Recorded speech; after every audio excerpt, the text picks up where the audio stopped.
мусульманками и те, которые не являются мусульманками. Ты знаешь, как берутся в плен? Какие различия между ними? А можно ли сейчас брать женщин в плен? Можно ли сейчас сделать то, что делали тогда? Коран на все времена, ислам на все времена. Да, просто сейчас муджахиды опущены. Отстань. Муджахиды опущенными стали. Сейчас, если вот эти муджахиды начнут всех женщин кафиров вот так делать, муджахидам вот этот меч, которыми головки секирят, засунут одно место. Кефиры. Подожди, дай я поговорю немножко с Марюшей и ухожу. Селенок нету. Сейчас на спящих не нападают.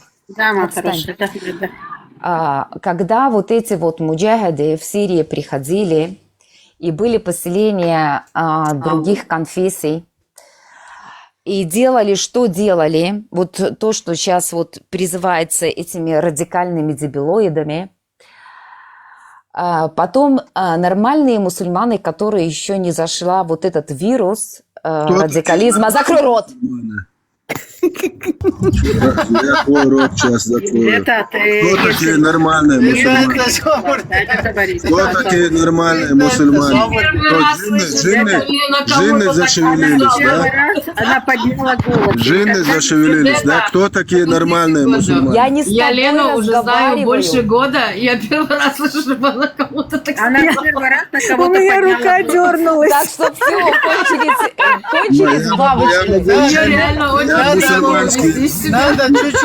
Надо чуть-чуть разрядить для разрядки Так я обстановки. с Марюшей разговариваю, что он встревает? Привести, чтобы кто-то я почитал тебя прошу. от джиннов что-нибудь там. Ты понимаешь, я тут собираюсь на работу, глаза крашу, у меня рука дернулась. Мама, ты даёт, где Лена было? прикрикнула. Это вообще Вот из... вы тоже те же а-ля мусульмане. Просто. Одни глаза. Не бывало Ну, потому такого. что я говорю с тобой, а он не затыкается. Ну, как еще это можно остановить? Да это... Я просто Вдохни, хочу... выдохни. Все нормально. Я просто хочу Вот тоже сказать, те же а-ля когда вот это мусульмане. вот творилось все в Сирии, потом вот эти вот еще мусульмане, которые еще в адеквате, они ходили по домам и Делать с христиан, ней и что, других все, что конфессий. ему пожелается, Они вот что ему просили в голову прощения у того взбредет населения, этому извращенцу, куда да, то он и приходили сможет. эти радикалы. Понимаете, Потому что от она этого не радикализма и мусульманка. тупизма и неграмотности я с тобой не разговариваю. Страдают такие мусульмане. радикалы? Которые аятов и хадисов придерживаются. Подожди, отстань. Отстань. Мне с тобой настолько неприятно общаться, что Потому из рук... что Я тебе не с говорю тобой, правду я про говорю твою с девочками. религию. А Вендетта, ты я хочешь тебя тут умоляю, такие Вендетта. еврейкам сделать. Вендетта Ты не надо. еврейкам хочешь такие сделать, по ушам проехать. Она не может проехать по ушам. Успокойся, все хорошо. Понимаете, дело в Да, том, это что есть когда столица. появляются вот такие вот индивидуумы, как этот, и говорят про ислам какую-то чушь, да, все Лена, говорят, Вендетта да, прекрасен. это ислам. Смотри, Не, Вика, чушь я мы не всегда- говорим. Мы я всегда официальную, говорила- не вашу еленовскую официальную версию, версию официальную. тогда ходите и исправляйте официальную версию, если Лена. вы действительно хотите блага на этой земле. Лена. Исправляйте официальную версию. Мы не должны исправлять. Вы исправьте и покажите нам.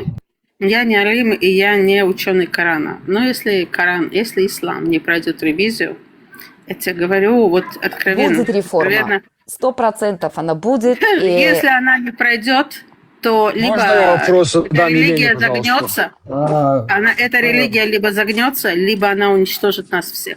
Она Вопрос сама дайте, себя сейчас Елена. гасит больше, Я чем других. ответила. Я ответила. Либо она загнется, либо она уничтожит нас всех. Елена, у меня вопрос к вам, если можно. Елена, а вы согласны с тем, что Путин хотел реально помочь Сирии, но не получилось у него? Он Я пытался не лезу в урегулировать политику. вопрос. Смотрите, Ну, насчет не-не-не, ну, политики, просто ответьте. Ну, это просто ответьте. взаимовыгодные сделки. И Путин Можно с кафиром. не из тех Как можно людей, с у кафиром которого на сделку свечение идти? над головой и крылышки Путин на что, спине. мусульманин, чтоб с ним на сделку идти? Нет, Он нет, а там не мусульманин, он религиозные мусульманин. выгоды, там Он деньги. латентный мусульманин. Деньги и власть. Это ни при чем здесь ни вера, ни религия, ничего. Да, подождите, оставим политику. Елена, у меня один вопрос к вам есть. Вы можете мне ответить на этот вопрос?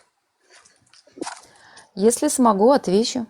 Но я как понял, вы хорошо изучили религию ислам. Вот прежде чем задать этот вопрос, мне нужно услышать вот пару вещей. Вот скажите, религия ислам говорит, что Аллах справедливый? Конечно. А Аллах наказывает людей за ширк? Аллах Да. будет сжечь? Он будет сжечь людей за ширк? Наказание есть за ширк. Ну, в Коране я читал, что там написано, что за ширк люди будут гореть. Это правда? Есть ад и Самый рай, без великий, сомнения. самый великий грех.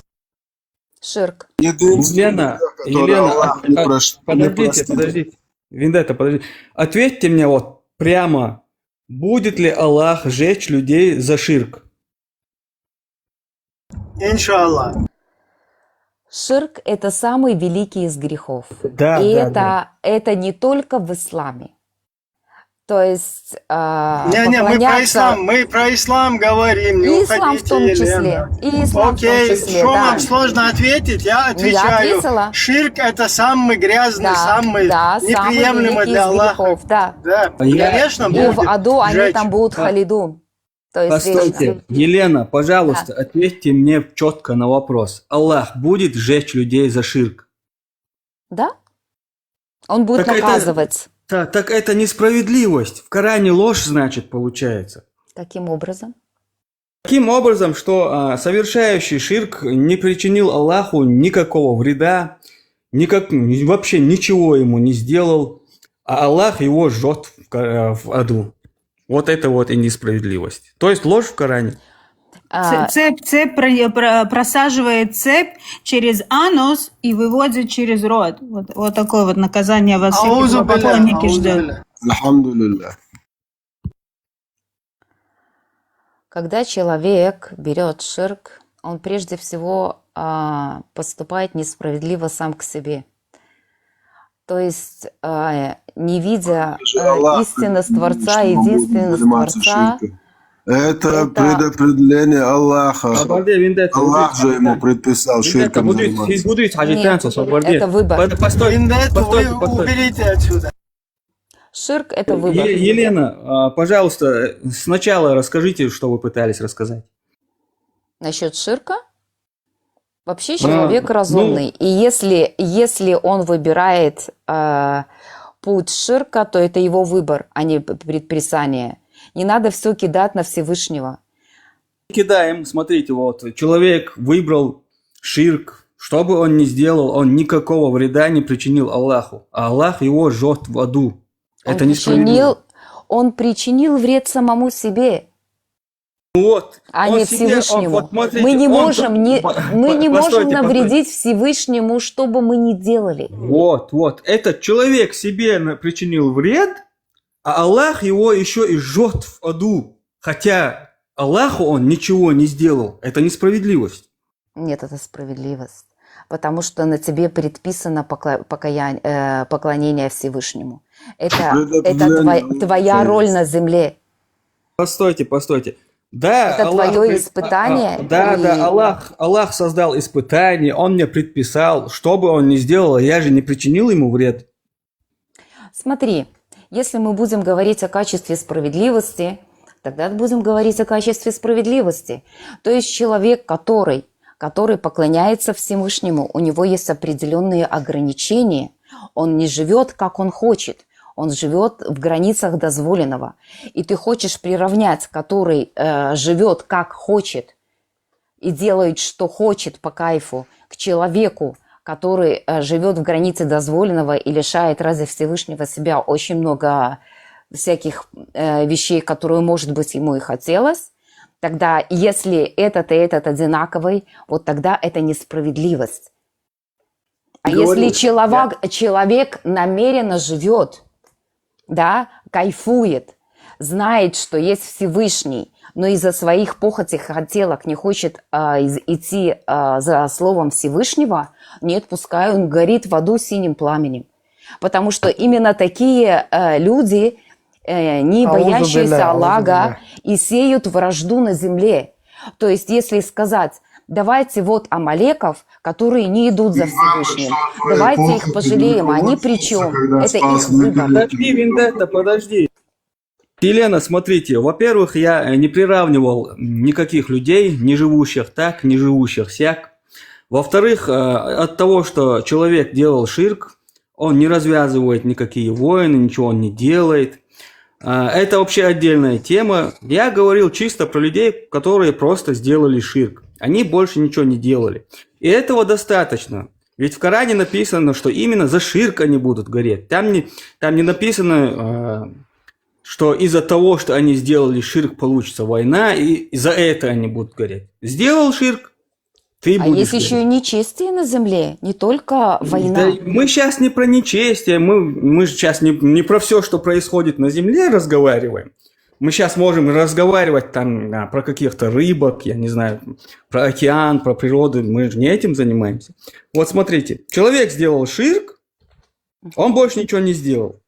Он не причинил вред Аллаху, а Аллах его жжет в аду.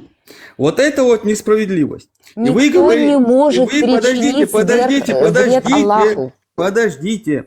И вы, когда настал момент вашего довода, вы мне привели довод, что я кого-то приравниваю. Это вообще не имеет отношения ни к чему и ничего не решает, не доказывает, ничего не разрешает и уж точно не оправдывает вот эту вот несправедливость. То есть вы ничего еще не сказали. Пожалуйста, приведите хоть какой-нибудь довод, хотя там его нет, я-то его знаю. Вот попытайтесь как-нибудь оправдать эту несправедливость. Ты хочешь, чтобы я оправдывала Всевышнего в его желаниях? Или в его повелениях? Делайте, что хотите, просто оправдайте несправедливость. Если Всевышнего? можете. Ты что? Да. Ты что? Да, Ты знаешь что? Смотри, мы можем обсуждать очень много вопросов и спорить о многих хадисах или трактовках ученых. Но есть у меня одна грань. Я к Всевышнего осуждать не буду. Всевышний делает то, что он пожелает. И о справедливости Всевышнего я даже рот не открою. У меня здесь полное рабство. Так вот, я вас не прошу его осуждать. Я как раз-таки вас прошу, наоборот, показать нам, что он справедливый. Ведь в Коране написано, что он справедливый. А вот то, что он... Но он жжет людей, которые ему ничего не сделали. Это несправедливость. Это люди, которые отошли от его закона. И что? Достаточно. Если Всевышний так сказал, так оно и будет. Так они же ему ничего не сделали. Они себе сделали. У них был выбор, а они сделали неправильный выбор. У и них что? Есть для этого разум. Аллах же не получил никакого вреда от этого. Зато ты не получил, а они не получили никакой пользы. Что? Ну и все, значит, проиграли, просрали свою жизнь, вот и все. Ну вот, у них был выбор. Смотри, есть люди, до которых не дошло знание и писание. Они вне суда. Но до которых дошло знание и писание, они будут наказаны. Да, это справедливо. Это нам понятно, что их будут наказывать. Просто их наказывают ни за что, я об этом говорю. Вот вы мне рассказываете... Почему ни за что? Почему ни за что? Потому что они ничего не делали Аллаху. Подожди. Давай я приду, у меня начальник.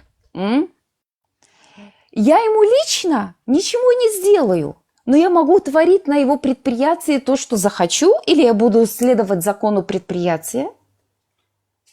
А при чем здесь есть закон Творца. Смотри, есть закон Творца. Нравится тебе это, не нравится. Тебе сказали, вот так хорошо, вот так плохо. Вот за это ты будешь наказан, вот за это ты будешь награжден. Для нас закон писан для исполнения. Да, я это понимаю. Но дело в том, что, нарушая этот закон, мы не причиняем никакого вреда Аллаху. А он нам причиняет такой вред, Почему вы не следуете этим законам? Аллах тебе предписал переселение там, где большинство населения, мусульман или шариат. Почему ты плюешь на закон? Пожалуйста, подожди, Вендетта. Она считает, что это несостоятельно, поэтому говорит, что это ересь. Подождите, пожалуйста, Елена, смотрите. Мы нарушаем закон Аллаха, но мы не причиняем ему никакого вреда. А он жжет человека, подвергает его ужасу, вот этому вот. Он причиняет ему и вред, и подвергает ужасу. Этот человек проходит несоизмеримое с тем, что он сделал, а по сути он вообще ничего не сделал. Он Аллаху не причинил никакого вреда. То, что он нарушает закон, нам понятно. И это вообще не оправдание. Нарушив закон, никакого вреда Аллаху он не причиняет. А Аллах его жжет в аду. Это несправедливо, потому что это бесконечно несоизмеримо. А что, рай под нашим поступком бесконечно измерим? Про рай тут вообще не идет речь. То есть, когда что касается рая, что мы немножечко помолились, немножко попостили, то мы его прям так и заслужили своими поступками. Это тоже несостоятельная. Это тоже несостоятельная тема, но она отдельно можно о ней говорить сколько угодно. Сейчас вам Лео пытается сказать, что вот Бог, который все сотворил, он предписал какие-то условия, да, и человек, когда не выполняет именно вот это вот ширк, да, то есть он берет сотоварища, кроме Аллаха считает еще, например, кого-то там Богом или кого-то обладающим какой-то силой, он за это его вечно ждет в огне. И Лео считает, что это несправедливо, потому что Аллаху не был нанесен никакой урон. И если вы говорите, он сам себе что-то плохое сделал, представь, он сам себе что-то плохое сделал, и за это его еще Аллах ждет в огне вечно. Вот с этим Лео не согласен. Ну, давайте тогда поймем, почему человек, услышав слово Всевышнего и поняв, что все-таки Всевышний есть, да, почему он не хочет, например, взять на себя эти обязательства? Потому что Аллах запечатал наши сердца. Постойте. Почему это он другая тема, запечатанная. Почему он этого не хочет? Почему он этого хочет? Почему он это делает там, вообще не имеет значения. Дело в том, что он Аллаху ничего не сделал. Вот в чем дело. Он сделал сам себе, навредил себе, он не может навредить Всевышнему. Хорошо, он навредил себе, тогда за что? Аллах его жжет в аду, это несправедливо. Справедливо. Так он ничего не сделал Аллаху. Никто не может сделать ничего Аллаху. Никто не может сделать что-то Всевышнему. Человек, который... Человек должен знать прежде всего свое место. Вот человек должен знать свое место, а тем более перед Всевышним. Хорошо, он не знает свое место перед Всевышним, и он этим самым ничего ему не сделал, а Аллах его жжет в аду. Это несправедливо.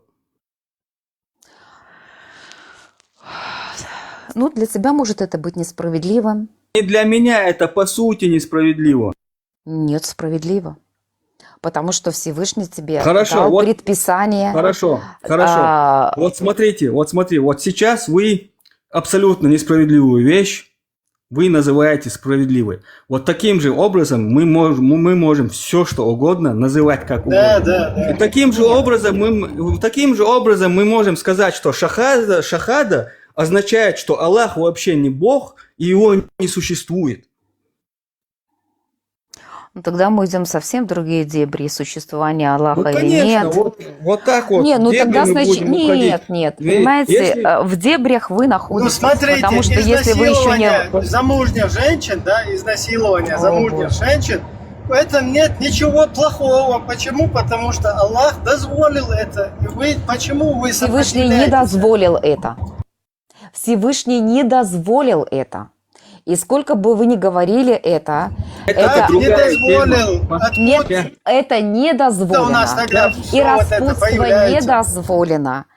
И брать чужое не дозволено. Распутство – это абсолютно другая тема. Когда вы насилие женщина, это не распутство, да? Когда вы свободная женщина или свободный человек, я докончу.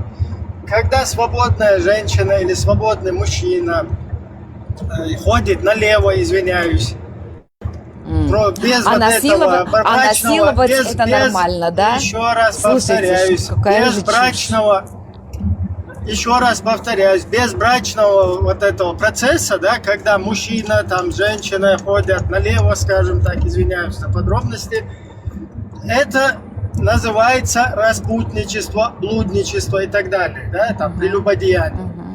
Но когда кефирскую женщину берут там в наложницы, не обязательно там кефирскую, когда вот рабыня какая-то не свободная, она попадает, ее можно на базаре купить, ее можно где-то захватить, ее любым образом, там ее может, например, сын, вернувшись с похода, папке подарить, попользовавшись там полгодика.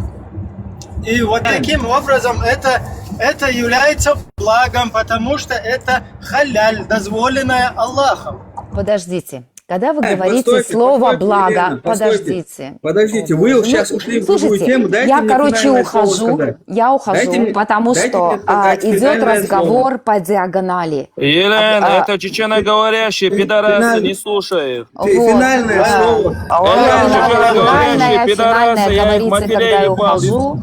До свидания. Вот Хорошего настоящий эфира. мусульманин, Вот маша этот Аллах. Твой ваш брат брат, Елена ваш, был. Елена, ваш брат мусульманин вот этот был сейчас, который... Ибраим Свободович, дайте мне Вы финальное знаете, слово. по сказать, манере вы от разговора темы вы ушли. от него сильно не отличаетесь. Я хочу уйти. Елена, постойте, дайте Все мне финальное претензии к слово. сказать. Всевышнему научите. такой же чмо, как и Так, ты. из-за этого Вы нас все сейчас такие предупреждение, лицемерные, опущенные, нам, мудозвоны. подождите, нам сейчас предупреждение пришло из-за вот этого говнюка, который здесь наговорил это. Предупреждаю всех не говорить здесь грубые какие-то вещи. Елена ушла почему-то. Так, Виндетта, на тебя опять жалобу накатали, потом вернешься. Ибраим, вот мы разговаривали с Еленой, так получилось, что в конце разговор ушел на другую тему. Вот. У меня есть объяснение на ваш вопрос, Лео. Постойте, сейчас поговорим. Сейчас поговорим. Постойте. В общем, в конце Елена говорит, нет, это справедливость. То есть никаких доводов, обоснований, объяснений, ничего, кроме просто тупо утверждения мы не услышали. В этом и состояла ее позиция. Просто утверждать. И все. Сейчас... Да, смотрите, перед тем, как вот новый гость сейчас не начал дискутировать, я вам вот такое, событие какое-то, да, там, прокомментирую. Вот у меня близкий человек здесь, в Австрии, он как-то на курсах немецкого языка, посещая их, там с однокурсниками, одну такую ситуацию мне рассказывают. То есть вот эти вот однокурсники, арабы, сирийцы, они подняли там религиозную, политическую тему и начали ее обсуждать. И потом учителю, который как бы критиковал, да, вот это шарикат там происходящее, они начали ему впаривать, что у них было все нормально, у них какой-то истинный ислам, а потом пришли чечены, и они вот все испортили в Сирии. И этот сидит, он говорит, у него на спине аж волосы дыбом стали, да, там, как у кота. Он слушает, короче, их и терпит это. И вот эти люди начинают рассказывать, в исламе не так, это вот они пришли и вот там что-то не так, неправильно сделали. Потом он в ярости там им начал объяснять, алло, у вас вон изнасиловали, так, сейчас, чтобы нас не это, у вас вот это дозволяется, да, с женщинами насильные, у вас ПТФ, вон пророк сам женился на этой, это все нам чуждое нашей культуре дерьмо. В том-то и проблема, что наши соотечественники, подсев на вашу вот эту идеологию, они стали такими же, как вы, дебилами полными, да? И то, что у нас вообще не приветствуется в нашей культуре испокон веков, они вот после промывки мозгов стали такими же, как и вы, из-за вот этого. То есть нам тут сейчас заходят какие-то арабы, я не знаю, какие-то люди, нам впаривают, что их идеология какая-то чистая, священная, а мы здесь все какие-то дебилы. Это слушатели, вот вам, которые здесь слушают, будулаки, там, на матерей, на отцов, вот эти вот всякие извращенные исламские, я не знаю, предписания, их на нас здесь не выговаривайте, потому что всегда мы в своих эфирах всем разъясняем, все вами вот это пошлятина сказанное и то, что будет сказано 10 раз в 10-кратном размере, амин, обратно вам всем. Кто хоть чуть-чуть с мозгами дружит, просто вот включите мозг, посмотрите, вот это вот говно, вот этот истинный ислам, ваххабизм, вот это, извиняюсь, да, за откровенность. Все те, кто чеченцы на это подсели, потом пошли куда-то тысячами своих жен, детей. И вот в этом неизвестно, где там насилие, вот это все неприемлемое. Нам так, у меня сейчас интернет будет пропадать. Короче, вот эта вся тема, в итоге получается, что мы какие-то неправильные, а ислам, он вот истинный еленовский, он чисто это все истина последней инстанции. Вы понимаете? И вот так всегда и везде вы будете вот так вот в дураках оставаться. Со своим вот этой дурной головой со своей. Я передаю микрофон.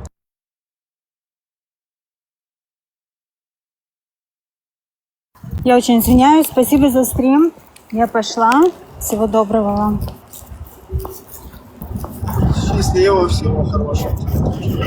Так, кто здесь хотел что-то там на тему справедливости, по-моему, говорить? Меня вообще слышно было, я не прерывался. Лео, почувствовал? Да, там чуть-чуть ты прервался, но никакого значения это не имеет.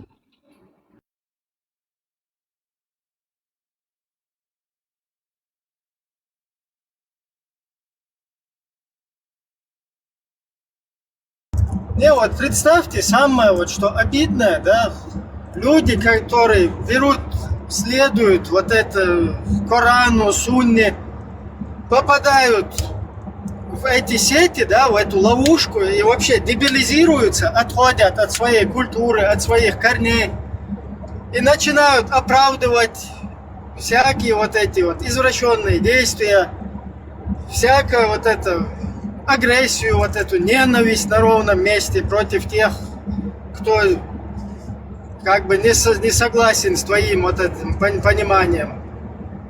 Все люди, которые перешли как бы вот в эту... Не слышно меня, да? Ибрагим, можно мне слово сказать? Можно. Можно. С вашего разрешения, Ибрагим. С уважением ко всем вам, я хочу просто сказать, вот, например, возьмем какое-то государство или район, или какой-то город, да, вот тут живем мы все, вот, например, глава этого государства или района берет, да, кого-то вставляет в какую-то должность, а мы смотрим, это его родственник или какой-то знакомый, да. А тут есть знающий ученый, тот, кто достоин этого места, да? А того не вставляют. А после этого у нас что будет внутри появляться? Сомнение в справедливости, да? Того или иного чиновника или главы. Я правильно, да, объясняю? Вы понимаете меня? Да, понятно. Это неправильно, да, так сделать? Ну, вот. Там еще надо вообще понять, правильно, неправильно. Вот он хочет... Этот поступок правильный или неправильный, вот по-вашему? Там нету правильного и неправильного, это просто поступок. Вот я вставляю, например, я глава какой-то государства, я вставляю на должности своих знакомых, своих друзей, а там есть некоторые достойные, которые знающие, знатоки или ученые, которые достойные могут управлять государством, я выставляю. Это неправильно, да? Смотрите, ваш пример, его сейчас мы чтобы не цепляться, я сказал вам правильно, да, потому что там можно цепляться до бесконечности. Там нам нужно знать, прописано ли в государстве этом, что так можно или нельзя. Если так можно, то это правильно. Если прописано, что нельзя ставить там, то тогда это несправедливо. Ни в каком законе нельзя же так делать, или можно? Если такой закон. Если вот эта территория, о которой вы говорите, если люди приняли там законы, что какой-то правитель вправе ставить своих родственников, кого он считает, что он лучше, то тогда он ничего плохого, незаконного не делает. Он поступает справедливо с точки зрения... А если он там вставляет таких грубых, которые несправедливо... Нет, я говорю о том, что... Дело в том, что все там, то, что происходит в соответствии с установленным законом, это будет правильно. Люди там сами решают, что правильно, что неправильно. Это зависит если от такой решения. Закон в жизни, если такой закон где-нибудь, вы слышали, что есть закон, чтобы ты вставил того, кого сам хочешь на должность? Ну, я не знаю, есть ли такой закон. Есть. В монархиях, там, каких-то королевствах. В каком государстве именно, я хочу знать? В исламе халиф может ставить кого хочет. То есть это нет, это будет грешено, если он так сделает. Это будет грешено.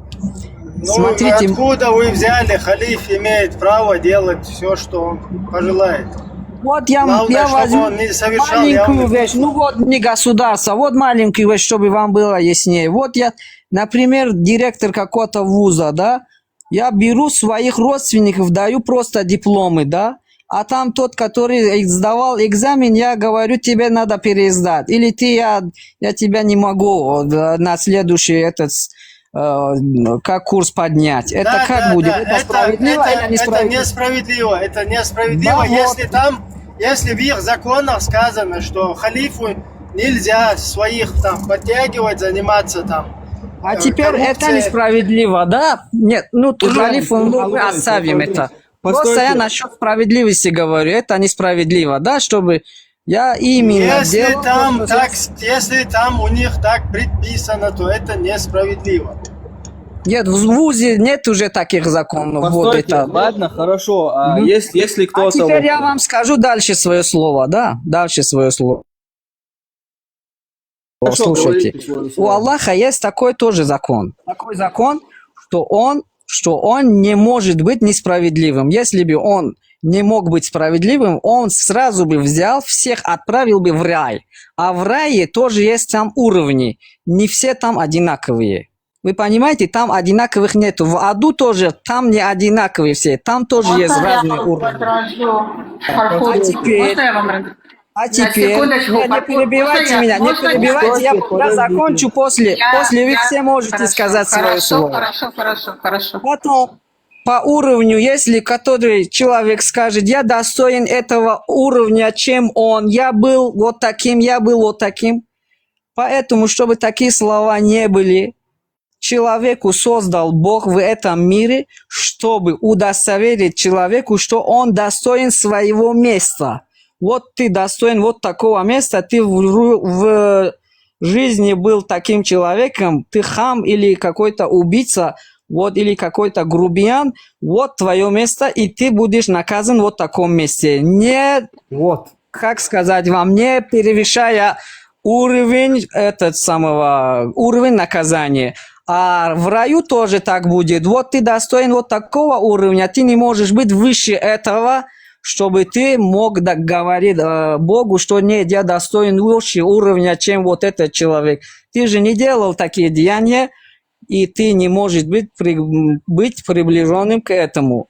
Поэтому человеку создал Бог в этом мире, чтобы никто не сказал... Нет, остановитесь еще чуть-чуть. Поэтому, чтобы человечество никогда не сказал Богу, к какому религии он не относился, к какому религии. Он христианин или кто-то еще другой, иудей, или мне все равно, может быть мусульманин, но он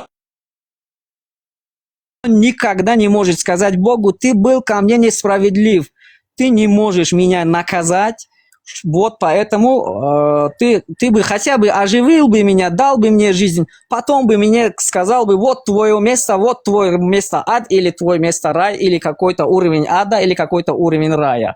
Поэтому из-за своего справедливости человек создал человека, Бог человека создал, извините. Поэтому он создал Бог человека, чтобы мы удостоверились в своем месте. Сказали, что да, Бог, ты никогда против нас не был. Мы действительно в жизни были вот такие, и мы достойны вот такого места. Вот, спасибо вам. Хорошо, подождите, дайте мне рассказать теперь. Вот смотрите, сейчас разберем все, что сказал этот человек. Я, можно только одно предложение скажу этому человеку? Да, вы скажите. Только одно предложение. Я хочу вас спросить, Фарход. Бог является справедливым? Фарход, я знаю, что я спрашиваю. Скажите, пожалуйста, Бог является справедливым либо всепрощающим? И у меня еще раз вопрос. В тот момент, когда вы подняли руку на своего ребенка, он вас должен наказать? Он справедливый, либо он всепрощающий и дает вам право выбора? Это все, что я хотела. Я умоляю, пожалуйста, вас ответить на мой вопрос. То, что я вас сейчас задала. Вот это вот более понятная тема, Маюш. Благодарю, что вы ее начали. Вы подняли руку. Для чего подняли руку? Еще раз. Почему вы подняли руку?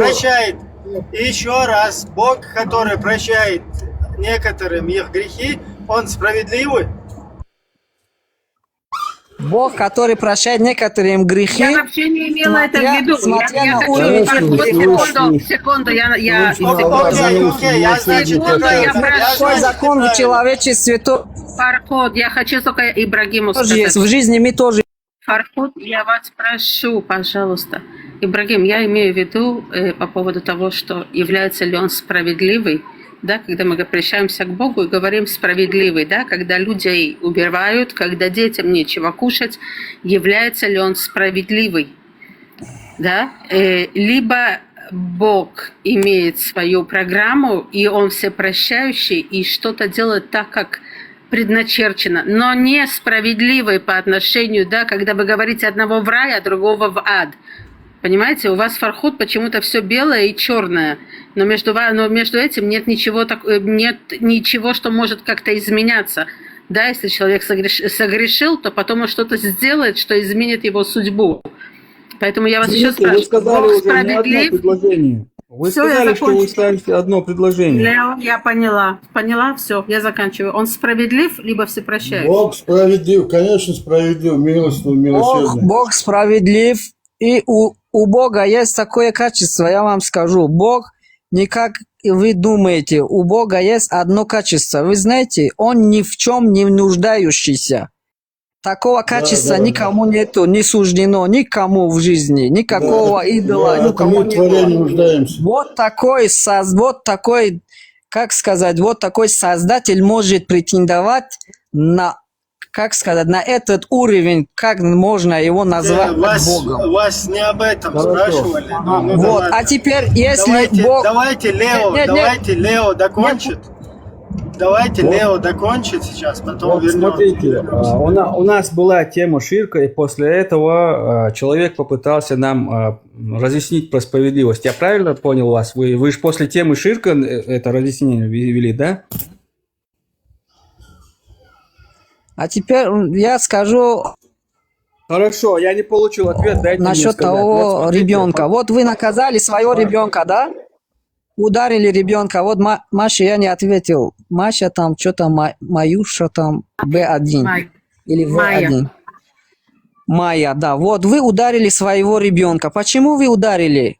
Тут есть вопрос. Сразу же нельзя же ударить его. Ни за что. Ни за что никого не наказывают нигде. А если так наказывать, это будет несправедливость. Ни за что. А ни за что в жизни никогда не бывает ничего. Сам по себе тоже в жизни ничего не бывает. Сам по себе ничего не появляется. Или сам по себе ничего сам не существует. Этого нету такого. Вот взял, кто кого-то убил, да? Это никак не бывает просто сказать, он просто так убил. Такого нету. Просто так ничего не сделается. Почему он ударил своего сына? Вы конкретно не сказали. Почему он ударил? Я бы сказал, а теперь ваш ответ. Я даже про этого человека знаю, кто ударил своего сына. Вам нечего мне сказать, постойте, потому что вы ничего не поняли. Вы конкретно не задали свой вопрос, поэтому Да, извиняюсь. Вот я сейчас конкретно поговорю, подождите. Вот вы сейчас объясняли нам справедливость Аллаха и сказали, что там есть всякие уровни в аду, каждый соответствует тому, что там человек сделал, туда-сюда, и таким образом вы определили вот эту справедливость. И давайте сейчас рассмотрим вот эти вот уровни. Человек ничего не сделал. Он сделал ширк, там что-то подумал в своей голове. Аллаху он не причинил никакой вред. Никому он не причинил никакого вред. Просто что-то подумал у себя в голове. Как-то это его там мысли или ощущения. Что-то. А за это Аллах его будет сжечь в аду. Нет такого. Вот Просто Коране- подумал, этого нету. Коране так написано. Если он Коране в так прямом написано. сделал ширк, это да. Ранее Есть такое наказание. А если он просто подумал, а за подумали нету. Нет. В Коране тоже нету такого. Вы не можете Так доказать. ширк- В Коране тоже нету, чтобы сказали, чтобы так именно ты подумал о чем-то плохом. До За- того момента, за если то, ты не что- сделаешь, тебя не наказывают. За то, Лео, что- извиняюсь. Мгм. За то, что человек предал за товарища Аллаху, его будут жечь в аду. Так и написано в Коране. А если он сделал такое, да? Или просто подумал? Он предается товарища Аллаху. Предал уже, да? Вот. А Ну теперь вот. я вам объясню это. Это как вам объяснять? Просто так объясняю, да? Не по-исламски. Вот так я объясняю вам. Сначала я объясню, потом вы объясните. Предав сотоварища Аллаху, человек не причинил никакого вреда Аллаху, никакого урона, он вообще ничего не может ему сделать. И другим он ничего не сделал. А за это Аллах его жжет в аду. Это бесконечно несоизмеримо. Это несправедливо. Вот.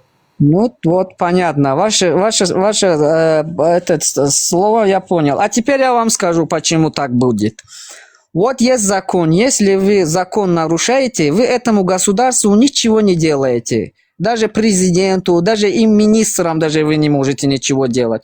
Просто вы нарушили закон, и вас берут, вот столько сроков дают в тюрьме.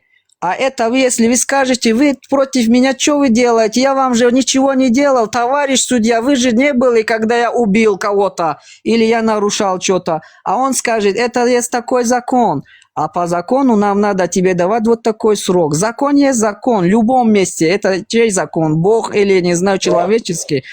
По закону надо жить. Если Бог сделал что-то, он сделал по закону все. Он несправедливо не делает. Хорошо, вот вы сейчас приводите... Подумай, за ширк этого нету. Если ты просто сделал ширк... Вот вы сейчас приводите пример абсолютно несоответствующий, но мы его все равно рассмотрим.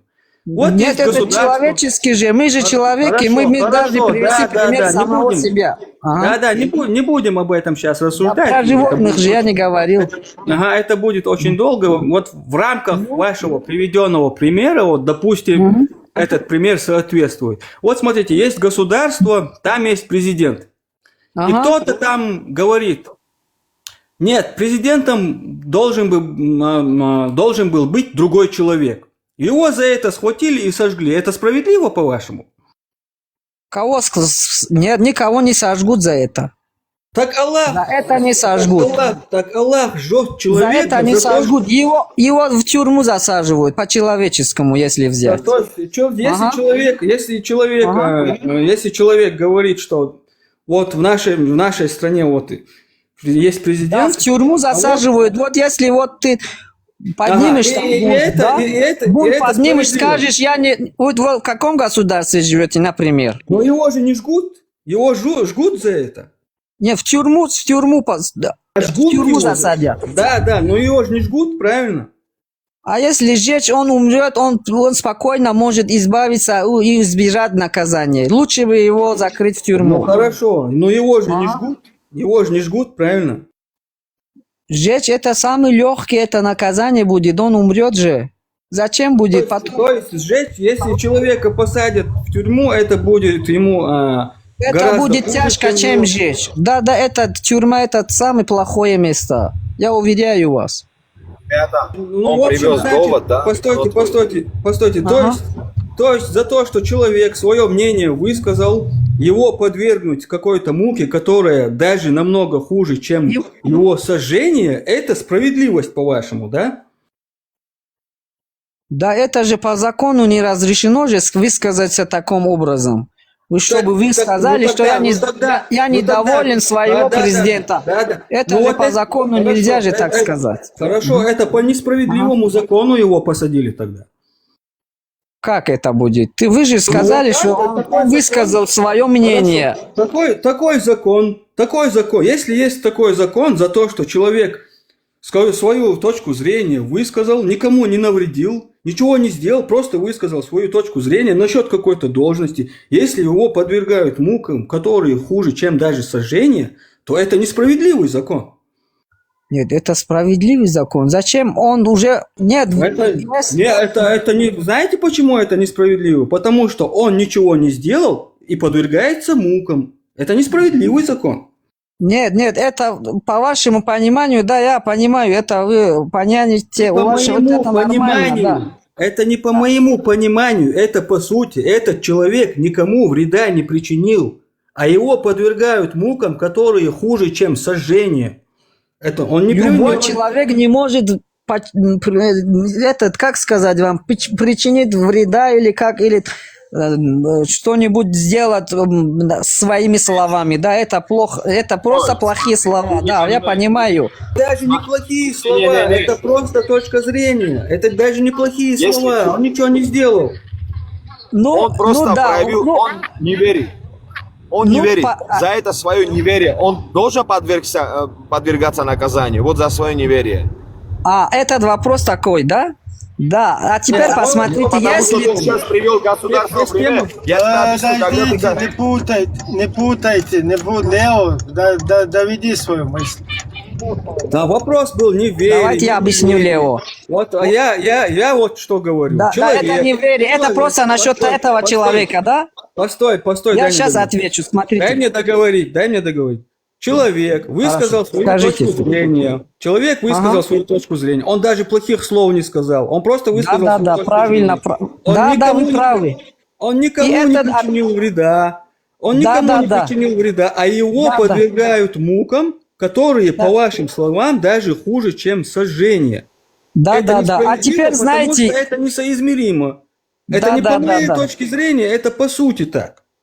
Да. А теперь вы говорите совершенно правильно. Я ваш сторонник, Лео. Вы говорите совершенно правильные слова. Вот вы говорите, вы приводите пример человека, но относится это к Аллаху, как по-вашему, да, Создателю или Богу, да? Там вообще без разницы, к кому относится. Относится к нему. А теперь я отвечу вам. На этот ваш... Этот вопрос уже Аллах знает уже, что человек придет, задает такой вопрос.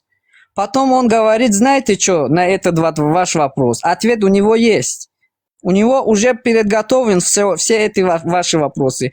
Он говорит, если он не хочет подчиняться моим законам, не хочет делать то, что я велю, делает все, что самозвольно, и он думает, что он делает правильно, пускай найдет себе другого Бога, другого землю и другое место, и там поживет, и там умрет, и по этому закону будет наказан или омилован. Вот такое. Не, он не так говорит. У Бога есть такое слово в Коране. Любого коранознателя вы можете задать вопрос, такое слово есть. Это есть в суре Икра.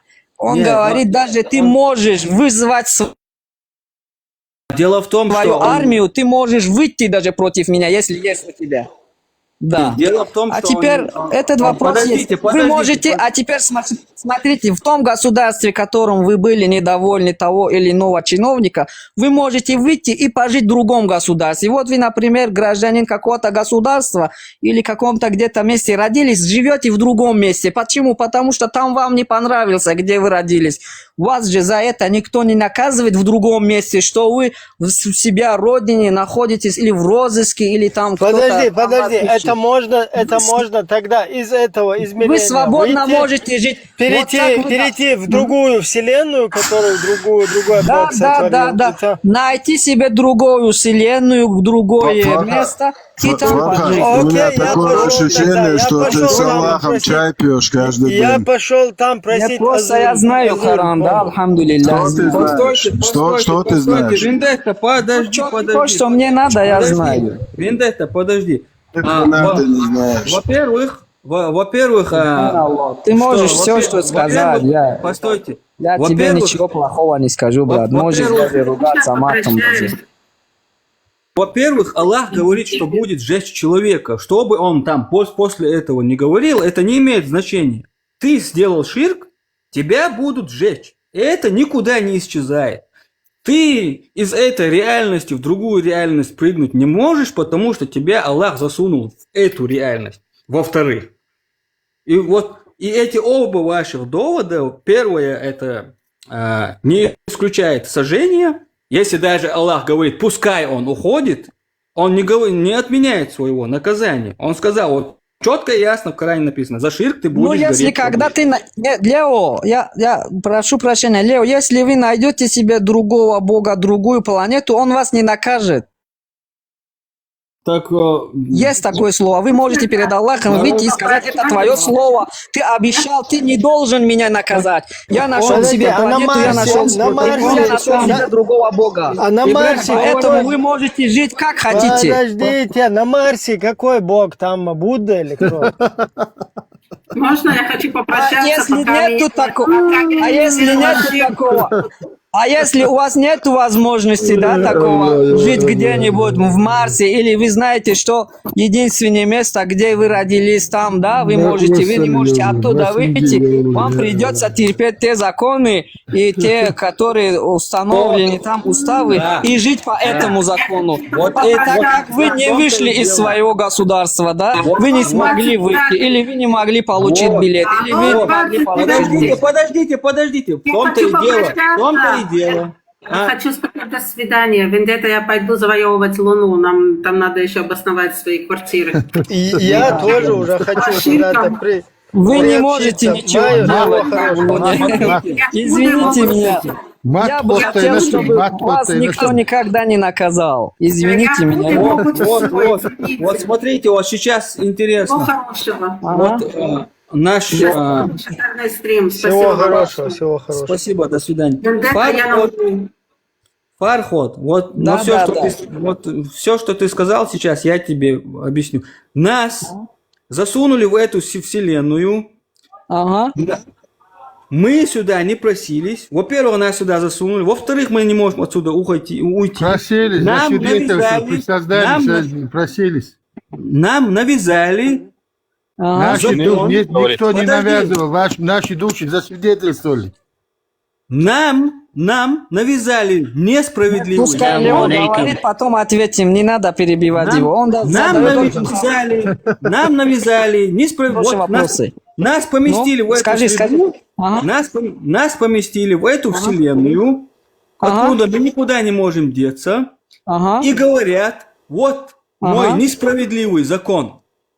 Установили в этой вселенной несправедливый закон. Это без разницы, где ты находишься. Ты находишься в этой вселенной, ты находишься в другой вселенной. Ты никому ничего не сделал. Там не суть закон установили, не установили, следуешь ты не следуешь ты. Что бы ты ни делал, ты не причинил вред никому. Ты сейчас говоришь мне про закон, а закона там вообще ничего не касается. Потому что даже если ты нарушил этот закон... вопрос тоже есть, Лео. Этот вопрос тоже был задан Богу. Дай мне договорить. Скажи. Дай мне договорить. Даже если ты нарушил его закон, ты не причинил никому вреда, а он тебя будет сжечь. Это бесконечно несоизмеримые вещи, это несправедливо. При условии, что ты нарушаешь закон, это все равно несправедливо, понимаешь? А теперь, Лео, смотри, на этот твой вопрос тоже есть ответ. Почему? Потому что тот, кто создал, знает своего созданного хорошо. Если ты что-нибудь изобрел, да, какую-нибудь вещь там, ты знаешь его характеристику лучше, тебя никто не знает. А тебя то, что ты задаешь, вот такой человек под именем Лео придет и задает такой вопрос, значит, Бог есть. Это значит, он знает, что человек придет и говорит, что вот такое было. Я же не спросил Бога, и я же не говорил Богу, чтобы меня создал, да? Аллах сперва дает много шансов тебе. Подождите, Почему ты говоришь так, как будто ты видел Бога? Не перебивайте, не перебивайте. Зачем перебивать? Не перебивай. Нет, я не видел, я читал, что он говорит. Зачем тут Перебивать не разговаривать? надо, просто подождите, я отвечу Лео. Лео хочет ответа. Лео хочет же ответа же. Я уже получил ваш ответ. Вот Лео, смотри. Пришел на это то, что ты пришел в этот мир не по твоей воле. Это тоже есть. Фарход, подожди. Да. Лео, смотри, вот более понятно было бы, если бы ты спросил бы у Фархода, справедливый Бог, да, который у него одно из его имен это справедливый. Мартин, у вас можно трехлетних имя, трехлетних можете вы иметь. Подожди, свободнеца всех малу. Но этот же Бог, у него... У этого же Бога свободен, что у вас свободен. Перебивать маме, Ибрагим, скажите, я вас слушаю, Ибрагим. Смотрите, Аллах, одно из эпитетов Аллаха, это справедливый, а другое еще есть прощающий. И вот как это может быть? Вот, например, смотри, ты взял, пошел, прибил целое там мое село, мою деревню, перенасиловал там всех. И потом пошел куда-то в Каабу, пососал черный камень, и тебя за это простили. Нет, за пососание нету нигде такого слова, я не слышал этого. Ну ты смотри, вот ты кефир. Конкретно говорите, я могу задать. Я могу ответить вам. Подожди, вот смотри. Ты какой-то кефир, Путин, например, да? Ты пришел, перебил всю мою республику, мое село, там, изнасиловал, без вести людей туда-сюда, сейчас, чтобы не это самое, осуждаю. Ты все это сделал, потом пошел шахаду, принял, пошел в Мекку, в черный камень облизнул, потом походил там вокруг, и тебе простил Аллах. Нет, за этого никогда не прощает Бог. За облизание или за черную... Подожди, я тебе просто пример привел. Есть же моменты, когда Аллах прощал нечестивцам и прощает, что Он всепрощающий, там, туда-сюда. И как это можно теперь совместить? Справедливый? Вот смотри, например, у тебя, короче, ты судья, да, у тебя два чувака. Один, короче, чувак, там, я не знаю, загасил 500. Но он потом попросил, помолился там Всевышнему, сделал там какие-то телодвижения. Убил просто другой убил одного там, загасанул. Но он потом не Подождите. Но он потом не сделал какие-то телодвижения, ничего не сделал. И вот этот, который первый, его как бы прощают, он попадает к райским девам, а вот этот второй, его в огонь кидают, ад. Да, такой характеристика у человека тоже есть. Смотри, подожди, мы не про человека. Я говорю о том, что Лео хочет сказать, что такое действие, оно не может быть справедливым. Либо он всепрощающий, по сравнению человечества это справедливо. Подожди. Хорошо. Либо он справедливый, либо он прощающий. Потому что судья, который одних нагоняет, а других, наоборот, засуживает, он не может быть справедливым. А теперь я вам отвечу. Этот вопрос тоже есть, Ибрагим. Это очень хороший вопрос. Очень хороший вопрос. Можно я договорю сначала? Я же говорил. Можно я договорю? Давайте. Лео, ты видишь, он не понимает. Хорошо. Ему более понятно надо вот так вот разъяснить. Там смысл не в том, чтобы именно он понял вообще-то. Вот смотрите, Вот ты мне сейчас, мы говорили про ширк, про справедливость, и в конце ты мне говоришь, насчет вот этой вот справедливости есть такое объяснение. Аллах же знает, что ты скажешь. Он тебя знает.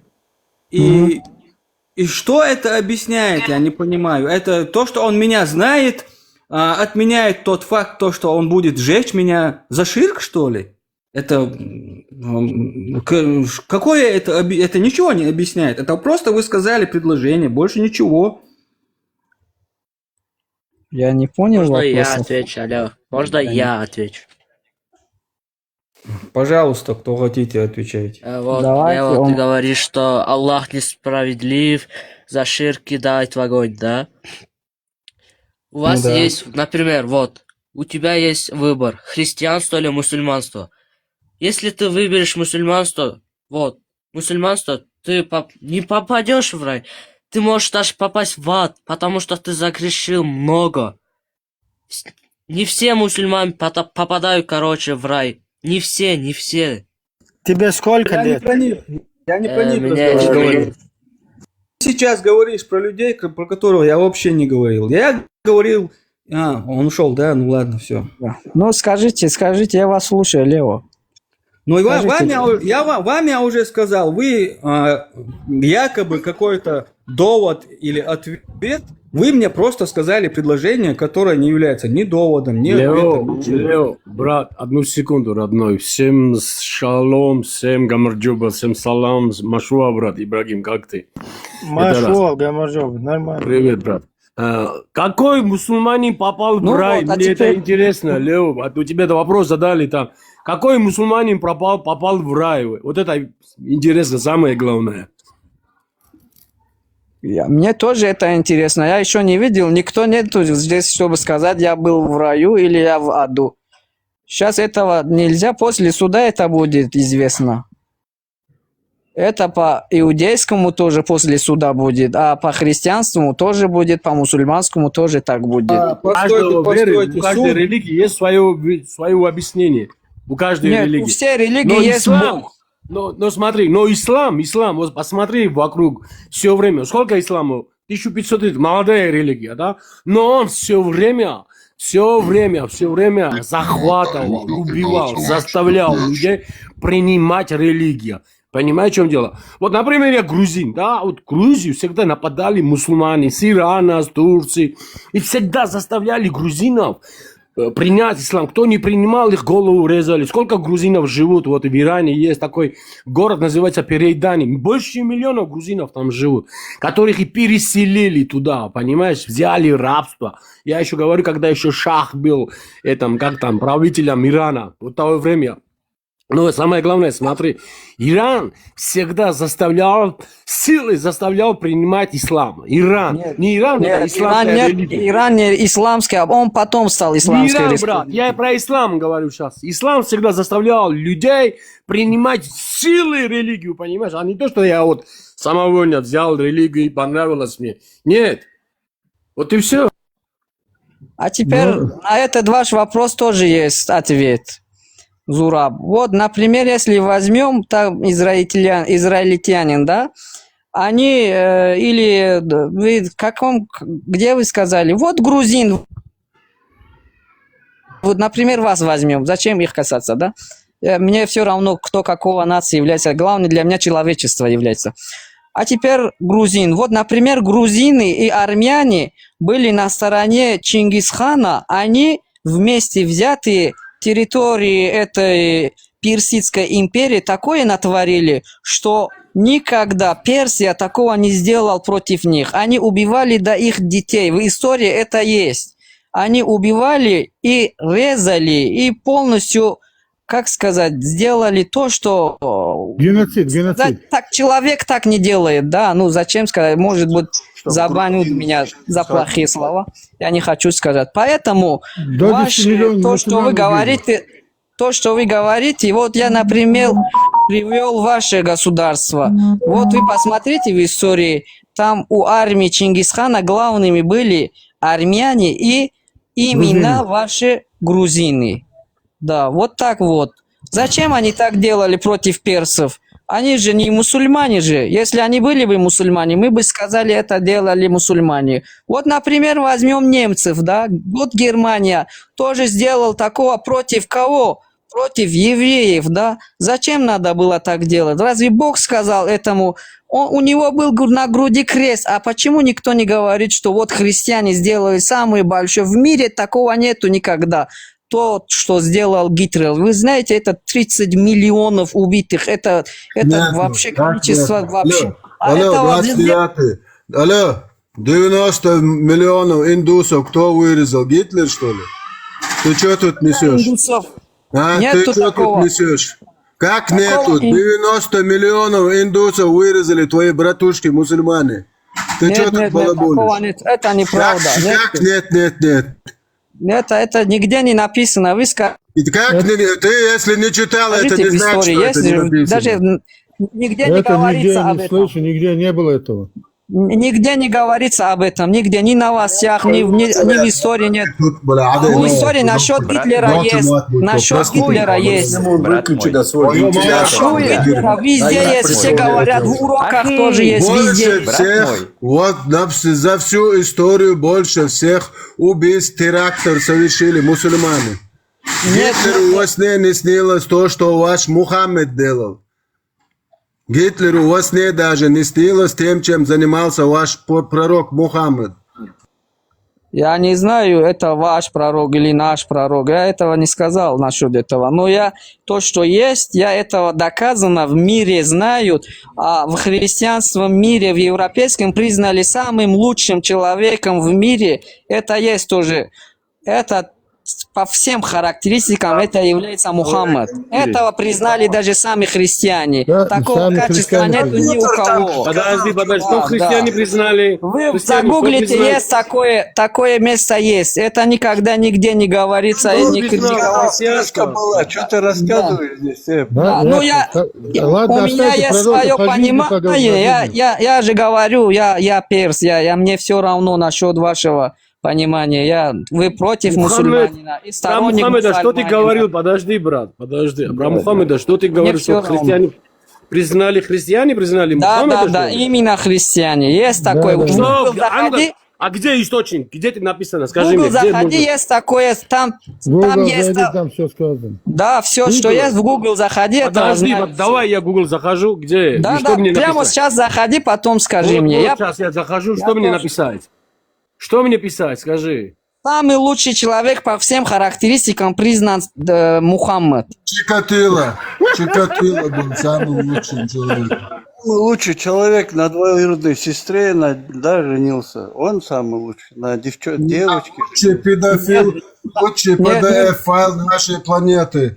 Мухаммад был лучшим инцестником, который спал с двоюродной сестрой. Мухаммад был лучшим барыгой, который торговал людьми, продажу рабов. Да Аллах хлеборез, проститут, хамадордуа хлеборез, да Аллах нахрен. Мухаммад был самым лучшим PDF-файлом, который с 9-летним ребенком своего лучшего друга спал.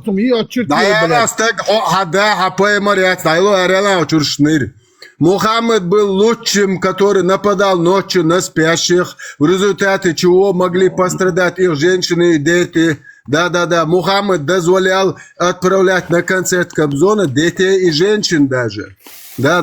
Нападение на спящих многобожников. Вследствие чего поражение детей и женщин.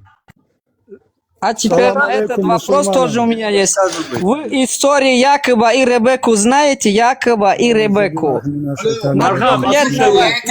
в Гугле посмотрел. Мы про вашего PDF-файла. PDF-файл есть же. На этом тоже говорите. Мухаммад не наш PDF-файл. Мухаммад, ты мне сказал в Гугле записать. Я не араб вам. Подожди, что ты там радио проглотил? Алло, подожди. Брат, ты мне сказал, что в Гугле записал. Я записал в Гугле и не мог найти. Где источник? Где ты видишь, что христианство говорит? Христианство говорит, что Мухаммед был хорошим. Ислам Мухаммед был педофилом. Ты слышишь меня? Педофил был Мухаммедом. Да. Зураб, на сайте islam.ru. გესმის? დაწერე. დაწერე აგერ გეუბნები. მაიკლ ხარ დაწერე და ამოაგდებს. რაო, რა სიტყვით მუხამედი კარგიაო? ო და დაწერე და ამოაგდებს რომ აგერ ლანძღავდა იმაშობაში არაკაცოში. სანძღავია, სალანძღავია რა, შენ არ მოგიტყნა ბიჭო დედის მუტელი ცოტა აზებოდი, თორე ამ მოგაგლჯო მაგენაში ქალები არიან არაკაცო. მოდი პირად სადაური ხარს? სადაური ხარს? გადმოდი პირად შენი დედის მუტელი მოვთხან მე შენი. Зураб, это что за бичо зашел? Подожди, გადმოდი პირად შენი დედის მუტელი. გორსია მოგიტყან მუხამედი და მოგიტყან დედის მუტელი, გაიგე? ვერ მოგიტყან დედის შენი მე შენი უნარი და ტრაკი არ აქვს რომ მითხრა. ქართველი არ ხარ ხარ შეყლეო ტრაკი არ ქართველი არ ხარ შენი ბოზი დედა მოვთხან შენი მუხამედი მოვთხან მე შენია შენი ოჯახი მოვთხან შენი ბოზი დედა შევეცი შენი მოენწრიე პირაჩი შენი ჭოდედა შევეცი შენი მე Что უნდა გირჩო მუტელში შენი აჭარელი დედა შევეცი შენი მე Зураб, что он говорит? Я то грузинский мусульманин, блядь, саджари пидорас, блядь. Он еще грузинам себе видает, пидор и Вылетел отсюда. Добрый, если хочешь пообщаться, если хочешь религиозный вопрос на повестку дня вынести, поднимись и не на грузинском. И я, конечно, уважаю грузинский язык, но у нас тут мы не понимаем все грузинский. Он не грузин, брат, он продажный грузин. Какой он грузин? Я понял, но поэтому еще, тем более, давай на русском трофейном языке. Да, я извиняюсь. Где ты видел, брат, что грузин говорил, что я мусульманин, брат? Нигде. Фархад, ты это крестьянам скажи, вот зайди к крестьянам. Что ты сказал? Здесь христианин, брат, православный. Я сижу, ему спрашиваю, брат, он мне не говорит, брат. Где в гугле я записал, посмотрел. Нету Тебе же такого. объяснил твой друг. Я чуть-чуть... Какой друг? Я смотрю, там нету ничего такого. Нету ничего. Понимаю. Чуть-чуть понимаю, Ты но мне я... скажи, Мухаммед, почему женился на Аишу, когда ей было... Я не знаю, Почему женился Мухаммед, когда он женился, 6 лет Почему на было? Ребекке женился Яков, когда ей было 3 года? Откуда ты это взял? А теперь у меня тоже такой ответ. А теперь посмотри, Зураб, а теперь я отвечу. Я тебе отвечу. Фарход, слушай меня, пожалуйста, выключи автоответчик. Можешь показать, какой это стих, что Яков женился на 3-летней Ревекке? Да, это в Гугле тоже есть. Я сейчас все эти сайты... Google это что? Google это Библия? Он знает только одно Google и все больше. Ты полоумный, что ли? У тебя с мозгами все в порядке? Вся история это только в Библии или там в каком книге? Только в Библии. Только в Библии? Только в Библии, христианство. Только в Библии, конечно. Там сказано что-нибудь? При чем тут Мухаммед? Я тебя спрашиваю про Ревекку, где ты взял, откуда? Что ей было 3 года. Ты сам представляешь это? Как это вообще ты... Как это вообще ты... Где это? Где? Эта история, это знают все. Так где? Кто знает Библии? Где это сказано? Формат. Я Библии не знаю. 3 года Ребекка была. 3 года Ребекка была. Но если ты не знаешь, какого хрена ты говоришь то, чего ты не знаешь? Никогда не было, никогда не... Знаешь, ты же не жил там, с ним не был же. У нас есть хадисы и Коран. Нет, в Коране у нас хадисы и Коран есть.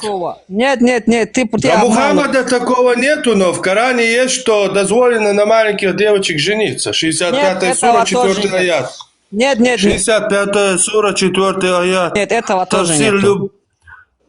Я отвечаю же, полоумный придурок. Нет, 65-я сура. Когда она... 65-я ты можешь материться, сура. мне все равно.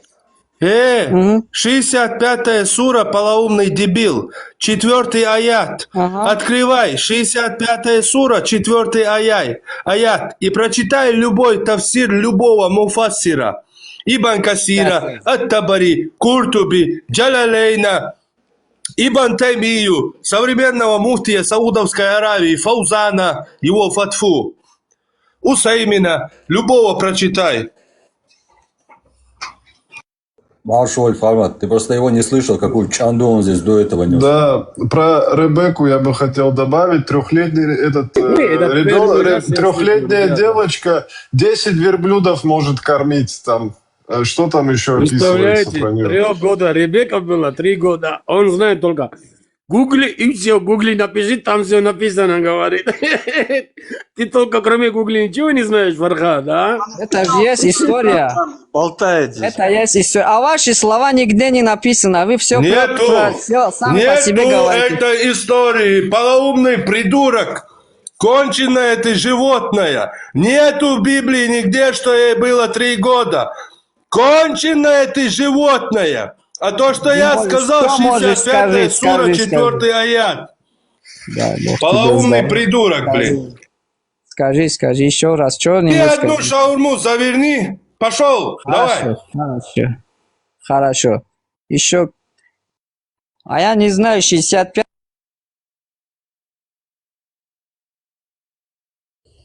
Вот тебя Вендетта объяснит хорошо в Коране. Слышишь? Да, про Ребекку, Фархот, извини, брат. Про Ребекку ты можешь в Бытие зайти прочитать. Там понятно, если у тебя с мозгами все в порядке, что ей никак не 3 года и не 10 лет. Не 9, точнее, как Айше. Там все понятно. Ты можешь в Бытие зайти почитать. Очевидно же, что этот вентилятор Наиб пришел здесь делать. Что с ним вообще цацкаться? Болтает вообще. Ничего не знает, он перс, он ничего не знает. Просто Google знает, больше ничего не знает.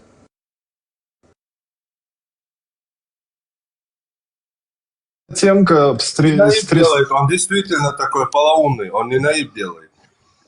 Эта темка с 3 годами сейчас популярная стала. Там один другому отправил эти бараны, даже не проверив ее, эту темку раскачивают в каждом углу. Заточку умную сделал здесь, болтает тоже, бля. Пингвин, бля.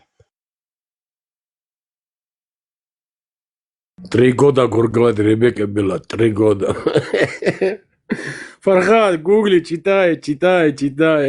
Я сейчас в Торе найду это место, где там понятно, сколько ей лет примерно. Но не 3 года там и не 10 лет. Там возраст не описан, но по описанию про Ревекку там все понятно. Хубай вам еще до этого сказал, что весь крестьянский мир признал пророка Мухаммада самым лучшим. Это Сангедрин до тебя тут писал один полоумный, тоже одно полоумное животное. Мы открыли этот Сангедрин 55Б. Нету там таких слов. Любой может ее открыть. Нету там. Ага. Ну, вот так вот, ребята. Дай Бог всем вам здоровья. Я никому не желаю зла. И вообще Сангедрин это просто суд. Судебное разбирательство. Да закрой свой автоответчик, задолбал уже, блин. Сангедрин это судебное разбирательство, где разные раввины предлагали свои аргументы. Это не Библия и не Тора. И там нету этой чуши. Так вот как-то.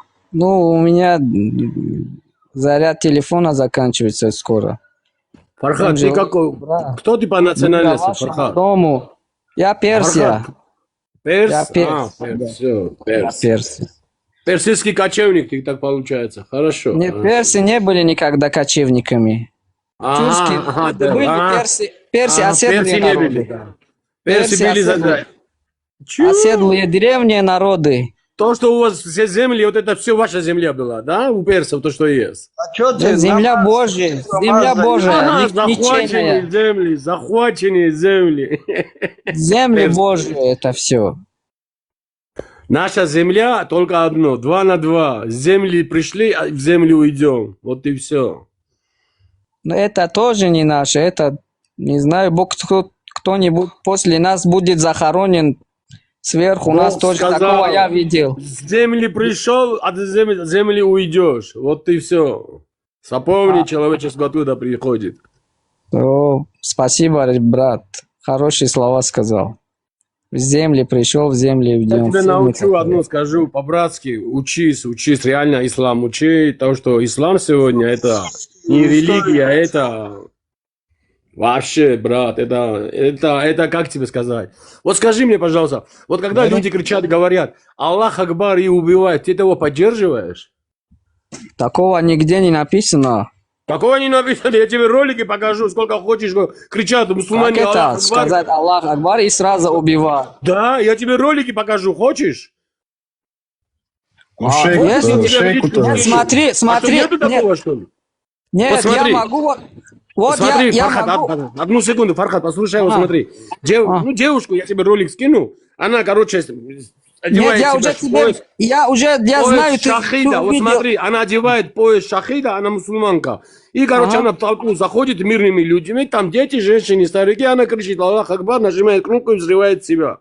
Что ты это скажешь? Это правильно или нет? Не, это самоубийство по исламу такое не разрешено. Вот об этом я и говорю. Я же говорю, что я не одобряю. Что для тебя террорист? Скажи мне, пожалуйста. Нет, а теперь террорист, для меня все народы террористы. Вот евреи делают такое, Что для тебя убивают детей. терроризм? Что для тебя терроризм? Каких детей? Ну, каких детей евреи убивают? Ну-ка поподробнее. Ты что-то спрашиваешь, но не даешь ему ответ, повторяешь вопрос. Он услышал. Да, повторяешь вопрос. Террорист, это любой может быть террористом. Вот, например, Гитлер тоже был террористом, убивал всех. Холокост сделал, против евреев было такое. А то, что Хамас сделал сейчас 7 октября, что ты думаешь про этого? Мухаммад тоже был террорист. Подожди, ты осуждаешь это, Фархад, ты осуждаешь это, то, что Гитлер там они делали, террористы?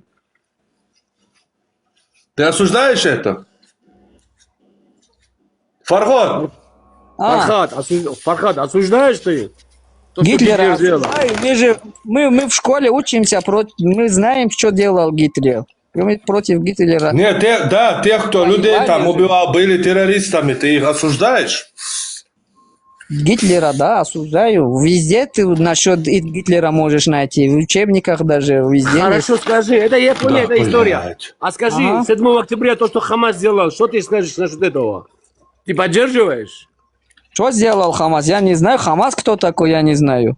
Хамас это, короче, бойцы типа сопротивления палестинского, ну как вот так сказать, типа там, ну террористы. Ничего себе, ты на какой планете живешь? Они ворвались 7 октября в Израиль, убили 1300 человек. Что ты скажешь насчет этого? Израильское государство не существует. Оно Ты в каком рукаве живешь в нашей галактике? Израильское государство самозваное. Его признали несколько государств. Все, больше никто не признавал. Подожди. Да, такое государство не существует. Наш Аллах его признал. Наш Аллах признал в Коране. Этого нам хватит. Одну секунду. Формат, брат, секунду. Скажи, одну секунду, формат, родной. Я тебе очень Аллаху прошу, нет дела у меня. Фархад, скажи мне, ты мусульманин, вот смотри, ты Коран читал. Я тебе один вопрос задам сейчас. То, что в Коране написано. Вот скажи мне, пожалуйста, ты веришь, ты, ради Бога, это твоя религия, твоя вера, мира добра тебя. Пусть Всевышний нам откроет мозги и глаза. Не нам судит, кто по какой религии живет, Бог всем нам судья, когда придет судный день. Скажи мне, когда пророк Муса разговаривал в священном горе, с Всевышним Аллахом в священном горе, Всевышний говорит ему такие слова: иди освободи народ Израиля и приведи ту землю обетованную, которую я даровал Авраама, Якова и Давида. А теперь я вопрос тебе задаю. Где эта земля? Вот скажи мне. Который Всевышний дал этому народу. Где эта земля? Да. Это земля в Палестине, я знаю, но эта земля Авраам не еврей же он. Авраам кто был? Не еврей был? Нет, Авраам не был евреем, нигде нету такого. Что с тобой, Фархад? Есть. Авраам не еврей. Я могу поспорить с тобой. Есть, я тебе говорю. Ты можешь спорить, сколько тебе влезет. В Библии есть еврей назван, Авраам назван первым евреем. Нет, путь евреев начинается, знаешь. Земля, где эта земля? Оставь ты сейчас Авраам. Якуба. Одну секунду. Ты мне скажи, Авраам, еврей или не еврей, это не вопрос. Где эта земля? который Бог Это обещал. земля арабов, это, если ты насчет земля Авраама говоришь. Авраам это Который прямой, обещал, это смотри, отец арабов. вот смотри, Фархад, еще раз повторяю. Который я даровал Авраама, Якова и Давида. Зураб, пожалуйста, Царство отпусти Давида, его. брат. Он такой глупый, он уже нервы, Да, на нервы подожди, действует. брат, подожди, Отпусти он его, поймет, пожалуйста. что объяснить. Давай, Фархад, Зураб, скажи, где Ганнибал, эта земля? секунду. Зураб, тормози, пожалуйста. Я кое-что ему прочитаю. Это их Господь говорит. «И явился Господь Аврааму и сказал, потомству твоему отдам я землю сию». Побыстрее, Какую у меня землю? заряд Подожди. заканчивается. Побыстрее, Вот пожалуйста. твой Господь... Заряд заканчивается. Придурок, послушай, твой Господь сказал, и явился Господь Аврааму и сказал, потомству твоему отдам я землю сию. Какую землю он им дал? И что ты против этого имеешь?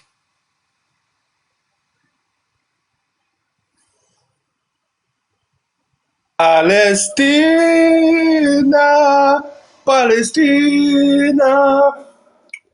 Мои братья римляне, язычники, многобожники назвали Палестиной ее. А ваш Аллах назвал Израиль.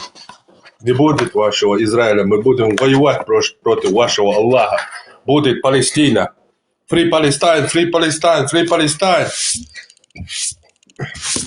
Многобожие сила, Аллаху Акбар. Точнее, Аллаху.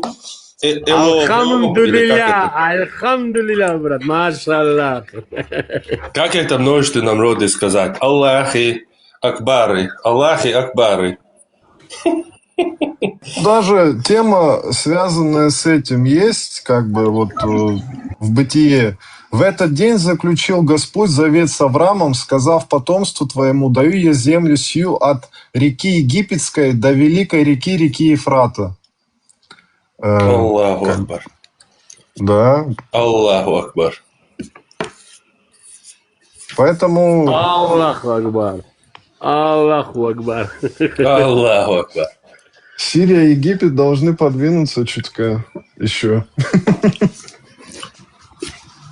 Не будет этого, не будет этого. Будет Палестина. Да, при императоре Андриан, когда был императором Рима, он там его назвал. То на Аллаху Акбар. Аллаху Акбар, в множественном числе. Аллаху Акбар, в множественном числе. А куда это Фархад ушел? Ушел он покинул нас. Вот когда задаешь нормальным мусульманам вопрос, да, когда Всевышний дал этому народу, где эта земля, они сразу не переходят, не скажут точно. Авраам не был евреем, это не их земля, это... Зураб, да, Зураб, тут более того, есть вообще во владении вечное, даже есть Бытие, 17:7-8, и поставлю завет мой между мной и тобой, между потомками твоими после тебя в роды их, завет вечный, и дам тебе и потомству твоему после тебя землю, по которой ты странствуешь, всю землю ханаанскую, во владение вечное, и буду им Богом. Тут вечное, во владение вечное пишется. Вот видишь, Бог дал, говорит, Бог если дал этому народу, я кто такой, что я должен судить, да? Какое право имею? Всевышний, который дал этому народу. Я просто в шоке. Это мусульманская земля была, говорит. Мусульманство, где вообще мусульманов вообще не было тогда, мусульманов вообще не было.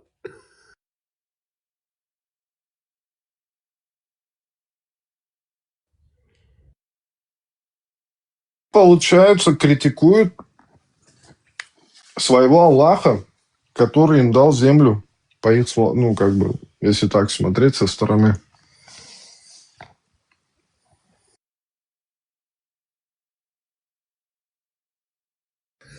У нас есть много чего тем. Если тебе что-то неинтересно, поднимись. Вопросы что-то есть, поднимись и здесь скажи. Что там внизу пишешь? Что, обидно, да, что про ислам? Спектр, насколько я знаю, хорошо знает историю пластилина. Спектр, саляму алейкум ва рахматуллахи та'аля.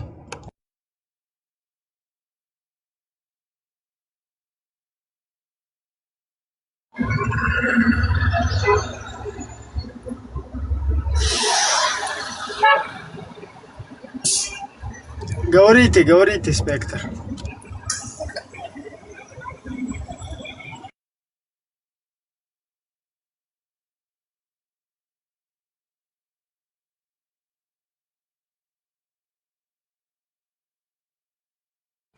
Шалом, кого не видел, всем шалом. С кем не видался. Есть Разлик, шалом, шалом, Разлик. Шалом, Зураб, шалом, шалом. Да, шалом, Лазик. Алейкум шалом ва рахматуллахи та'ала ва баракатух. Ам Исраиль, Чечения хай, Ам Исраиль, Грузия хай, Ам Исраиль, Иуди хай, куладу хай. Аллаху акбар, аузу билlah. Амин, амин, амин. Аллаху акбар. Шайтаны плачут, Аллаху шайтаны акбар. плачут. Когда братья вместе, шайтаны плачут. Хай себя плачет. Если плачут, значит истерички пхарбат. Аллаху акбар. Не, плакать, говорят, полезно тоже для легких. Ну, такое тоже бывает. Сердце тоже. Нет, шайтан плачет здесь, Когда потому что Вендетта здесь... Аздан читают, я всегда плачу, Маша. Хубал, братан, я, извините, я забыл. Карачаевцы, Ам Исраиль, карачаевцы тоже хай. Все, дай Бог, Шайтан платит тогда, когда любимец Аллаха... все народы были живы, и все дружили, и все общались, и Да, всем было все благодарю мирно. Дай Бог вас. над головой. Омин, омин. Ребята, какой почет для нас. Здесь любимец Аллаха сидит, наш брат Вендетта. Аллаху акбар, Аллаху акбар.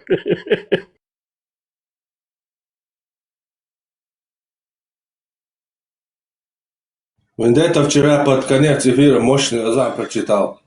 Слышали вы? Не слышал, нет. Я тоже, к сожалению, не Слушай, уже засыпал, он шикарный был. Один из лучших, я бы сказал. Жаль, Иман бы поднял нам. Самый лучший азан. 100%. Любимец Аллаха, наш брат Вендетта. Аллаху акбар, Аллах акбар. Не, ну ведь это там в последнее время, наверное, голос там просто простыл или что-то такое, да, как бы, ну, такое, знаешь, что-то не то получается. Кстати, что с этой Леной так и произошло? Вы к какому-нибудь заключению пришли там обоюдному? Как я понял, что Лена, она занимается миссионерством, но миссионерство какого-то христианства, как там полухристианства, полуислама, ну, как бы, как ислама, якобы ислам, видит того, что она, ну, знаю, ну, и у нее, она единобожница, а проповедовала христианство, по-моему, ну, как я это все слышал. Но при этом называет себя мусульманкой. Это вообще феномен какой-то. Она меня сегодня весь мозг вынесла своим вот этим вот, своей зигзаговой акидой. То туда, то сюда, то туда, то... Ни одного вообще, ни аят не принимает, ни хадис, свои какие-то переводы у нее, толкования. Короче, мозгокомпассировка. Ибраим, этого спека скинь, он это что-то там пишет, а разговаривать не хочет. Специально место занимает, чтобы другие не поднимались там. Так, все, спикер пошел чуть-чуть потапать, нам поддержку сделать. Заранее благодарим. Так, принимаем Да, это уже слетел, что ли? Шадат какой-то АГ.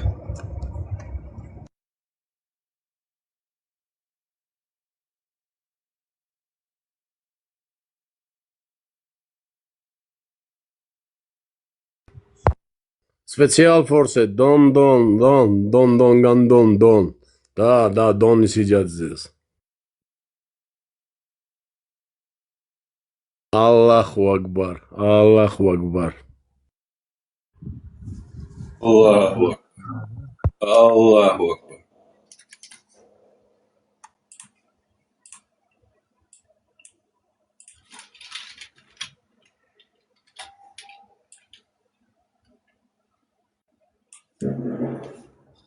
У меня эфир это не показывает.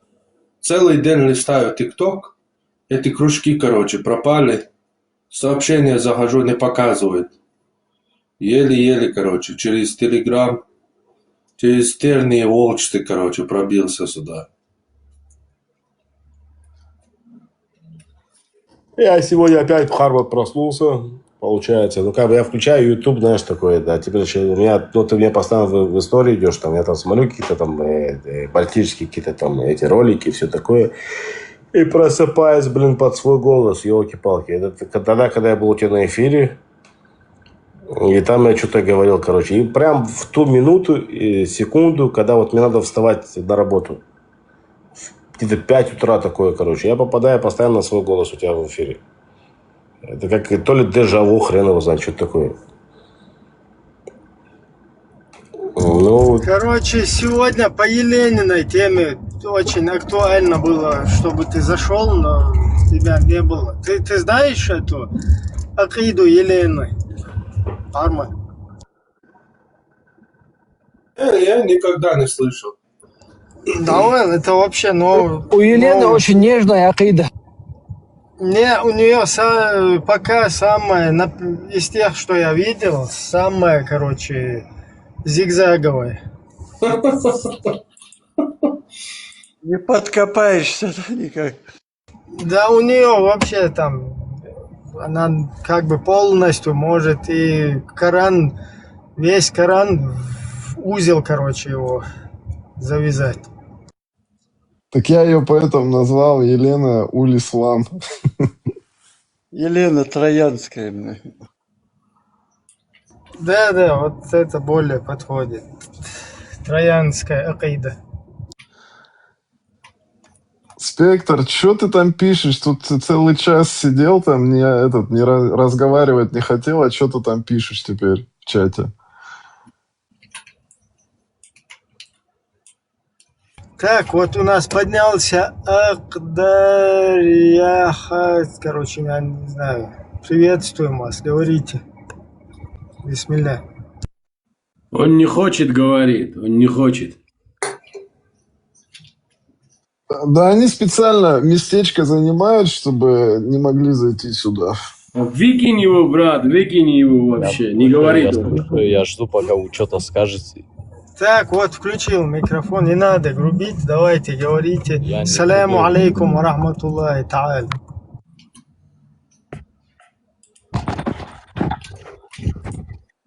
Давай, ближе к делу, пацаны. Ва алейкум ассалам, мааруллах. Прометей, как ты меня надоел же, бля. Зачем? Я ж тебе не лезу. Да, как не зайду, ты всегда вот это вот говоришь. А вы знаете, что это самое? Вы мусульманин? Вы мусульманин, альхамдулилля. Альхамдулилля, мусульманин. А вы знаете, что в Махачкале есть 2 гей-клуба? А что, я с Махачкалы, что ли, бля? Откуда ты, бля? Я Откуда? с Палестины. С Палестины? С какой Палестины? Который с Дербента? Андриян тебе дал. Андриян тебе дал. А мой Палестина, где Израиль ломает таких, как ты, чудовищ, бля. А чего ты не так? смеши мои носки, а? Поэтому плачете, да? Израиль нас убивает. Помогите. Прячетесь в бункере, как крысы, да? Поэтому, да? Палестайн. В чем крысы, бля? Ты дурак, что ли? Я тебе не оскорблял, блядь, во-первых. За словами следи, блядь, я тебе кишки вырву, блядь, шайтан. Аккуратно, сейчас блокнут нас. И так уже здесь накидали. Так, ладно, давайте какую-нибудь тему, это самое. Вы поддерживаете Палестину, вот, Ибрах, ты вчера вроде против христиан шел, не? Как? Против чего? Ты же против христианин вчера шел, не? В эфире. Ну, против христиан, как против христиан? У меня нету проблемы с христианами. Твоим язычком ты писал, бля, говорил то, что они вот такие сики, а сейчас что ты переобулся? Ну, как бы провокатор. Нет, смотри, подождите, Я как есть говорю. Подожди, если будешь грубить, то спустишься туда вниз, тапать язычком, там, язычком. Спускай, что ты тогда?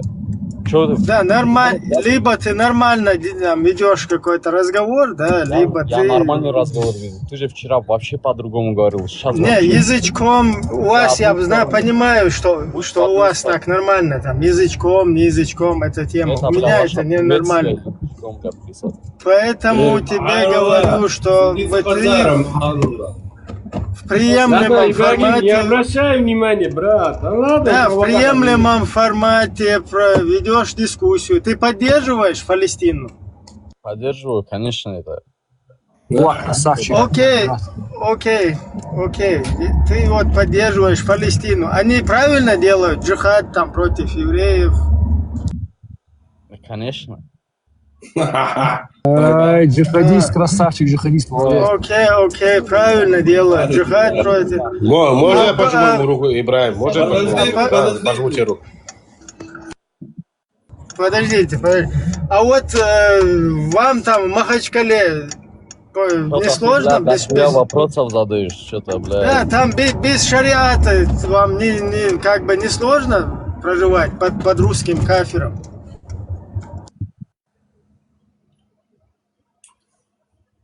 Под русским кафиром, говорю, живется приятно там? Условия какие? Мы живем под их крахом. Может, они готовятся джихад делать против русских?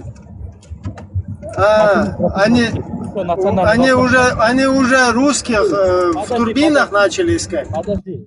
Что ты говоришь против русских? Еще раз спрашиваю, вам под русскими не сложно живется, под русскими кафирами? Причем тут русские? Ты что против русских имеешь? Ибраим, он не понял твой вопрос, почему ты это говоришь. Не перебивайте, объясняю. Вам вот дагестанцам можно, да, под русскими кафирами? Я не дагестанец, заебал. Дурак, что ли? Так, пошел нахер. Он с гей-клуба, Он с гей-клуба, брат. Немного поддержку здесь, подымешься. Успокойся чуть-чуть. У меня к нему один вопрос был, как бы, да, вот я хотел задать ему, понять вообще, кто это такой. Ну, а по акценту такой, с Дагестана. С Дагестана, но не Махачкалы. Ну, 100% не гетеросексуал, Нет, правильно? у него был казахский акцент, ребята, здравствуйте всем. У него говор был казахский. Да, привет. Ну, это типичный дагестанский. У меня может быть дагестанский, махачкалинский чистый акцент. Я махачкалинская. Я вообще-то против, если что, да, мы тут против дагестанских народов. У нас не такая тема, да. Просто чтобы мозг вот завести, да, вот приходится вот так вот пациента как бы попытаться...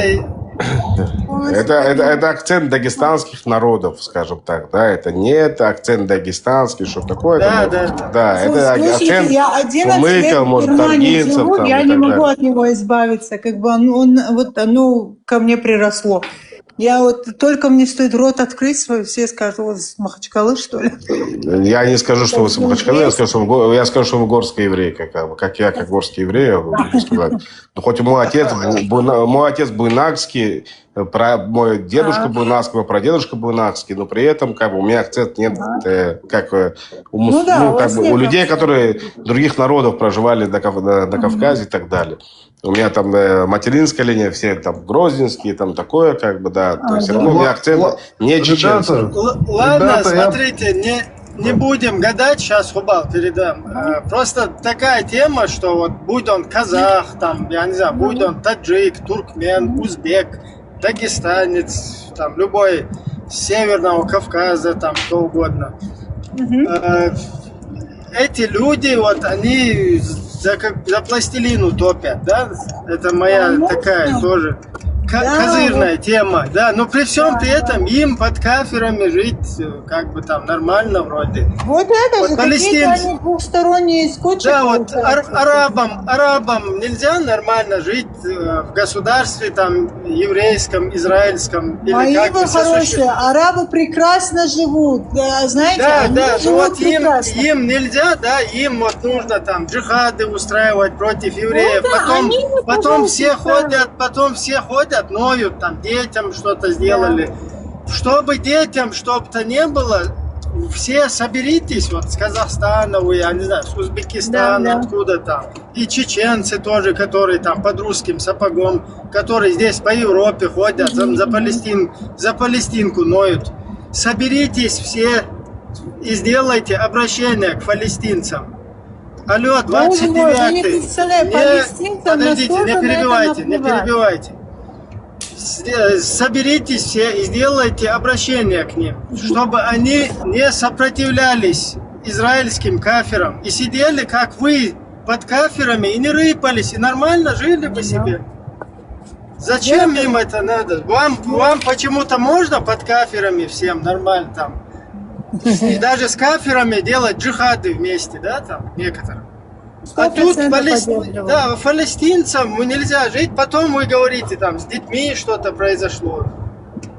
Да, вот детей там этот сделали, то сделали. Вот сейчас как раз таки утром смотрела видео, и там ролик, где в Валбере, что ли, там взорвали, здесь пожар случился, что-то такое, там люди умерли. И они вот винят как бы украинскую сторону, там, теперь мы понимаем, почему СВО вот это все делает, мы теперь все за СВО, что ли, я не понимаю вот этим. Короче, против Украины сейчас топят. Это вот украинская тема, это ладно, это у нас в России. Самое главное, здесь, в Европе, это вот палестинская тема, вот это просто, я не знаю, кто в Европе есть, он, наверное, меня поймет. Это просто взрыв мозга. Вот ты едешь, и эти барабаны, флаги, и они... Самое главное, это санкционированный митинг, у них разрешенный на несколько часов. Этот митинг, время заканчивается этого митинга, начинается бойня у них с полицией. Не с кем-то, с полицией, потому что полиция говорит, все, митинг закончился, время ваше истекло, пожалуйста, все закругляйтесь, идите по домам.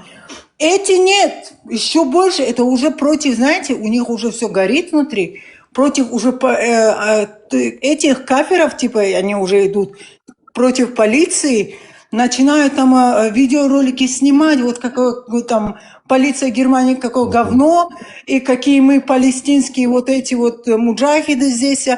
Я вот, клянусь, вот вышел там один раз и прямо говорю, хер ли вы тут, народ, вот здесь вот барабаны бьют, да езжайте в эту Палестину. Вот, там не хватает как раз вас. Там воин не хватает. Идите, езжайте из-за Палестины. Этим палестинцы сами оттуда сбежали, чтобы здесь кричать с этими флагами ходить. А наши дебилы вот здесь, что дагестанцы, что чеченцы, что все, которые здесь в Европе, которые вот это все поддерживают. И при этом ой, бедная Палестина. Ладно, бедная Палестина. А у евреев не бедные, да, дети были, которые они что с ними творили? У них не бедные женщины. Нет, там даже вопрос не в том, что там творили, не творили. Вот эти вот все люди живут себе нормально под кафирами. Конечно, то есть им можно, да, под Путиным жить. Даже вот в Дагестане, там сейчас в Чечне, в Дагестане больше наводнения было. Да. Наводнение прошло, там какие-то Шевченко и прочие гниды сели там, делают обращение. Что вы там ходите? Бабки там украли. Так, секундочку, секундочку, да. А почему хозяева Мекки, получается, в Саудии? Я вот видел, как-то, да, кто-то там поднял палестинский флаг, как бы зашел туда в Мекку, он вообще там голый должен бегать, как бы, да, по Мекке. Ну, там в это полотенце, и он там флаг занес. Его упаковали и нахрен с поля, как бы, да. И это получается, как бы, да, это исламский, вот, чисто за то, что они прут, как бы, да, упаковали нахрен с поля, сразу, моментально. А в Европе они там бегают, как бы, там, где им нельзя проживать, а там, где они обязаны проживать. Они этот флаг не имеют права поднимать, как бы, да, и там кричать за Free Palestine и все такое. А вот там, где они не имеют права проживать, там они поднимают. Подождите. Смотри, вот этот казах, который сейчас был здесь, да, пускай он там казах или кто он говорит, что там за пластилину топит. Ну да. У вас что там в Казахстане? Исламское государство, у вас там это, У них Такаев там? Нет, конечно, там вот такая коррупция процветает. Там Нет, коррупция это ни при чем. Коррупция это, короче, в там исламе шариат нормально. вообще, там, чтобы вы понимали, ислам Да, там да, нет. почему Такаева там не выкинут, короче, не шарикат там не провозгласят? Почему мусульманскую тему не поднимут? Сейчас я вам объясню. Я была первый раз замужем за узбека парня. Я 11-12 лет прожила с ним в браке, в первом браке. Я вам так скажу, этим людям в Узбекистане попробуют только что-то они за религию сказать. Он сам прям с Бухары. Они говорят, там нельзя, у них настолько это светское государство, да, это вот это. Хотя наши, которые реально являются светским государством, они за вот эту арабскую культуру топят и кричат, нет, нам нужно вот это вот шариат нужен, где потом они же будут плакать и бежать в Европу от этого шариата, который они сейчас требуют. Они сами не понимают, что они... Но в Узбекистане там запрещено полностью за религию что-то говорить. Ты хочешь вести свою религию? У тебя есть для этого своя комната, вот даже не дом. Ты другие даже в семье не должны об этом знать. Просто на тот момент я была покрыта, я была в хиджабе, в черных балахонах ходила. И его мать боялась со мной по телефону разговаривать. Она говорит, пожалуйста, говорит, не звони ко мне, говорит, если, говорит, у нас кто-то прознает, что моя невестка, говорит, покрытая, меня, говорит, вот это у них ФБР, говорит, кто это у них там есть эти, как это, служба, да, вот по безопасности, вот, которая вот этим... Узбекская, говнюки, короче. Да, я вам, да, вот то же самое, да, как у нас ФСБ там, вот это все, у них тоже это там и есть. Они просто вот придут, ворвутся, просто скрутят, заберут, и ты там ничего не докажешь. Настолько там вот это серьезно, и эту религию там над таким контролем держат, вы не представляете. Я раньше думала, боже мой, как там, этот Аль-Бухари, это же его страна, это сама узбекская, ну, Узбекистан, это типа должна быть, говорю, мусульманской страной. Не, ни в коем случае, потому что они прознали, что не дай Бог туда ислам зайдет и дать этому исламу волю, что будет там. Какой там будет ад после этого всего. Я сейчас недавно общался с одним антисемитом. Здравствуйте. Добрый вечер. Ави Шалом. Секундочку, договорю, только мысль донесу, как бы, да, вот по поводу сказанного. Твоего позволения, да, Ави, секундочку, да. Извини, пожалуйста. Теперь сейчас недавно я сидел в одном эфире, как бы там сидит туркмен, и ту же хрень несет, как бы. Да. Я говорю, у тебя какая машина, говорю? Он говорит, белая, говорит. Я говорю, покажи мне хоть одну черную машину у тебя вообще там в городе, где ты проживаешь. Он такой, а что это такое? Он догнал, к чему я веду, как бы, да. Потому что он себя называя мусульманином, как бы, там у него находится...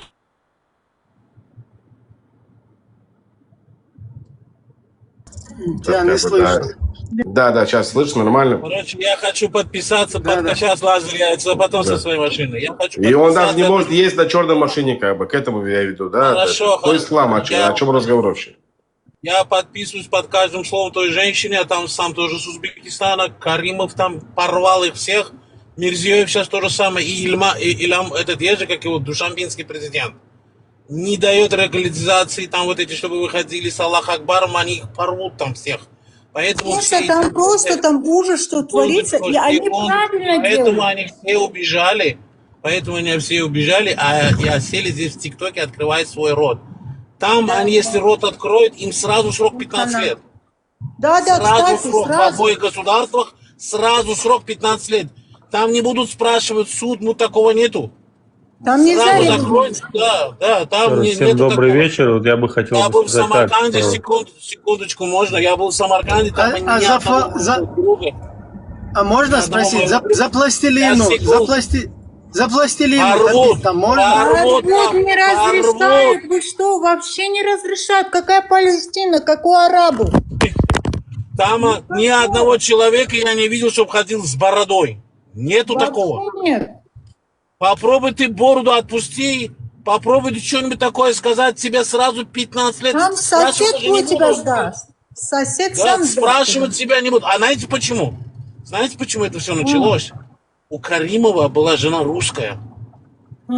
И когда в 90-х годах стали нападки, если вы помните, в Андижане была захвачена тюрьма, и потом людей расстреливали, то есть распустили бандитов, они захватили оружейку, ну весь мир об этом знал. Да, я смотрел. Что он сказал Бушу, Каримов, вы помните? Он сказал: я мусульманин, я знаю, как со своим народом разговаривать, ты мне не учи застегивать рубашку, я сам застегну ее. Он всех расстрелял, всех поймал, позвонил в Казахстан, Киргизу сказал: они убежали, мы с вами, братья, да сдайте мне их. Я не хочу иметь. Все сдали, он всех расстрелял. Человек 40 их было. И узбеки до сих пор живут. Да, и потом он всех так ежовые рукавицы взял, что обалдеть можно. И сегодня его дело продолжается. Согласись, правильно. Кстати, КГБшником был вот этот Мирзиёев у него, который сейчас президентом. И в Туркмении то же самое не дают. Вот эти три государства, они разорвут. Они не хотят за ислам. Именно ислам. Именно да, там именно за арабизацию, 100%. Я хотел бы вам сказать одну вещь. Вот еще раз здравствуйте, добрый вечер. Дело в том, что если вы замечаете, не замечаете, по всему миру, как вы говорите, в Европе и вообще, если посмотреть на другие страны, идет очень большие вливания средств, денег в эту в палестинскую тему и вообще радикализация ислама, то, что касается ислама. Это делается все, я думаю, достаточно спецом для того, чтобы своего рода, как бы правильно сказать, что они тем самым пытаются поменять демографию мира и управлять этим всем. Конечно, продажа оружия – это же первое место.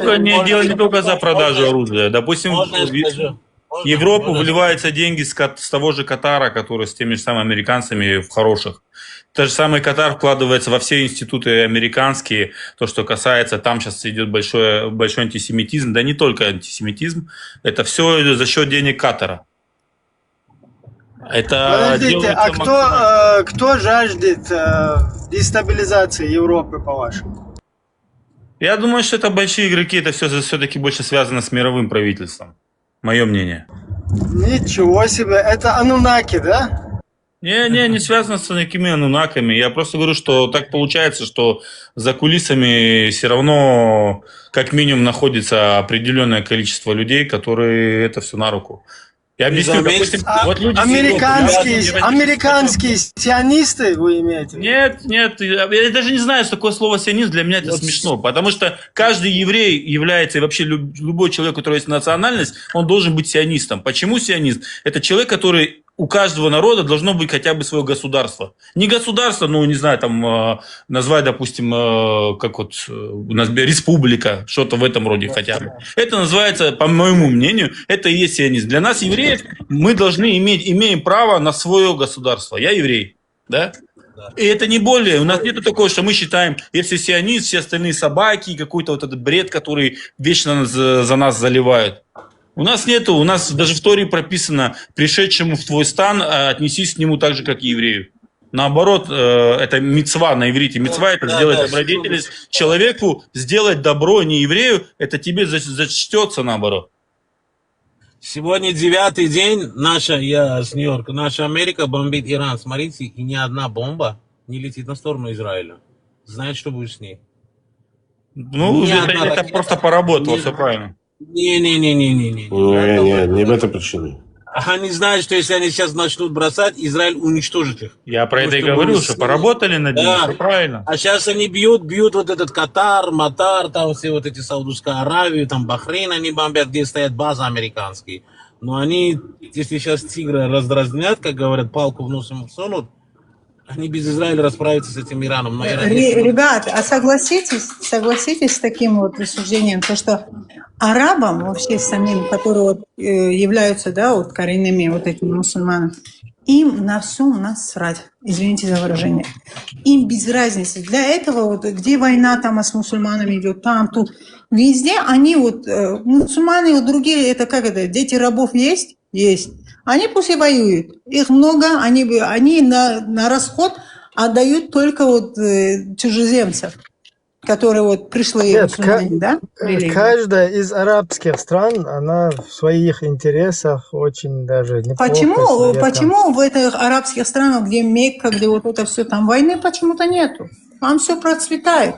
И благодаря тем, что наши дебилы на всю жизнь... Они же бомбят Саудовскую Аравию, там, где Мекка. Они же Саудовскую Аравию бомбят, там же базы стоят американские. Они же бомбят Иран. Бхармат, такой вопрос. Вот этот земли Мекки, по-моему, это же земли евреев тоже, если так брать, там, пока и Мухаммед их не захватил и переименовал. Медина, Хайбар, это еврейские земли. Исторически. Иншаллах, наши будут скоро. Медина, да, получается, с Хайбаром? Вечера.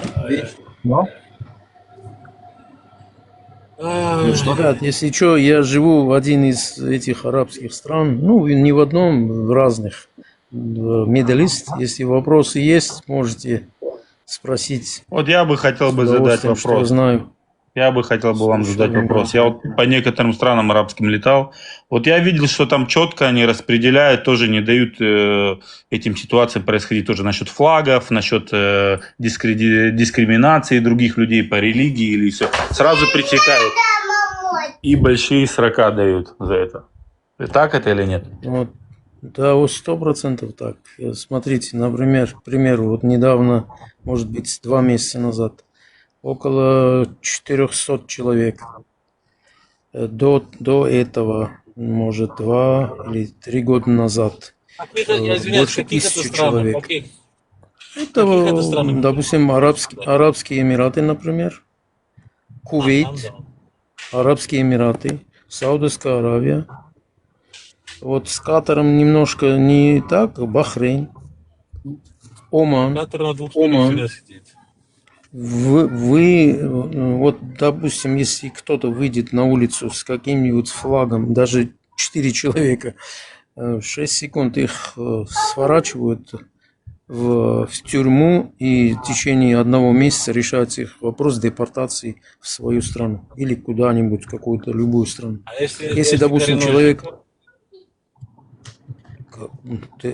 Ну, вы не знаете, наверное, точно, как они живут. Из-за этого ни одного коренного жителя вы не найдете, который выйдет на улицу. Если он выйдет на улицу, он потеряет все. Вот это прямо все. Дай Бог здоровья. Сейчас они живут, допустим, те же в Арабских Эмиратах, они живут неплохо. Их очень мало, кстати.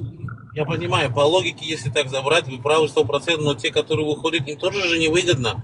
Они знают, что их поймают, депортируют, они потеряют работу. Так как это... Но повыходили несколько раз, и все это кончилось. Сейчас... Короче, первый блин комом. Ну, не первый, тут 10-й блин комом будет. Вы представляете ситуацию, если вышли сегодня, начали это то же кричать? самое, я вас хочу перебить, дорогой. Вот у нас есть штат такой, Майами, да, все знают. Там ни один никто не скакал. Знаете почему? А знаете, почему никто не скакал? Потому что у всех оружие. У всех пистолеты. Там пистолет купили, ты как мне с вами пойти покурить сигарету. Ни один не скакал, ни одной не было демонстрации Free Palestine. Ни одного. Я почему знаю, там мои родственники живут, моя сестра живет. В Майами диаспора очень большая еврейская, там тоже... Дело не в этом, в Нью-Йорке больше диаспоры, чем в Майами. Здесь почти 6 миллионов нас. Дело не в этом, это демократически, там оружие носить in and out. Ты можешь с собой нести, и в бизнесе можешь нести оружие, в машине имеешь право держать, в том, как ты был легально, все. Никто не скакал, никто не кричал Free Palestine за эти 3-4 года. Никто. Еще один перебью мысль о заботе. Ребят, здесь еще есть один момент такой. Сегодня вышли там, допустим, 100 человек за Палестину, там, а завтра вышли за Ирак, а послезавтра вот это может стать привычкой, и они выйдут против, допустим, подорожания цен, там, подорожания бензина, там, еще что-то там другое. Они прекрасно это знают, что люди могут, их всего лишь 8%, например, в Арабских Эмиратах 8% местного населения. Ну, в Омане больше, там, в Кувейте, по-моему, если не ошибаюсь, 17%, ну, в Саудовской Аравии еще больше. Но дело по поводу Эмиратов, они боятся просто. Разрешат сегодня одних, завтра выйдут другие, третьи, четвертые, и один день могут сделать просто... Вы хотите сказать, что в основном этих странах все приедут? Ах ты. В Арабских Эмиратах 8%. Вот я теперь Только понимаю, 8% местного населения. Да ты чё? Ну, вот так.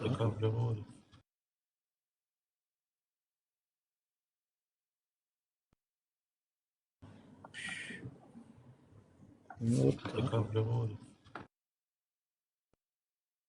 Я не араб. Ну, живешь там, да, в арабских странах? Да, более 30 лет. Больше, чем 30 лет в этих краях. И что, вот, какое впечатление там за вот эти 30 лет? Что ты вот изнутри там видишь? Это хорошая культура там? Да много чего можно сказать хорошего, есть много чего плохого, как и везде. Я имею в виду про Эмираты и про Кувейт, например, где я больше всего бываю, и Оман. Очень много хорошего, очень много плохого. Дело в том, что построили и сделали все не сами они, а приезжие. Тот же Эмират, вот то, что все вы по телевизору все, что видите, нету, да. это Деньги. возьмите любую компанию, Emirates, я не знаю, капитализация сколько Emirates сейчас, может быть, триллион уже. Там все руководящие посты занимают не местные. Есть немец, есть англичанин, есть индус. Любую компанию, нефтяные компании. Там нефтяные вообще там англичане, 51% акций у них в руках. Все, любую большую компанию, вы там увидите руководящий ЦО, там однозначно европейцы, индусы. Все, что построили не местные. Все, практически все. Ну, дали возможность, например... Да, их деньги, дали, вам всегда это говорил, да. Ну, когда-то было, знаете, какая ситуация была когда-то? Вот, допустим, 2000-е годы, там, любые суммы, которые бы переводились на твой счет, личные, компании, ни одного вопроса не было. После вот этого кризиса, 7-8 год, по-моему, с 9-го, с 10-го началось. Как только деньги попали тебе на счет, вопрос, откуда взялись эти деньги? Ты должен отчитаться. Но уже они построили все практически. 90%, может 80% было уже построено за черные деньги. Еще будут строить, братка, там тоже будет все нормально. Не, сейчас строят. Это просто, например, Эмираты уже варятся в своем соку. Уже народу столько не местного. Я был там очень красиво. Так все сделано по уму, все. Но ты не был на окраине. Ты не был на окраине. Ты видел все, брат, я везде там был. Я кайфанул, знаешь, все, первое мое было удивление. Я кидал Феррари ментом. Машины Феррари у них, Букати, менты. Думаю, что это такое? Есть. Это понты. $380 башня. Ну, хотя бы не было понты, но все равно. Ну, извини меня за скорость, допустим, за превышение скорости минимально $160. При такой жаре дороги ровные. При такой жаре асфальт не как у нас. Извини меня, все строили англичане, все строили немцы сначала. Сейчас в основном китайцы уже начали мосты, дороги, но строится очень. В этом отношении нельзя жаловаться. Чисто так. Вот это мне культура понравилась. Мы зашли в магазин, и мой чувак забыл телефон. За ним выбежали. Да. Потому что везде камеры больше. Да. Камер. Нет, дело не очень в этом. много камер. Да, очень такие пылают они. Он отдал телефон, говорит, вы забыли, говорит, свой телефон. Ну, не только телефон, случаев куча. 1 000 000 дирхам. Ну, Но там столько камер, что тебя очень быстро спалят, Да. даже если ты захочешь взять. Да все. Я сейчас тебе скажу Все об одну этом вещь. знают. Вот Артур, наверное, 100% знает. Как вы думаете, куда меня повезли на экскурсию? Последний удар. В тюрьму. Последний удар тебе? Да. Ну, Мне надо теперь улетать есть- сегодня ночью. есть- и я есть сказали, пустыня. сегодня последняя экскурсия. И мы поехали в тюрьму. В пустую тюрьму экскурсия. Я был в шоке. Это Я говорю, старая а чё? тюрьма, которая дубайская? Да, он говорит, здесь этого нету, здесь, говорит, сразу депортация. Вот. И еще он мне такое рассказал, я вообще был в шоке. Если здесь, говорит, человек украл из еды что-то, его не сажают, они сделают investigation и смотрят, почему. Сейчас, секундочку, это я то, что слышал, я не знаю, брат, я там не живу. Мгм. Я говорю то, что я слышал. Если человек, допустим, украл там хлеб, ну, что-то съедобное, скажем, мясо, они сначала узнают, почему он это сделал. Если он это сделал действительно, то, что у него нет денег, и он не может обеспечить свою семью, они на его не наказывают, они наоборот ему дают деньги, чтобы он больше этого не делал. Но если это сделал какой-нибудь, допустим, наркоман, и он был там, допустим, это уже депортация, это будет наказание. Я говорю, как, да? Нет, Бывали такие смотрите, случаи, когда смотрите. человек потерял работу, не имел денег и шел на это преступление. Ну, немножко не то, неправильно. Ну, люди могут преувеличивать. Допустим, это можно сказать про Оман, оно более такое, облегченные моменты у них есть такое. И правда, да, я это говорю, то, что я слышал. С браками Ну, как ну, там? вся- По возрасту? По возрасту с браками как там? По сунне все? Ну, не видно здесь. Есть, видно, что там 3 жены, там, допустим, идут вместе. Не, с я одним говорю, мужем. по сунне По там возрасту. 9 лет, да. Ну, я, например, не знаю случая ни в Кувейте, ни в Омане, ни в Эмиратах. Нету. Я не видел, я не знаю случаев, не слышал даже. Знакомых много местного населения, есть местные ребята, которые... Есть 3-4 жены, там друг у меня есть, у которого 32 братья и сестер, например. Но весь вопрос, когда отец умирает, допустим, в таких семьях, да, это пипец, что творится, короче. С судов не вылазят года 2-3. Разделение имущества и так далее и тому подобное. Вот, по поводу там украл еду там и так далее, не посадят. Дело в том, что здесь нет людей таких, которые бедные и нечего им кушать. И если у тебя работы нету, если у тебя есть работа, ты не получишь зарплату, твой работодатель получит пилюль и штрафов. То есть он получает, если он работает официально, если у него бумаги, он работает, он получает деньги. Из-за чего он украл, то значит это что-то не то. Вот из-за этого это неправильно, неправда, что не посадят. Посадят однозначно. Ну, могут штраф дать какой-то и выгнать из страны просто за воровство. Вот. Никто денег не дает. Ну, могут заплатить, допустим, если ты там попал, скажем, какие-то проблемы у тебя, ты попал, денег у тебя нет, тебя посадили в тюрьму, у тебя долги. Там 20 тысяч, 30 тысяч могут заплатить. Есть компании такие, charity, но, опять же, в первую очередь оплачивают за мусульман. Потом вторично уже, ну, нельзя говорить, что не платят, платят за остальных тоже. Небольшие суммы, то есть. Из Европы сразу туда уедут, в Квебеке ты находишься. Из-за чего? Да их, скорее всего, там же и потом уже и посадят на долгие срока. Они же все оттуда убегают. Нет, здесь никто вам не даст какие-то левые движения делать, 6 секунд вычислит и вытурит, кем ты не был, без разницы.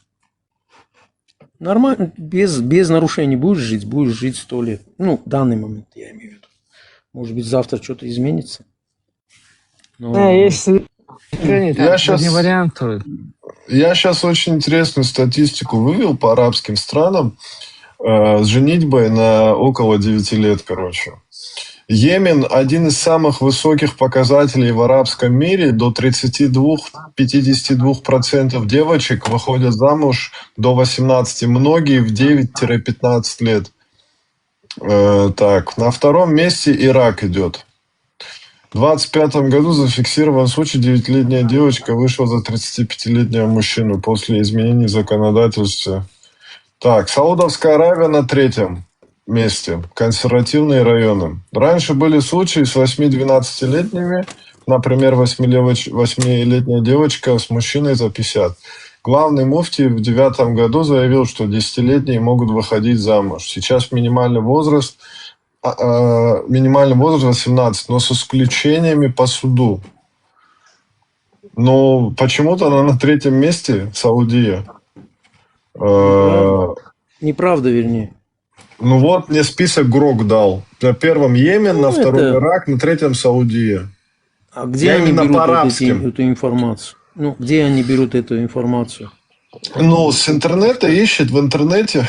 Вот отчет по отчетам ООН. По отчетам ООН и правозащитников и СМИ. Смешно так пишет. Это. Почему? Смешно это, знаешь, почему? Каких правозащитников пускают в Саудовскую Аравию, чтобы они пошли, там начали спрашивать у людей или запрашивали у кого? Сейчас я раскрою. Людей? По Саудии раскрою, подожди. Сейчас, это он коротко дал, я сейчас более подробно. В Саудовской Аравии ранние браки традиционно были распространены в консервативных районах. Например, в провинции Касим, Наджд и некоторых сельских племенных районах. Они часто оправдывались интерпретациями шариата и примером из сунны брак пророка Сайши. 8-9 года громкий скандал. 8-летняя девочка, то, что я читал, 50 лет. Судья дважды отказывал в разводе, несмотря на жалобы, брак в итоге аннулировали под международным давлением.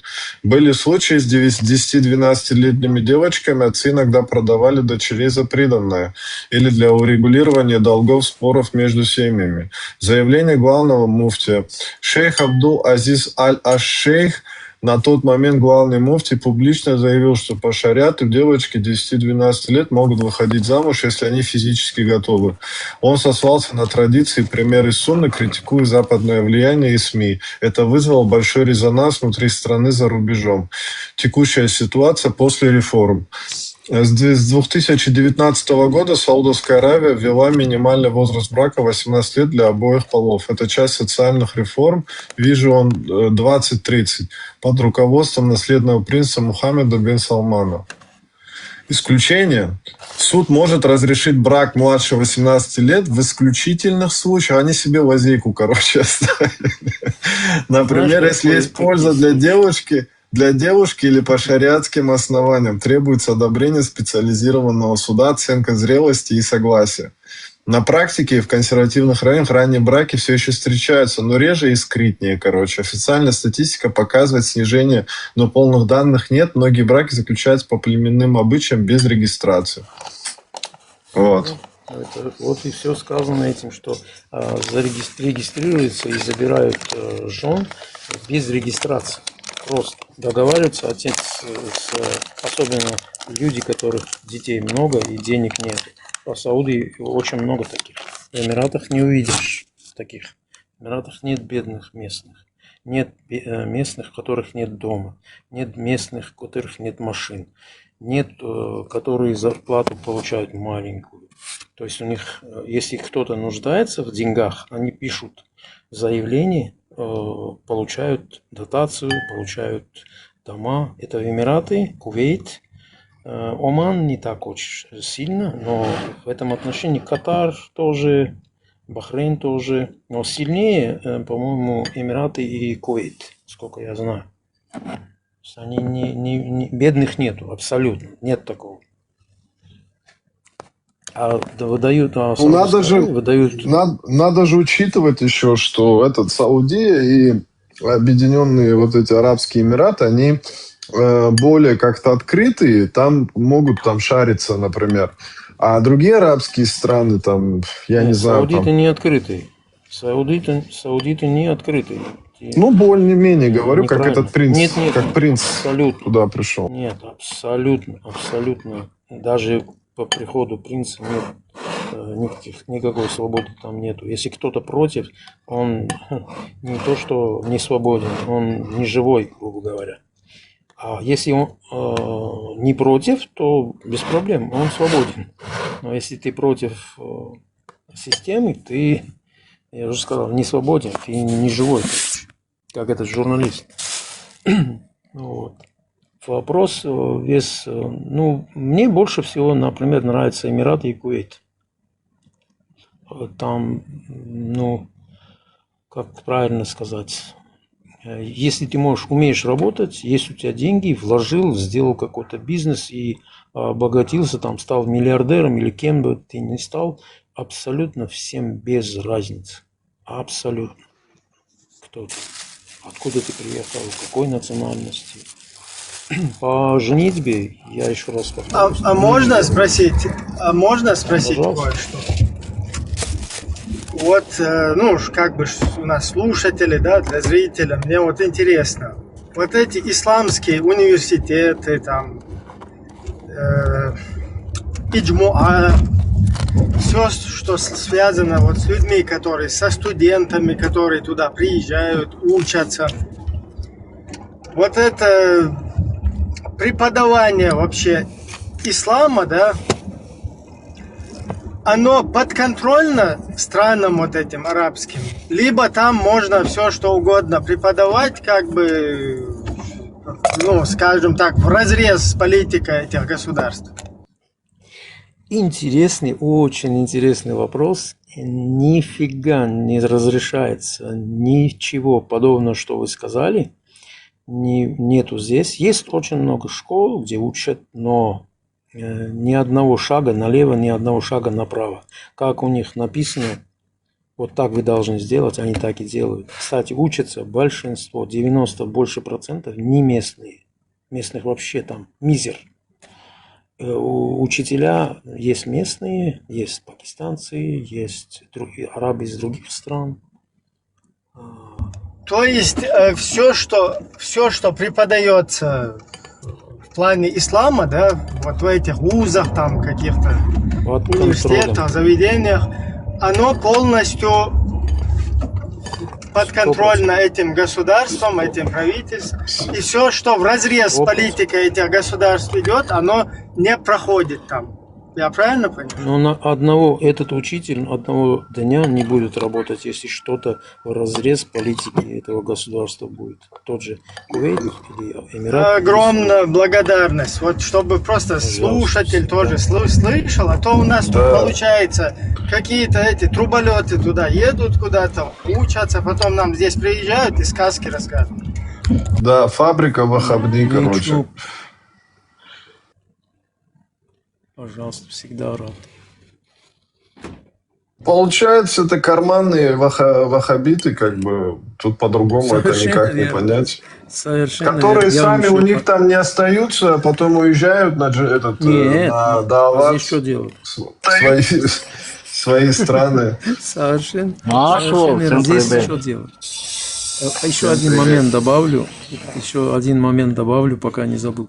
Короче, вообще, если кто-то есть из мусульман, кто знает вообще все, ну, скажем, правила, да, на пятничной молитве, во время пятничной молитвы, знаете, что они делают здесь?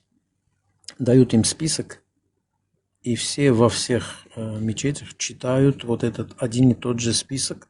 Нет ни слова, ни буквы разницы друг от друга. Вот дали, вот вы должны молиться там вот так вот. Говорить про шейхов, чтобы у них было здоровье, там, благо всякие и так далее и тому подобное. Именно там отмечается это все. Вот все, кто слушает, да, вот именно к чеченцам я хотел бы в основном обратиться, к первой потенциальной жертве, да, жертве вот этого всего идеологического движения. Вот просто вы слушаете, да, вот человек, который там проживает, он нам разъясняет, и у нас что получается? Вся вот эта вот ваша тема, да, религиозная, в которой вы там высмеиваете, например, Сала Лубянского и прочих, вот это вся ваша официальная тема, да, там, вахабни. можете точно так же провести параллель, да, с Лубянским и всеми остальными, да, и понять, кто такой ваш Димашкин, ваш какой-то Халид Фулейч, ваши все официальные вот эти вот религиозные, скажем так, заведения, да, в которых вы там всяких наштамповали нам всяких балаболов, да, и они ходят, нам мозги здесь компасируют. И ни одного, кстати, ни одного здесь не увидите. Они здесь отучились, уехали отсюда, все.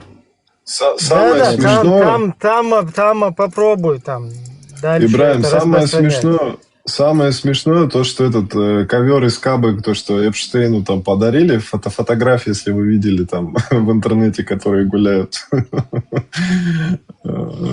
Знаете что? Я подумал, короче, больше не буду впрягаться за вашу религию.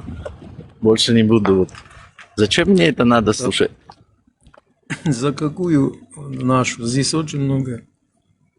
Он своим слушателям говорит. Короче, никто Мартину там ничего не перекидывает, и он сейчас вообще решил бросить вас. Нет, просто когда я что-то говорю, если я буду в стриме, было много раз среди мусульман я сидел, они про евреев. Дай договорю. Я твои слова вот сейчас запоминаю, чтобы через неделю-две...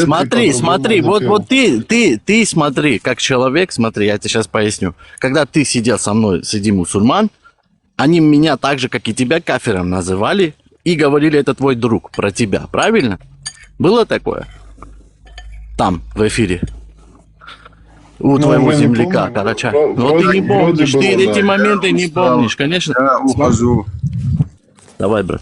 Я когда, смотри, если я буду среди мусульман, они про евреев плохое говорят, неправду какую-то говорят, я также буду впрягаться из-за евреев, за ихние, из-за... Это не значит, что я еврей. Все, кто здесь так ничего и не подкинул Мартину, вы неблагодарные, мусульмане, неправильные. Да, мне не надо ничего подкидывать, просто... Поэтому больше вам как бы даром за вас топить здесь. Ты на себе да нет, Мартин больше мне ничего не надо. Мне ничего не надо, просто если говорите что-то, да, я вижу, но это не соответствует. Я должен сказать, да, ребята, вы правы, хорошо, будем как эти... Ты мне скажешь молоко, оно черного цвета, я должен сказать, да, ты прав, брат. Хотя я вижу, оно белое, ладно, я буду говорить, ты прав.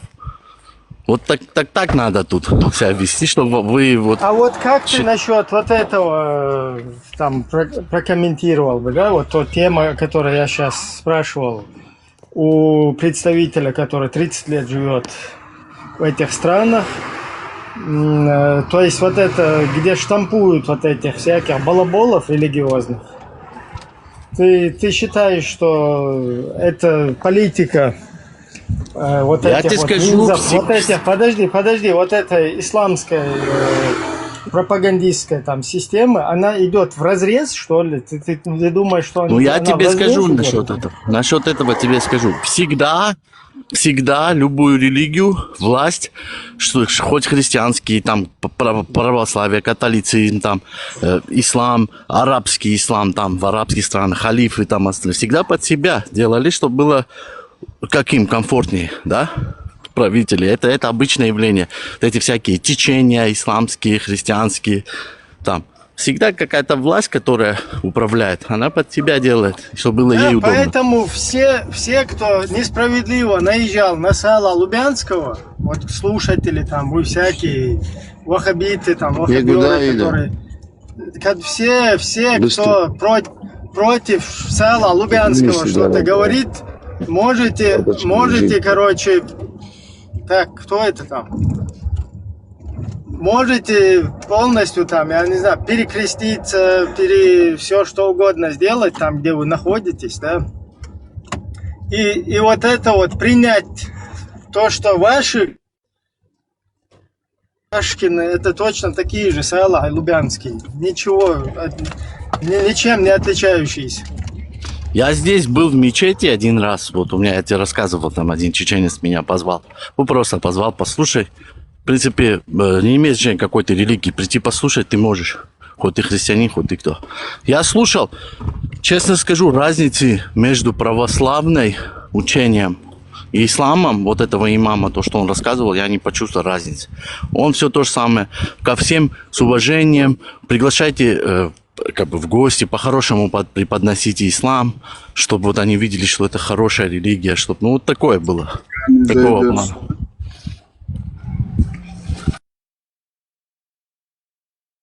Это до поры до времени.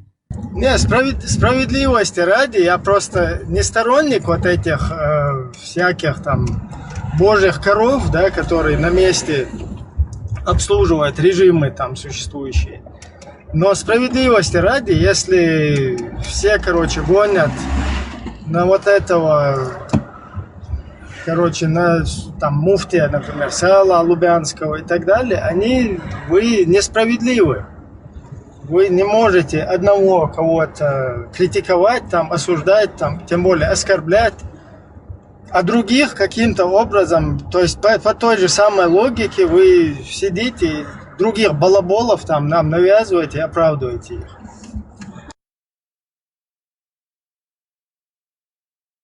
Других таких же балаболов, подчеркну, которые обслуживают режимы. Как Мартин сказал, да, все вот эти божьи коровы, они обслуживают режимы, в которых проживают. Поэтому не, а что, подожди, а что ты? Не надо нам, да, поэтому не надо нам тут рассказывать там какой-то ваш какой-то, этот правильный, у вас это, у тех не это. У вас у всех балаболы. Смотри, а что в арабских странах, допустим, ислам, там свой, что халиф только там араб должен быть, и еще свои как бы темы были, да? Тех же турков же они не признавали халифами султанов. Каждый под свой этот старается, это обычное явление, но там и ислам есть обычный, как бы примерно, да, как он должен быть. Этот Мартин, ваши католикозы, они тоже обслуживают там в Армении? Ну да, наш католикос, он больше поддерживает старую власть. Вот, ну, с 90-х. Он еще с того времени есть католикос. Подожди, а как он может тогда? Значит, ваш какой-то нестандартный католикос. Не, ну у него поэтому сейчас там проблемы Подожди, есть. Действующую власть он не обслуживает, ты говоришь, да? Не, не то, что обслуживает, он должен считаться, но все равно там у него есть разногласия с ними, да, сейчас. Если ты почитаешь про последние события, тоже были. Это уже другая, значит, система, потому что тут мы абсолютно понимаем, что никакого разногласия не может быть, понимаешь?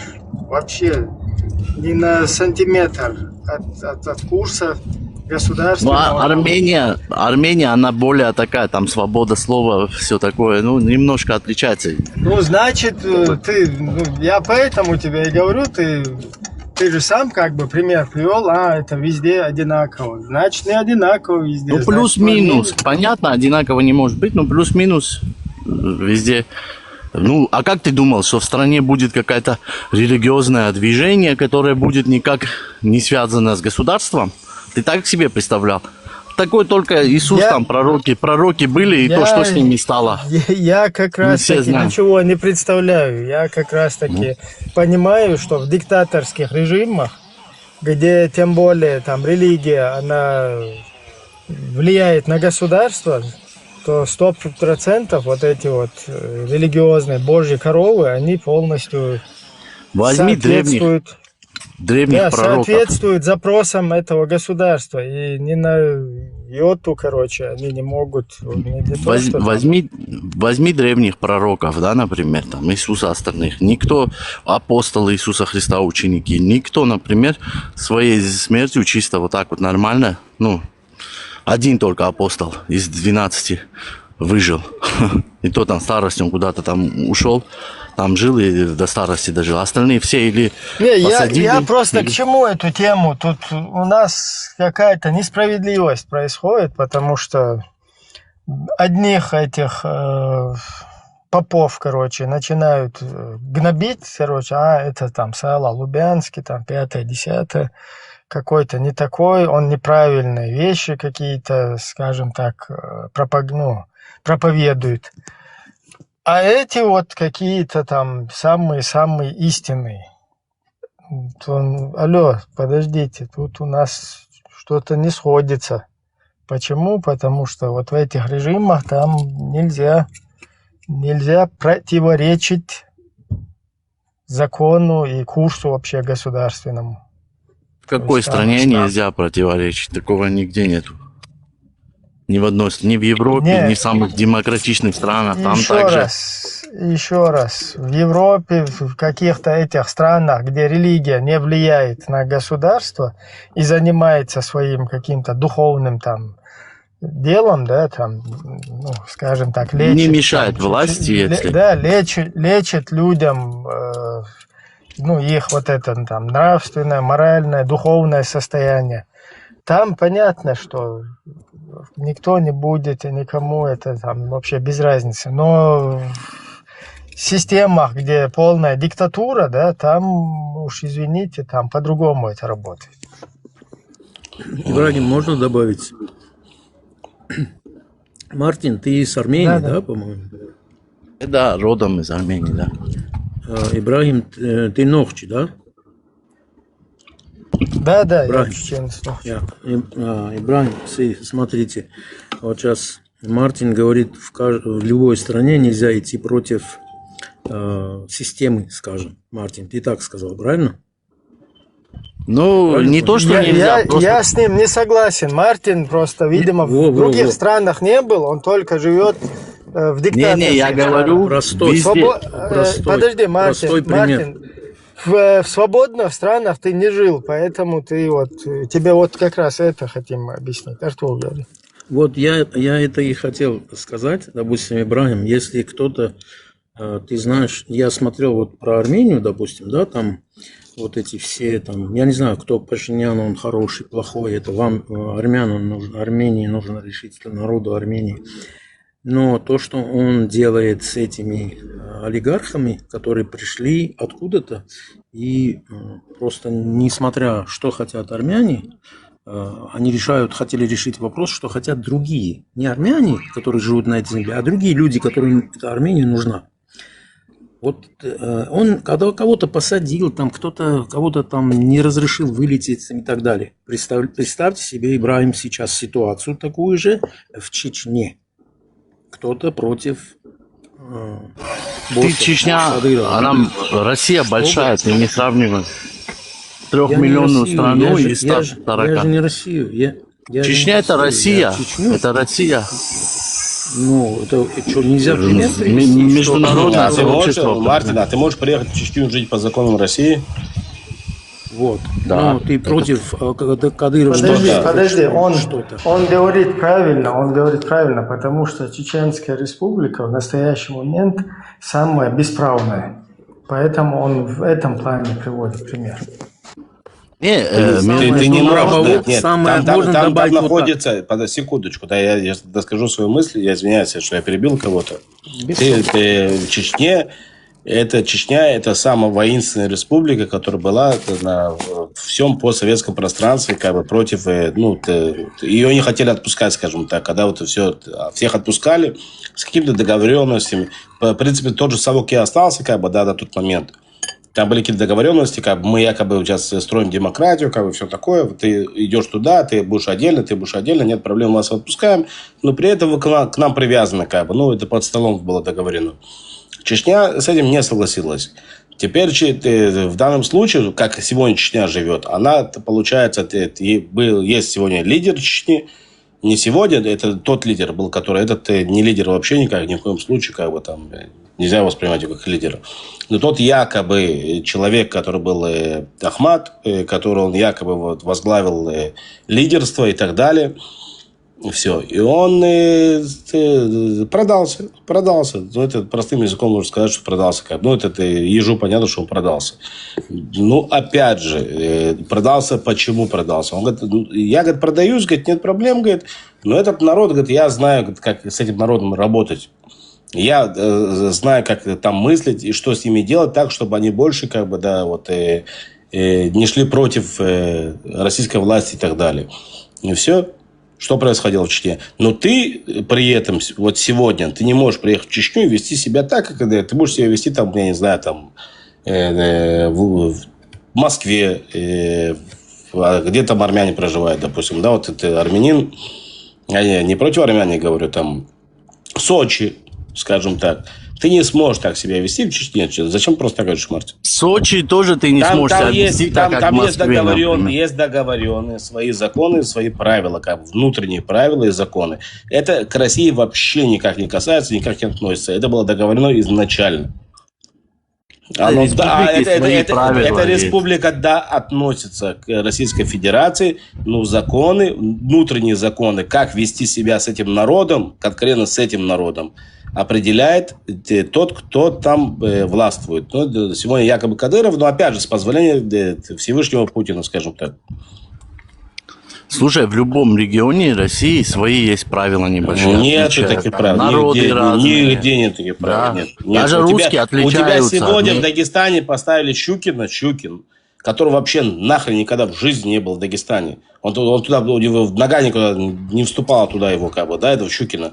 Он вообще к Дагестану никак ничем не относится. Вот он там, допустим, сегодня, там, кто он, это, по-моему, глава республики, да, стал? Стал в конце, не знаю, не стал, ну, собирался стать. Потому что Путин так сказал. А там другая, там даже нет договоренности. Там вот приняли решение, как бы все. Вот Путин принял решение, и все. Тут есть договоренность. Как этот народ, получается, держать как в узде, так, чтобы они больше не бунтовали, как бы, скажем так. Но при этом, при всем, этот, кто держит этот народ в заложниках, с того же народа, да, получается, он решает, как эта республика будет проживать по сегодняшний день. Не Путин. Как бы Путин позволил им это сделать. Понимаешь, в чем разница?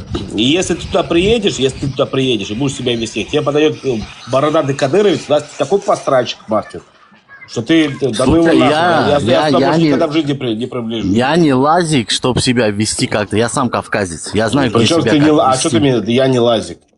Ну, потому что ты на меня говоришь, подсрачник ты даст. Я везде себя веду. Ты говоришь, что якобы ты можешь там находиться точно так же, как ты находился в Сочи. Потому что Лазик, там русским подсрачники давать нельзя. Там такая тема, что как бы с русскими так вести запрещено себя. Это только... только внутренняя тема, да, получается? Да. Нет, только в адрес чеченцев можно полностью все, что угодно делать. Вот ты схватишь его без вести, потеряешь, и все, никто за это не будет отвечать. А вот с русским там вот так поступать не получится, потому что там запрещено это. То есть русские приедут, они себя там вести будут поэтому хорошо. Никто думает, из них лишнего делать не будет. Вот это не касается, получается, да? Смотри, я лазик, где бы не был в России. Мартин, он армянин, он, скажем так, примерно второсортный. Но вот если русский будет, то это первый высший сорт. И смотри, брат, я куда ни приеду... Мартина так слегка могут шлепнуть. А вот чеченца его могут потерять без вести, без проблем. Смотри, брат, я если приеду хоть в Сочи, хоть в Чечню, я себя веду, культурно одеваюсь, не матерюсь, веду себя порядочно. Мне никто слова не скажет. Что такое культурно одеваешься? Я не понял, что за Ну, я короткие шорты не одеваю там на Кавказе. У нас также в Армении такие же правила, примерно плюс-минус. А даты у нас общие, с чеченцами много чего. С грузинами. Что ты несешь, нахуй? Слушай, мы тоже кавказцы, мы с ними всю историю рядом. Ну хорошо, когда тебе жарко, ты шорты не оденешь? Нет, я не одеваю шорты. Но у меня есть такие, они длинные, более такие, ниже колена. Но все равно в Чечне я бы не одел. Религиозные. По сунне, ниже колена. Религиозные, короче, адаты, да? Я с любыми людьми, слушай, могу найти подход правильный. Понимаешь? Я не какой-то... Микоян. В окоп закинут после этого, как увидят в шортах тебя, в окоп на Украину закинут или нет? Вот вопрос. Да ничего не скажут. Скажут, иди одень, да, штаны. Слушай, тут нельзя так. просто У тебе нас тут женщины не объясняют ходят. разницу вообще. Вот ты вообще разницу не понимаешь абсолютно. Я понимаю, Кавказ везде, не только в Чечне, в Кавказе. Если бы ты понимал, я тебя слышу уже много недель, но ты ни черта не понимаешь. Или ты прикидываешься, что не понимаешь. Не, он не понимает, Фарго, не понимает. Это у кого там азан? или Это что у там? кого азан поет? Это у меня. Это у кого там до нахча азан поет? Это у меня. Артур, а ты Всё, откуда всё, сам, всё. брат? Ты откуда? Ты грек или? Не, он в арабских Да, странах греки. живет. Где? Греки. Грек? Вот я сразу же понял. Акцент. По разговору. Одни говорят... Не, ну я другие имею там. опыт. Опыт с людьми, с любыми я могу. Не, чувствуется, да, стиль разговора, ну и как бы ментальность, да, говорится. А как ты узнал это, Варо? Греки наши брат.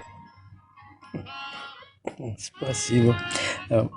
Я бы хотел Ибрагиму спросить. Ибрагим, вот я, если честно, я я старый уже, можно сказать, да, взрослый человек.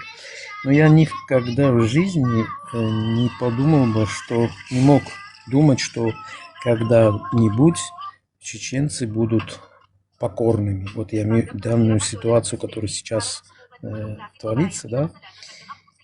Вас не покорили, не знаю, 2-3 тысячи лет, или сколько лет есть чеченский народ, Нохчи, в войнах и они были непокорными. Вас силой не покорили, вас количеством не покорили, вас просто покорили обманом и, знаешь, такими мягкими рукавицами поймали, и потом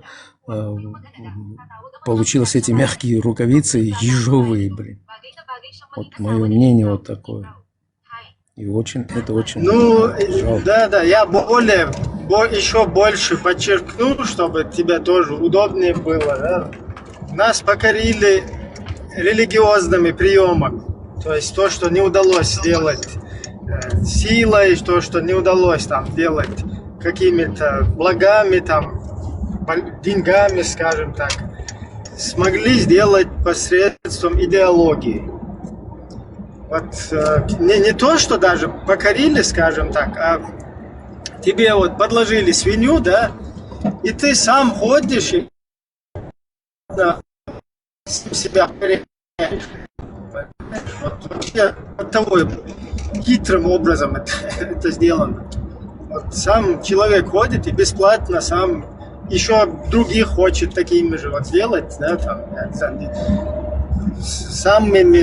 то, что, казалось бы, полностью противоречило нашей культуре. Кстати, вот этот фильм «300 спартанцев», когда чеченцы смотрели его, да, вот, все сразу как бы с собой ассоциировали вот это, да, потому что вот эта культура, она, ну, просто нам очень приемлемо, да, вот эта непокорность, вот это, когда даже маленькая какая-то группа, она готова полностью жертвовать, чтобы не покориться. А тут у нас получилось так, что вот эту же тему технично перевели, скажем так, на такой уровень, когда вот это ты сам как бы становишься, ну, себя представляешь, наоборот, как будто бы ты какой-то непокорный, а по сути ты вот, я не знаю, наоборот, именно вот эту вот культуру, вот эту вот тему, да, там, рабскую какую-то, ее не только на себе применяешь, еще другим несешь бесплатно.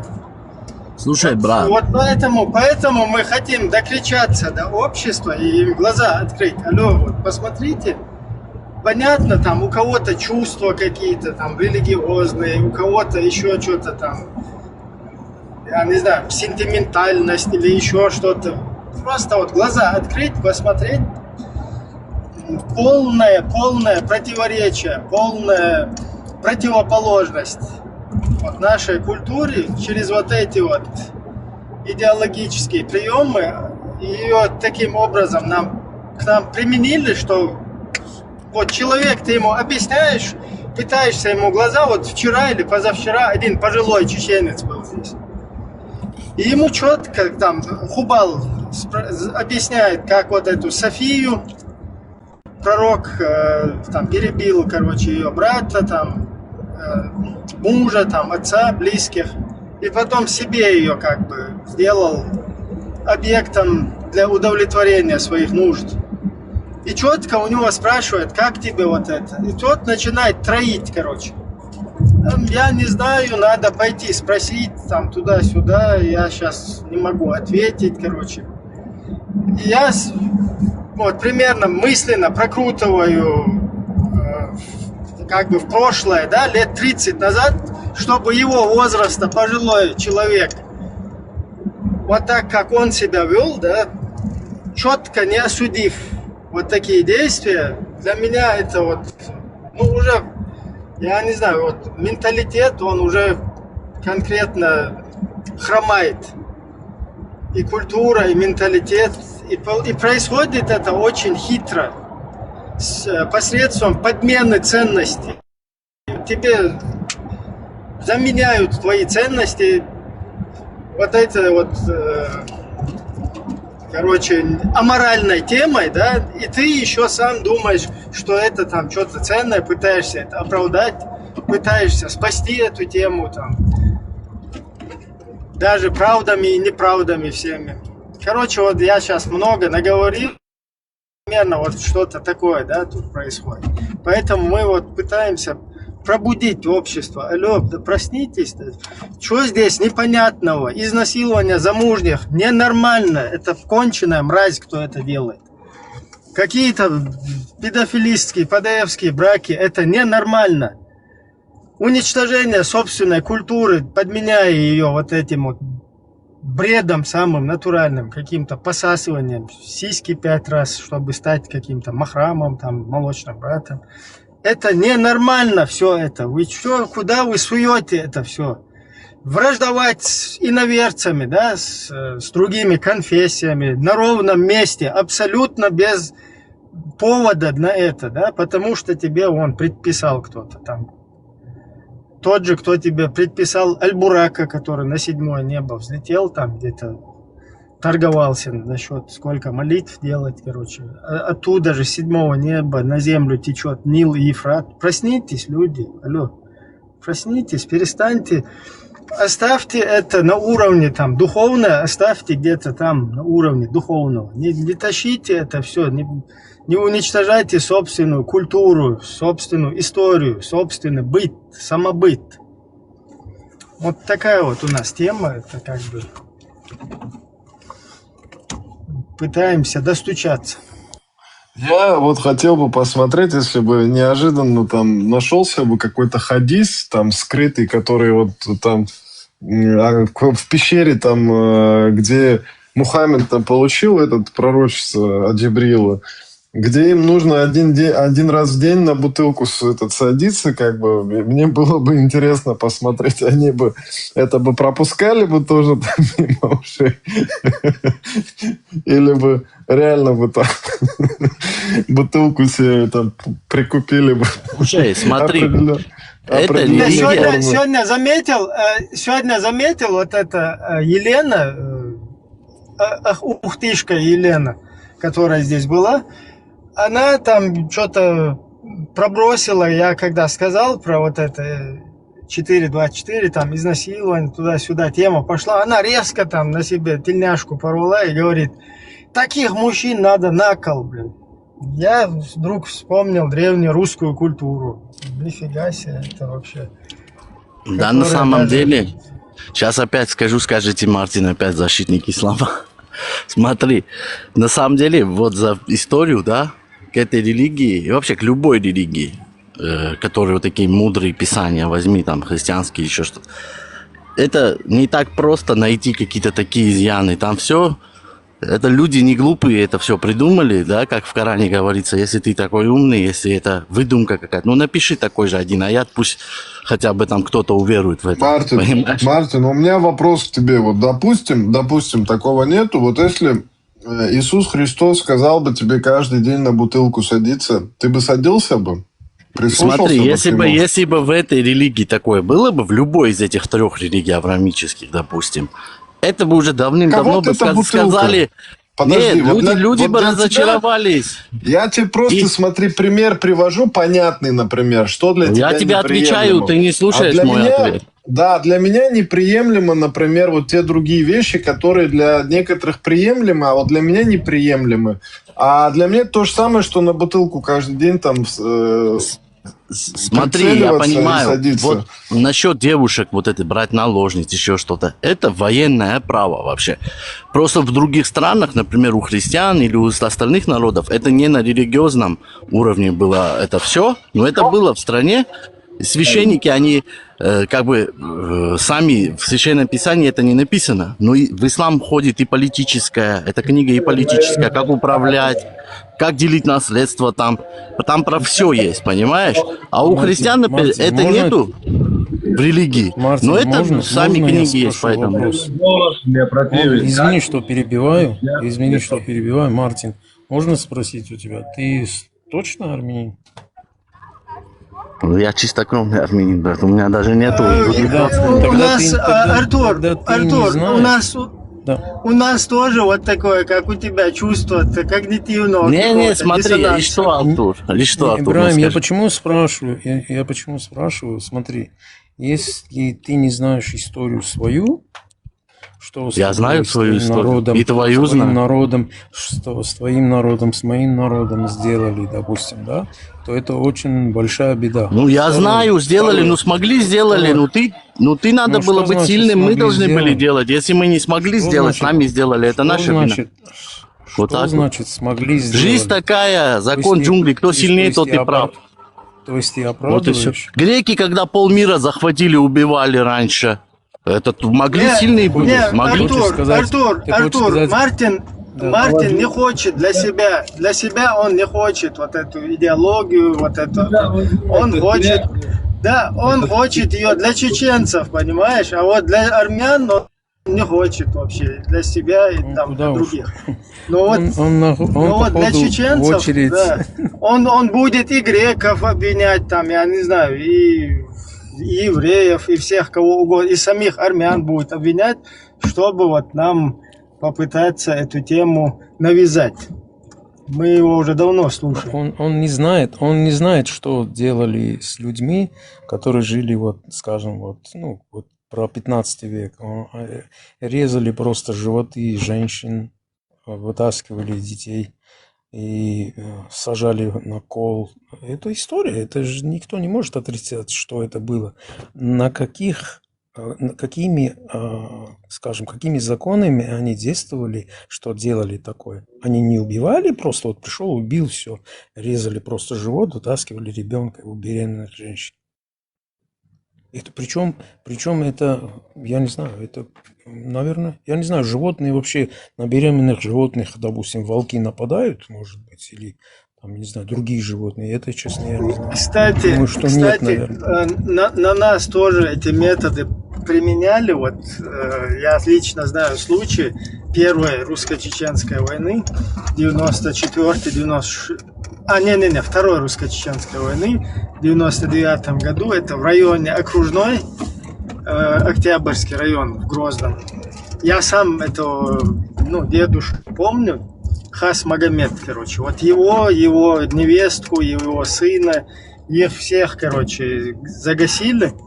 И вот эту невестку, ей, кстати, вспороли тоже это живот, и туда, в этот зародыш, который там, туда макали головой мужа, короче, вот такая тема.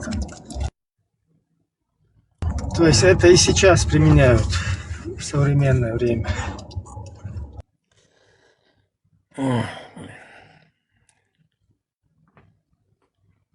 Маршал Душик Масага, приветствую всех. Артур, я хотел спросить один такой вопрос. А ты находишься на арабском земле Да. На арабских землях. Может, да, на арабских землях. Да. Я вот 21 год тому назад слышал такое, когда туда приезжают паломники, вот это большой наплыв, там несколько миллионов, и им, чтобы их обезопасить,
Ибрагим, знаешь вообще все, много чего знаешь про ислам, да? Ну, пока еще не все. Да. Когда я познаю что-то, смотрите, когда, казалось бы, уже дно пробито, но там еще появляются моменты. И у меня вот, я 71% сейчас мусульманин, и у меня иногда плавятся эти проценты. Вот, смотрите, у меня такой момент. Я в прошлый раз тоже, по-моему, в прошлый раз я у Пармата был на стриме, я спрашивал, а за что убили Каддафи? Кто убил Каддафи? Мусульмане, правильно? Там же не русские были, не греки, не евреи. Да. Каддафи убили мусульмане. Он никакого нарушения у него не было. В Суне написано, там нельзя скидывать, скажем, правителя, если он, то есть можно скидывать в одном случае, пока он не совершил явный куфр. То есть куфр, это имеется в виду, заставлял кого-то отречься от религии, от ислама. От такого правильного, скажем, мусульманина, как Каддафи, наверное, нету и не будет. Не, ну тут вопросик стоит, был ли он вообще арабом? И может его под соусом того не араб скинули. Не, все равно нельзя, уже нельзя. Кем бы он ни был, нельзя его смущать. Кстати, Артур, это я даже не думал об этой теме. Это полное противоречие исламу, вот то, что сказать.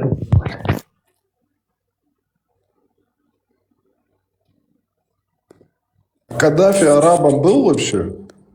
Конечно. Может, он был там, я не знаю, там, персом или кем-то? Нет. Он был арабом, каким персом он был.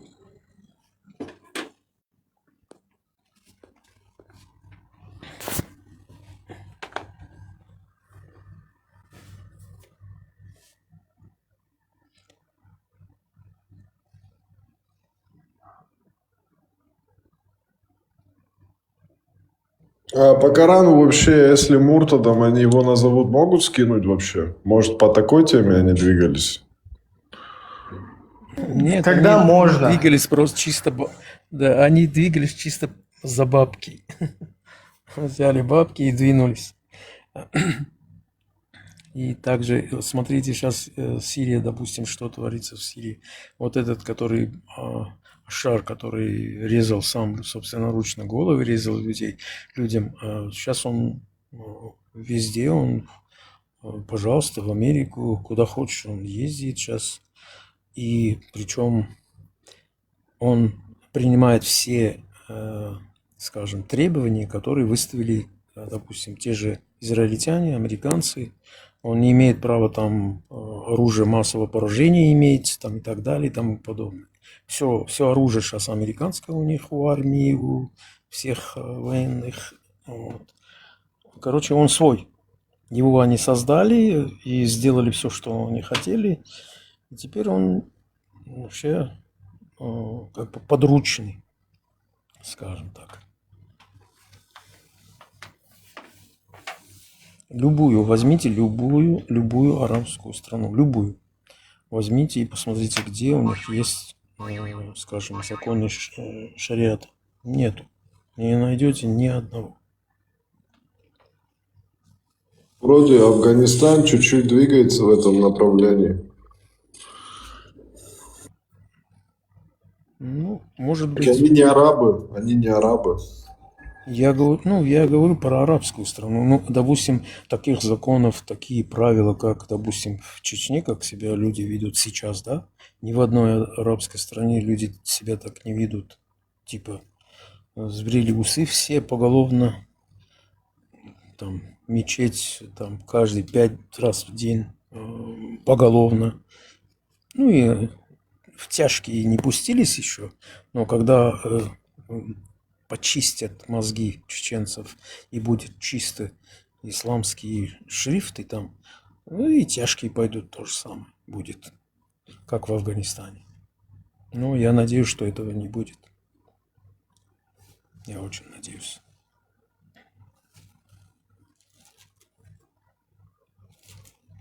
Да, мы тоже надеемся, но если вот люди, кто чувствует за собой ответственность из нашего народа, кто осознает всю пагубность этой ситуации, если не будут противодействовать вот этому делу, конечно, это все придет к этому, если еще не хуже, потому что нас подводят туда. Сауди по официальной версии говорят, что у них шариат, Коран и Сунна. Они так заявляют, я имею в виду Сауди. Они не говорят, что у них нету шариата. Они говорят, что у них конституция, Коран и Сунна. И другим законам они не подчиняются, только этим. Они так заявляют, я имею в виду. Это только они заявляют. Но там имеют полное право 1500, по-моему, 1600 принцев, что ли, у них есть. И всем руководят они. Остальные, даже местное население, там бадуины, которые настоящие старые арабы, которые прям, даже некоторые есть без паспортов, они никаких прав не имеют. Они им дают какие-то деньги, что-то подали, тот живет, купили ему какую-то машину, какую-то комнату ему дали, вот он живет и молится на них, что такие... Типа такое, знаешь, вот что-то какой-то несправедливость, у них такие разговоры. Шейх не знает. Если не дай бог он узнает, что вот такое творится, снесет головы ихние все. Это все... Что интересно, мне, знаете, что смешно? Вот я вспомнил, пару раз смотрел видеоролики этого Димашки, или как его там зовут. Он как на Чечню там гнал. Они туда это все как бы принесли, и еще недовольны тем, что у них там нечистый ислам, короче. Ну, я скажу, что сейчас они все, как в пример, знаешь, Чечню ставят. Смотрите, что в Чечне творится. Что, не то, что творится, а как Чечня. посмотрите, как люди себя, как живут люди в Чечне. Без проблем 5 раз молиться, там все по Сунне, все по Корану там, и так далее и тому подобное. Вот пример приводит. А что любого человека могут просто днем взять и потерять, на это никто внимания не обращает.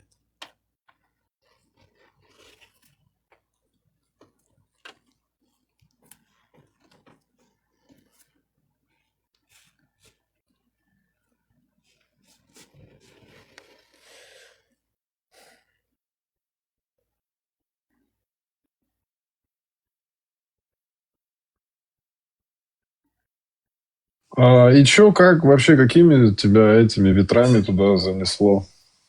Ой, блин, это в молодости еще 30 лет назад. Работа такая. Ну, сейчас в данный момент, типа, скажем, коней на переправе не меняют. Сейчас взять и все бросить и уехать куда-то. Не решаюсь, короче. Может, может, в скором времени, когда нужно будет уже, скажем, найти свое место. А часто тебе даават делают вообще? Там твои приятели, которыми ты успел там познакомиться, там подружиться? В смысле, менять? Нет. Я Пробовали, даават делать, там какие-то дискуссии с тобой пробовать? Нет, люди, которые не знают, допустим, меня, незнакомые, там были несколько случаев таких, когда по работе, допустим, случилось что-то там такое, и человек спрашивает,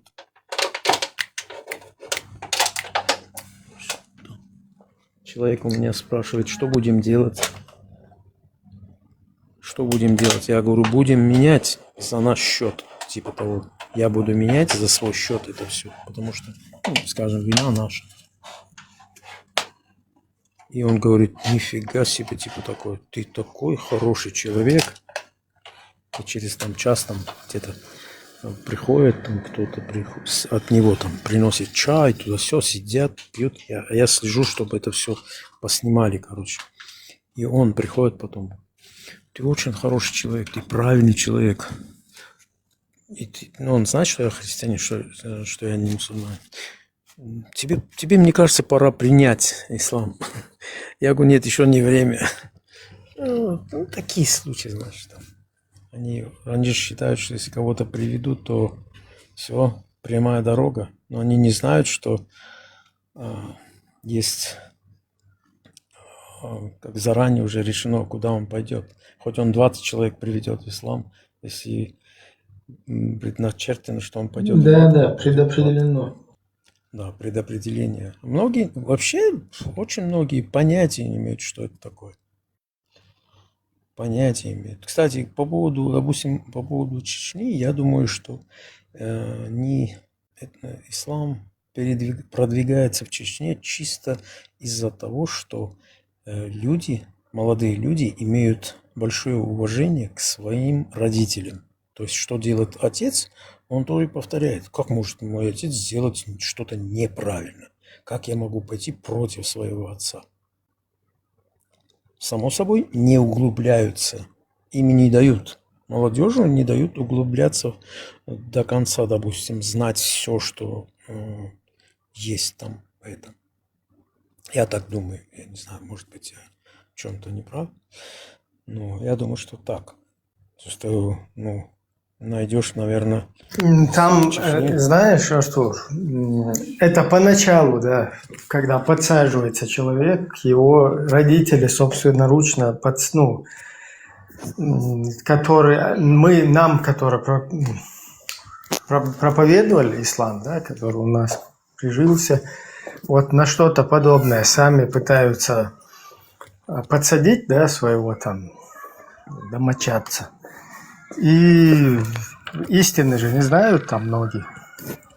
И чтобы не пил, не курил, налево не ходил, чем-то каким-то аморальным чем-то не занимался.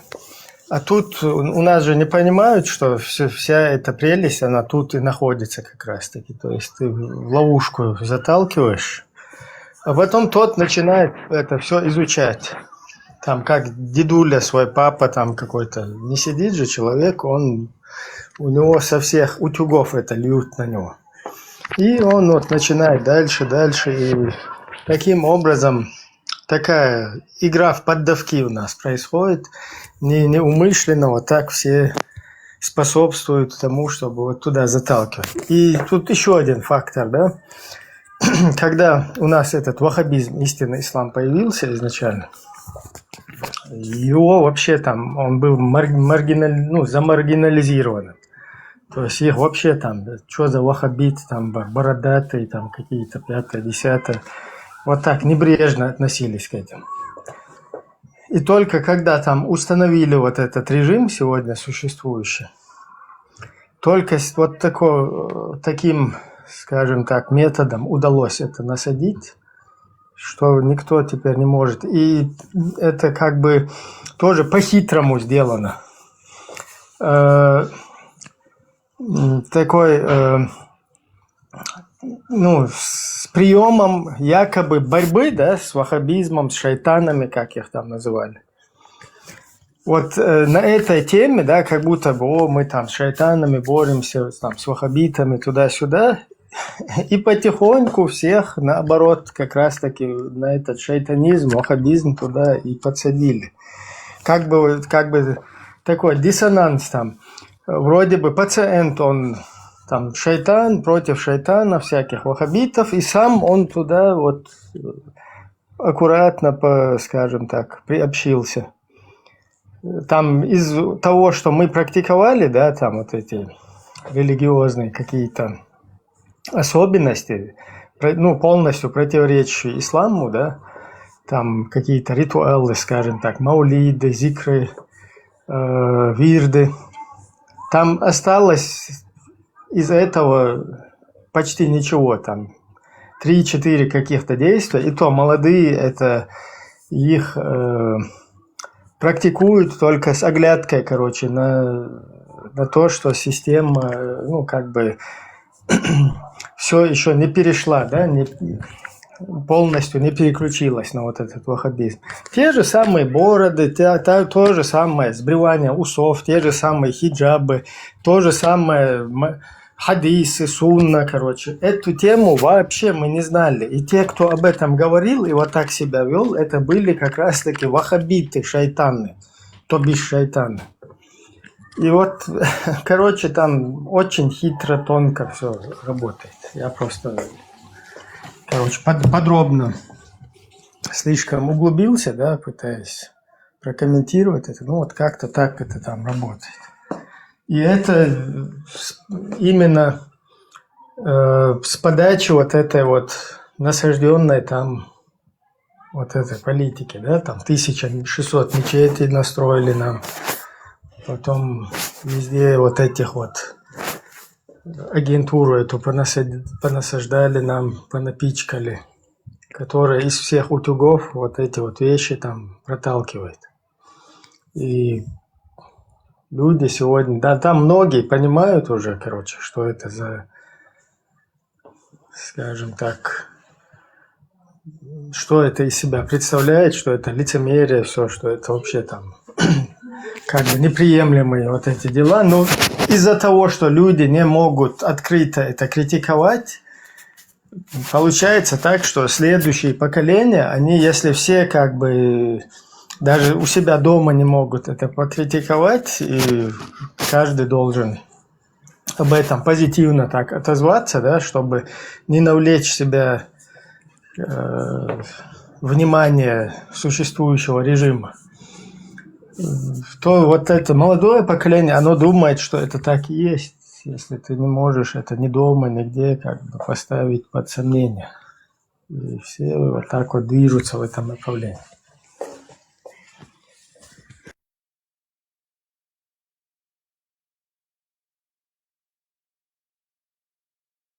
Как-то сказал, что Каддафи или там сами арабы убили, он был арабом И Саддам тоже там был арабом. Но они не такие арабы, как те, которые саудиты, как по их Саудии это из Шама они идут, да, и они их не считают такими, только они себя так считают, потому что вот этот Вахаб, который первый это придумал эту программу, там он тоже захотел разбогатеть таким образом. И плюс Сауди, это их фамилия, который тогда был правителем, он ему так говорит: ты постоянно будешь халифом, ты умрешь, твои дети, твои родственники будут править.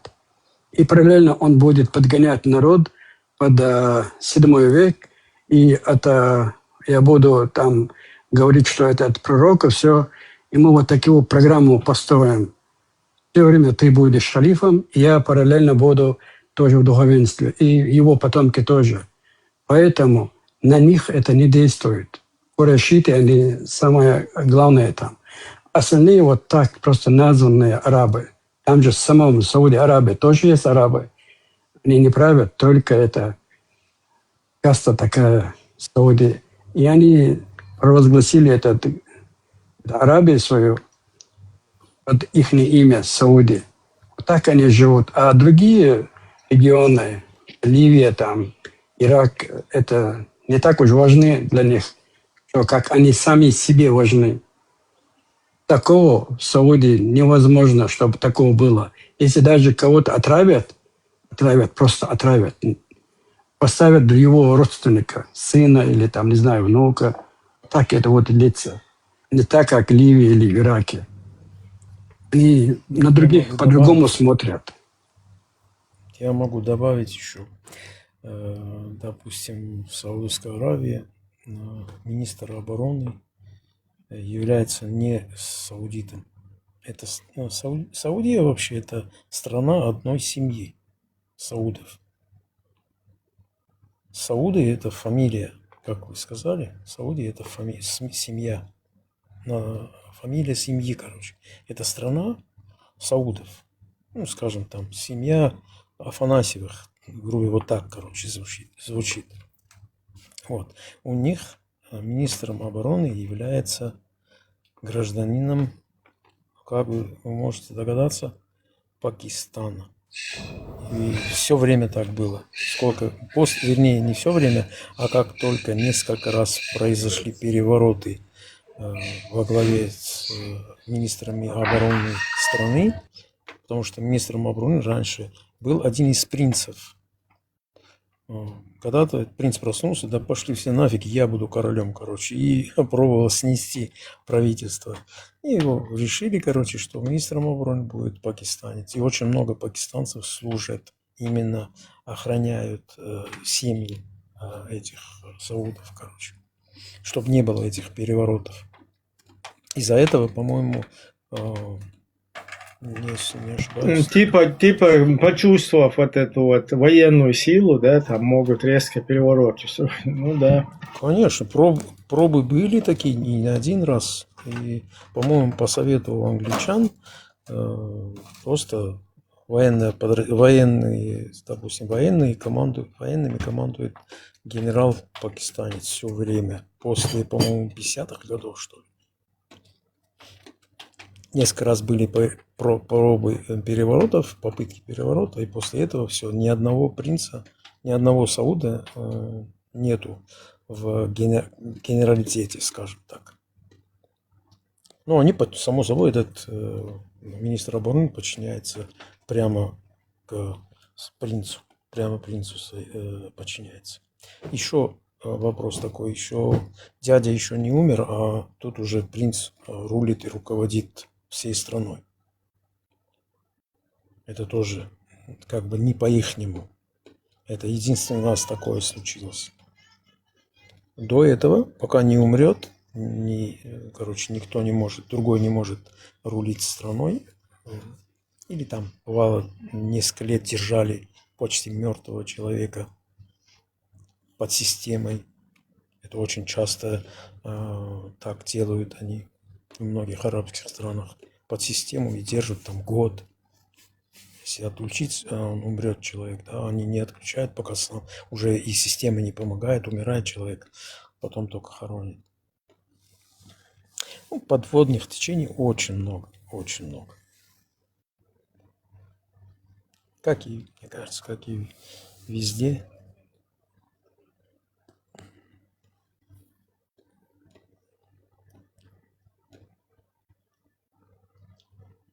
Законы, допустим, Эмиратов очень, как скажем, ну, более-менее нормальные. Кувейт нормальный. Допустим, если ты в Кувейте или в Эмиратах кого-то оскорбишь по национальному признаку, не имеет значения, кто ты и кого оскорбляешь, мусульманин ты христианина или христианин мусульманина, получишь там что-то, не помню, по-моему, около $200 000 штраф и тюрьма 5 лет.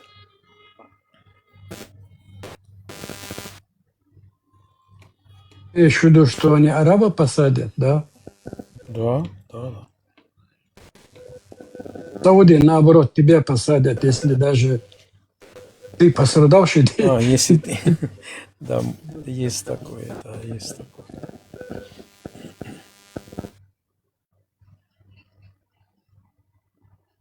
Но из-за этого я говорю, что там немножко по-другому. Ну, не то, что немножко, а там много по-другому. В этих странах они более цивильные, что ли, можно сказать. И не смогут по-другому, допустим, в Кувейте или в Эмиратах, не смогут по-другому. Как только начнут они давить и менять какие-то законы в сторону, допустим, тоже того же шариата, опустеет просто-напросто Дубай или Кувейт. Здесь церквей очень много, например. По-моему, даже армянская церковь есть, допустим, в Эмиратах. В Кувейте старый вообще церковь, старый очень. И школа, где учат языку. Писать, читать учат. Очень много людей отправляют своих детей учить язык свой. Это армянский, это греки, это копты. В Кувейте именно. Греки и армяне в Эмиратах. В Кувейте, копт нету в Эмиратах. А копты, очень много копт есть в Кувейте. Копты это настоящие египтяне, которые, если кто не знает, они христиане, у них тоже больше 1500 лет, что ли, этот народ принял христианство, и правда их потихоньку выдавливают. Там осталось, по-моему, 7 миллионов, что ли, их всего лишь в Египте. Вот так вот. Кто-нибудь в курсе, джизю на банковский счет переводить можно? Да вот, я его поднял, хотел послушать, что он там скажет.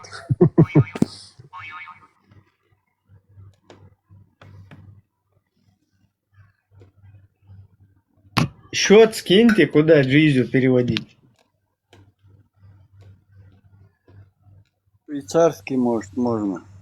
Ну, я вот думал, какая вероятность, что мы бутылку вытащим ислама из его задницы. Не успели. Аккуратно, аккуратно.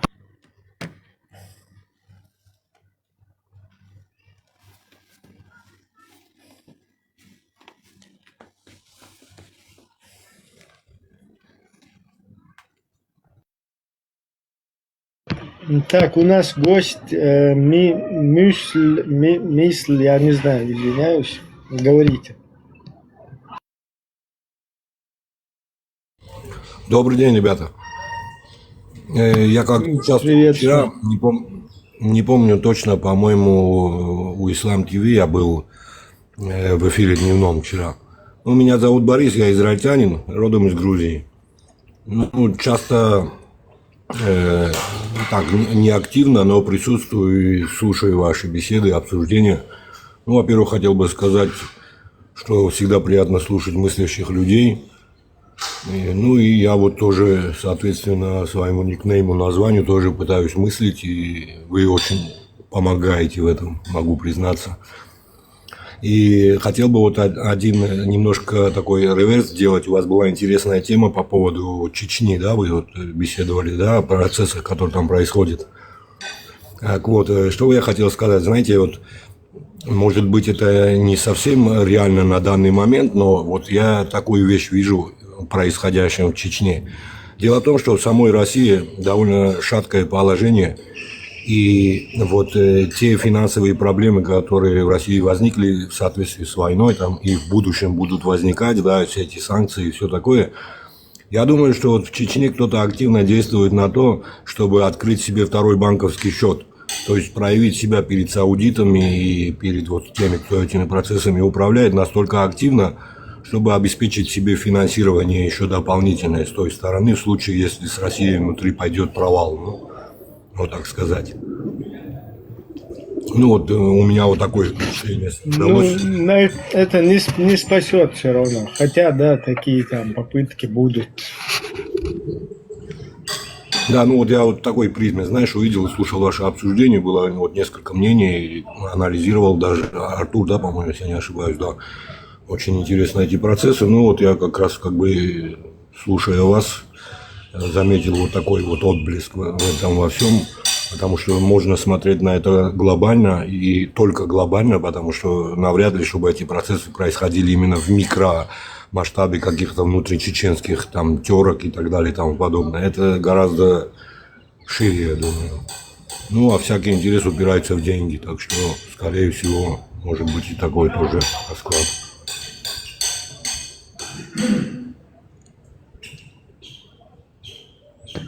Что интересно, вот этот ныне там действующий пехотинец Путина Рамзан Кадырка, сын Ахмата Хаджи Кадырки. Вот его отец вообще начинал свою деятельность с того, что, ну, как бы вел борьбу с шайтанами. Вообще путь Ахмата Хаджи зыждется на теме борьбы с шайтанами. Сейчас я буквально коротко дам послушать, как на самом деле отзывается о нем, ну, некоторые российские политики. Ну, перед этим просто я бы вот хотел, к чему это я об этой теме говорю вообще, объяснить. Его вот этот сын, ныне действующий пехотинец, он едет в арабские страны и встречается там с хозяевами шайтанизма вот этого. То есть саудовский принц, эмиратский король становится между двумя шайтанами, то есть родина ваххабизма. И с ними, улыбаясь, фотографируется, там стоит. А его папа начинал античеченскую деятельность как раз-таки с темы борьба с шайтанами. Понимаете, вот, да, как это вот с нашим народом вот в эту игрушку играют. И многие вот не хотят очухаться, грубо говоря. Сейчас вот так буквально, как на самом деле один из русских политиков, Рогозин, например, как вот он отзывается. Тут нам заскакивают всякие, я не знаю, любители, фанаты там Ахмат Клубов, Ахмат Хаджи, там туда-сюда, Ахмат Сила, Рамзан Могила, там туда-сюда. Пытаются нам по ушам проехать нашему обществу, что Ахмат Хаджи там спас чеченский народ. Тут русские по-другому отзываются, что на самом деле из себя представлял Кадыров-старший. Когда официально начал уже работать с русским оккупационным режимом. Пожалуйста, да, включаю.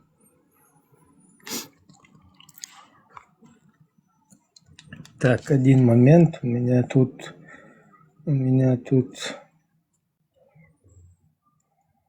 Так. Я не хочу жить на улице Кадырова. А вы хотите жить на улице Кадырова? Нет! Мы не хотим жить на улице Кадырова. Нет!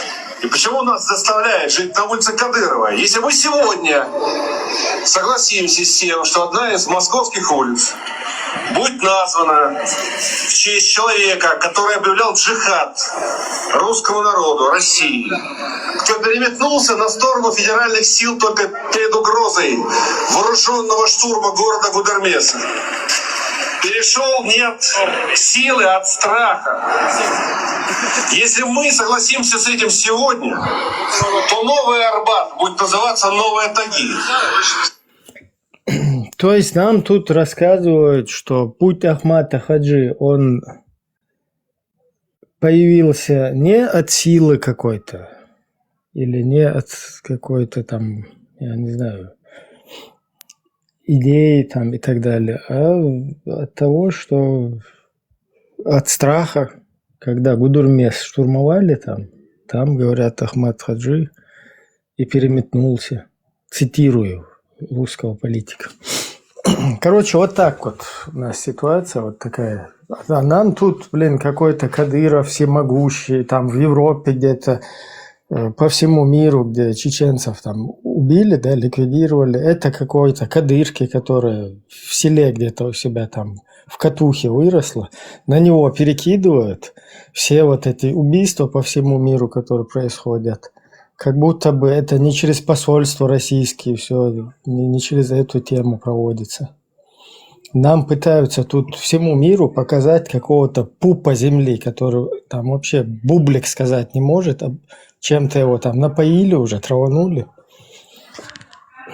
Вот такая, короче, у нас тема.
Так, кто у нас тут спикеры? Хочет подняться? Можете любую тему открывать, там интересно. Муджахиды есть? Муджахиды все под корягу заползли в последнее время. Весь ИГИЛ под корягой сидит, короче, оттуда дергается, Муджахидинов не видать что-то. Да, устали. Да, устали, походу. Про Аишу слушать каждый день.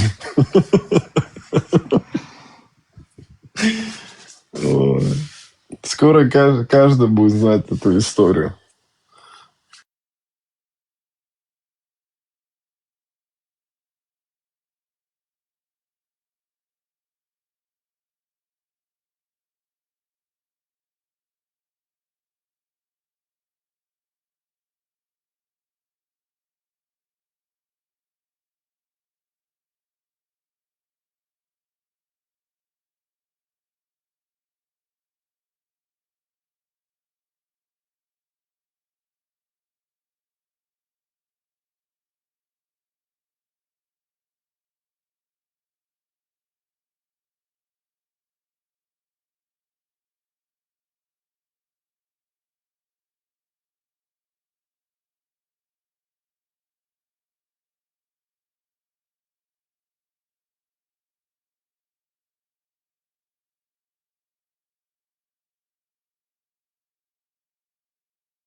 последнее время вообще никто не хочет зайти и как бы поддержать или поболтать о своей религии. Они под корягу залезли. Ну, там чисто, знаешь, уже многие, кстати, отсеиваются уже от них. Кто чуть малохольные, там они уходят от этого. А вот которые такие ярые, они просто прячутся, короче. Или в своих этих уже сидят.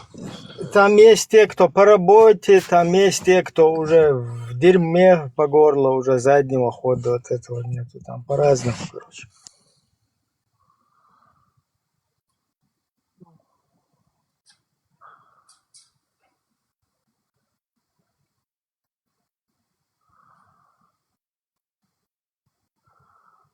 Сейчас я маленькое исследование тут делаю.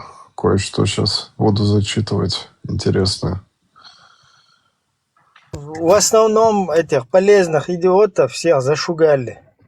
Туда не заходите, сюда не ходите, там вас, короче, я не знаю, загипнотизируют. Короче, вот это вообще по-детски. По-моему, имя Бхармата сейчас там, как, не знаю, как отрицательную легенду, что ли, или как кто-то слышит, а говорят, ты туда не заходи, там все шайтаны, короче. Ой, мне Бхарма сделал дават такой окончательный, честно сказать.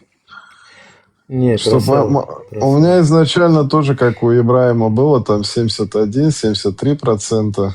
Потом у меня что-то сразу до нуля. Он тебе кувалдой, да? Он тебе кувалдой как дал. Бхармат это умеет. Ну, чем не пророк, блин. Кстати, в прошлый раз я сказал, по-моему, может быть, повторюсь, может быть, новое. Ибраим, ты знаешь, что есть еще один пророк, которого мало кто знает. Это, как его, человек, который написал «Капитан Немо», Жюль Верн. Если так взять, что вот они знали будущее, да, фантаст, вот это то, что это написали, это фантасты были, но еще какие, блин. Жюль Верн, например, написал, что он написал, через 200 лет только люди узнали про это, то есть увидели это. Пофантазировал, а люди произвели это, короче. Тоже пророк. Это можешь напомнить можешь, что это тема про Жюль Верн. Он написал книгу «Капитан Немо», про капитана Немо, который 300 лет назад, что ли, 200 с чем-то лет назад, подводный корабль, там скафандр, короче, там подводное оружие, воздушное причем, там что-то телефон, там радиотелефон, что-то такие фантастические вещи. Тогда люди понятия не имели, что это такое вообще. Это все, допустим, тот же скафандр, 100 лет нету этому скафандру, что люди могут зайти в воду и дышать, короче говоря.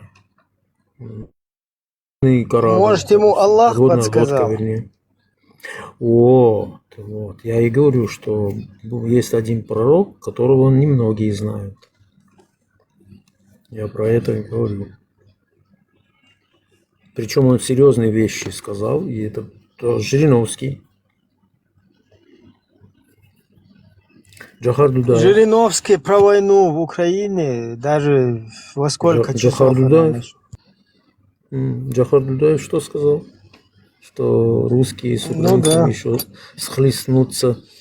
И, короче, без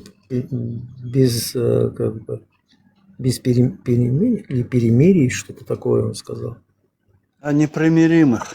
Да, непримиримых. Да.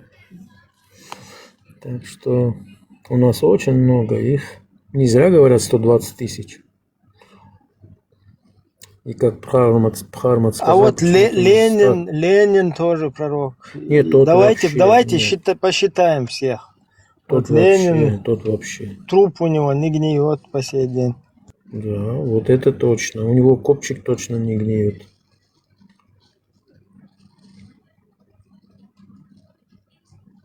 Это точно. Тот вообще, мне кажется, его можно на первое место поставить.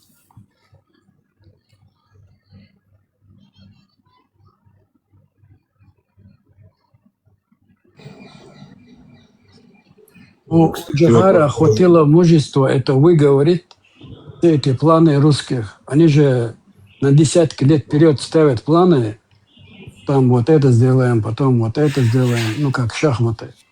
А у других генералов или работников, которые работают там, они не говорят о этом, молчат. А у Джохара хватило дух, он высказал все всем людям. И спасибо ему большое за это. Ну там, знаешь, там каких-то десяток лет даже не надо, потому что на Украину вот эта агрессия, она еще там намечалась. Просто из-за нас она отсрочена была все это время, пока нами были заняты. А так там они уже планы тогда были.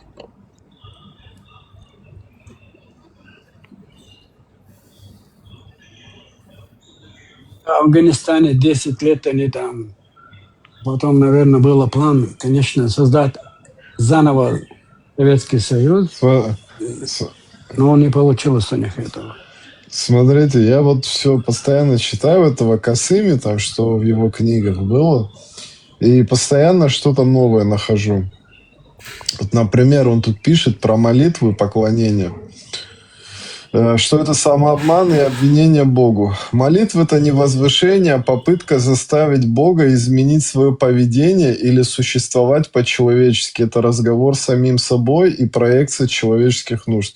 Молитва и обращение к Богу – это обвинение Ему. Ты просишь Его изменить свое поведение, логику и эмоции, короче. Религия тормозит. Вот он еще про прогресс еще тут писал. Пишет, что религия тормозит прогресс арабов и мусульман. Она культивирует фатализм, отказ от разума в пользу прошлого. И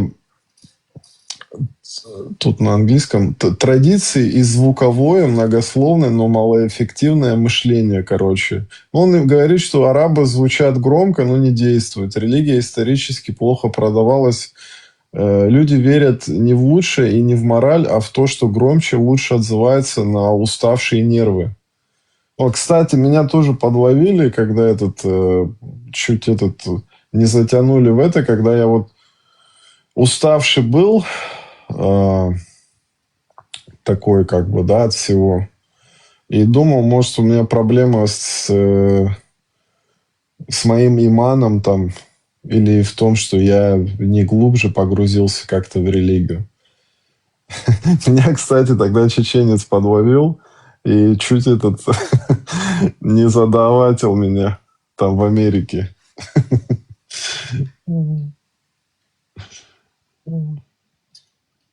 Чуть не затащил в глубокие воды, да? Отделался ты легким испугом. Представь, а друг... Да, его, кстати, тоже Ибраим зовут. Да, парадокс, короче. Я вам случай расскажу. Так, один из моих знакомых дружил с чеченцем, или с ингушом, или чеченцем, в общем. Через какое-то время, может 5 лет, что-то такое, короче, и принял ислам. Он сам не понимал вообще, кто он, и как, где, что. И я у него спрашиваю, вот как ты понял вообще, как случилось? Он говорит, ты знаешь вот этого моего друга же, да? Я говорю, да, знаю, что вы дружите туда-сюда. Это мой брат. У меня нету брата, это мой брат.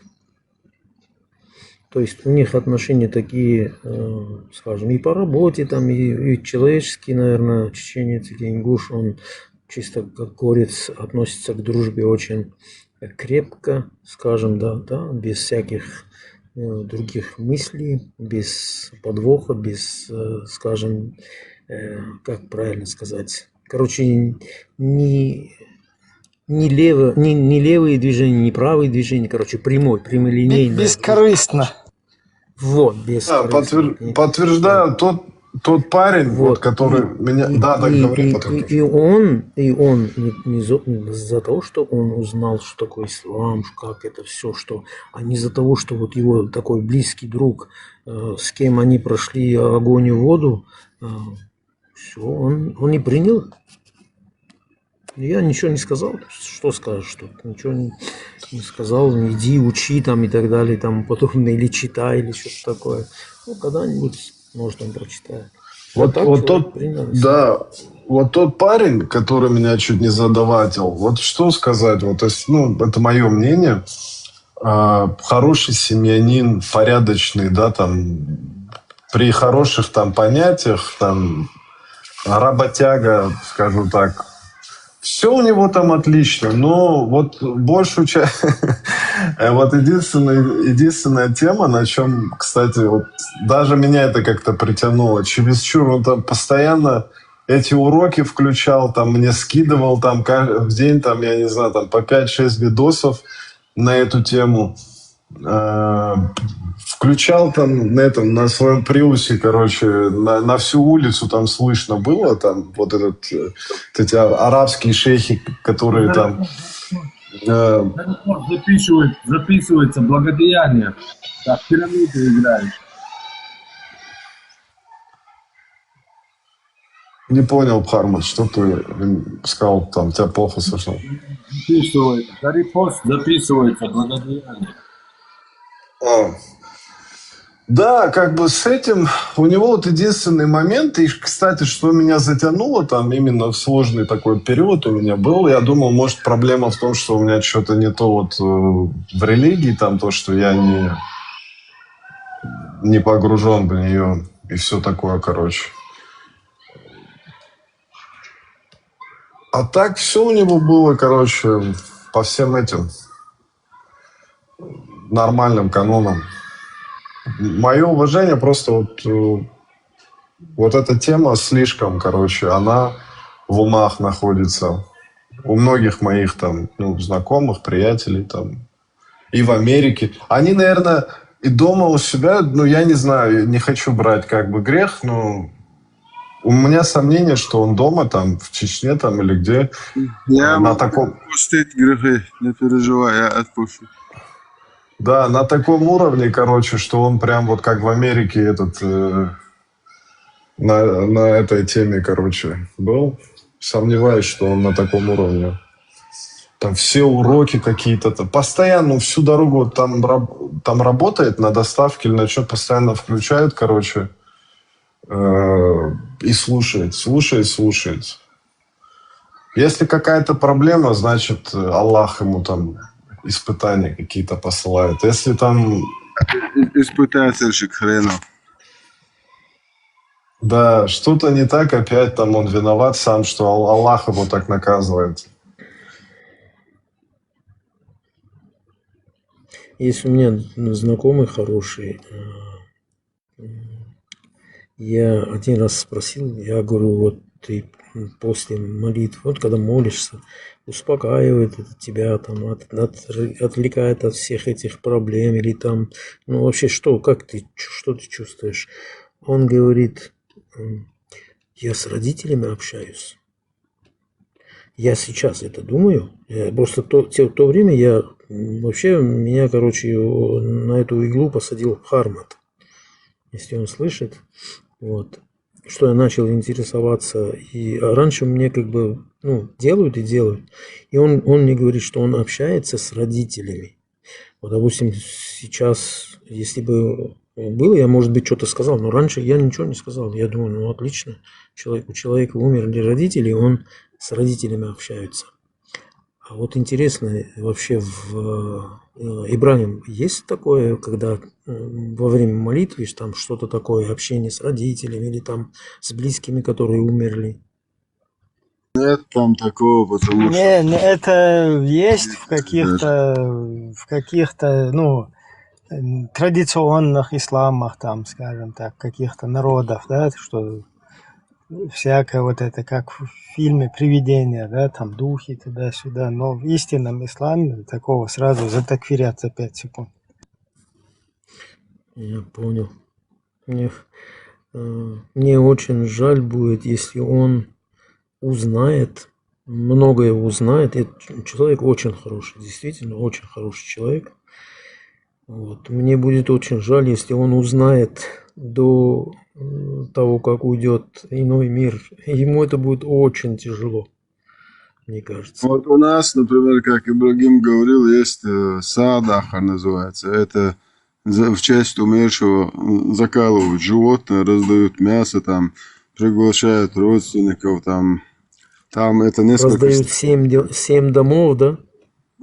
Ну, там, короче, несколько животных, ну, смотря по твоему карману. 40 дней бороду отпускают, как у христиан. Да. Вот этого в исламе вообще да, нет. Греков это у нас это из ислама.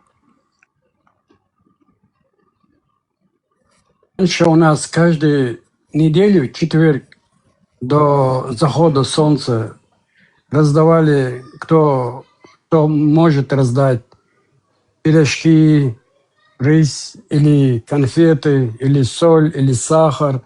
Ну, всегда вот так. И всегда говорили, что это достается тем, кто умер в твоей фамилии, семье.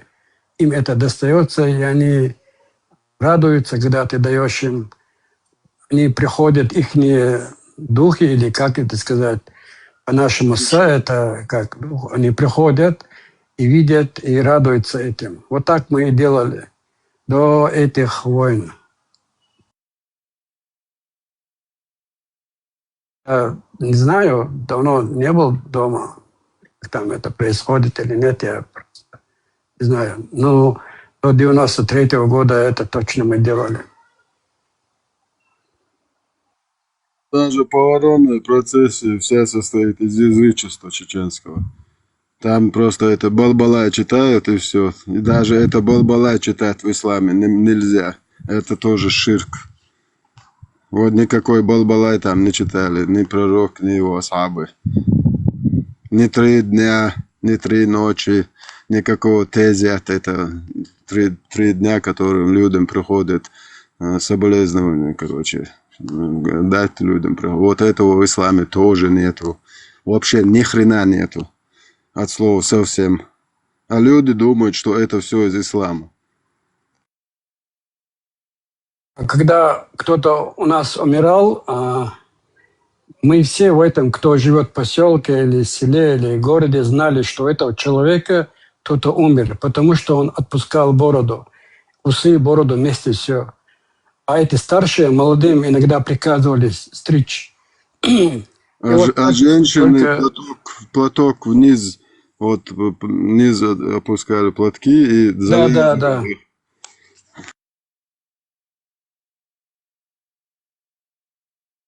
Сейчас хрен поймешь, у кого тезиат, у кого праздник. Один хрен.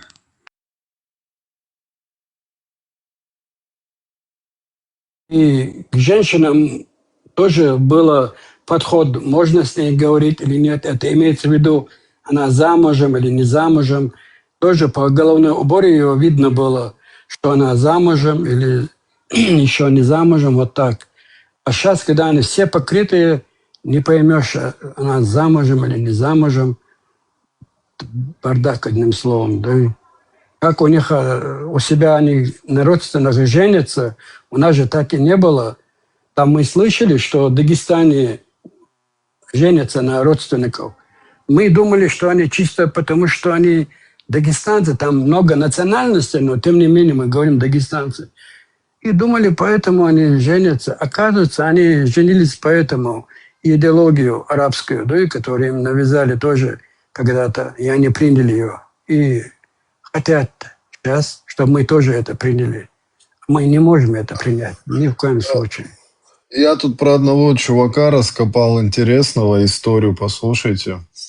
Это, короче, его зовут Зейд Насрам, Наср Хамид Абу Зейд. Он, короче, египетский исламский мыслитель, профессор, писатель и один из самых известных либеральных реформаторов исламской мысли. Родился в 43-м... Очень символическое имя. Да, в 43-м году в небольшой деревне недалеко от Танта в Египте. С детства был хафизом, икари, чтецом Корана. Получил образование в Каирском университете. Бакалавр, магистр, доктор исламоведения с фокусом на интерпретацию Корана. Работал профессором в Каирском университете, а позже в университетах Нидерланда, Лейден, Утрехт и Японии после миграции. Умер в 2010 году.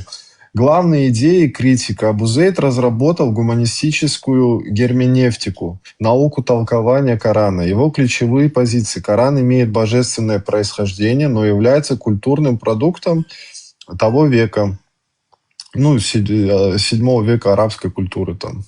Он превращается из чисто божественного текста в человеческий через интерпретацию. Нужно применять историческо-критический и литературный анализ, как к любому тексту, а не только традиционное, буквальное, толкование. Так вот, у меня сейчас на телефоне зарядка села. Суть-то в чем была?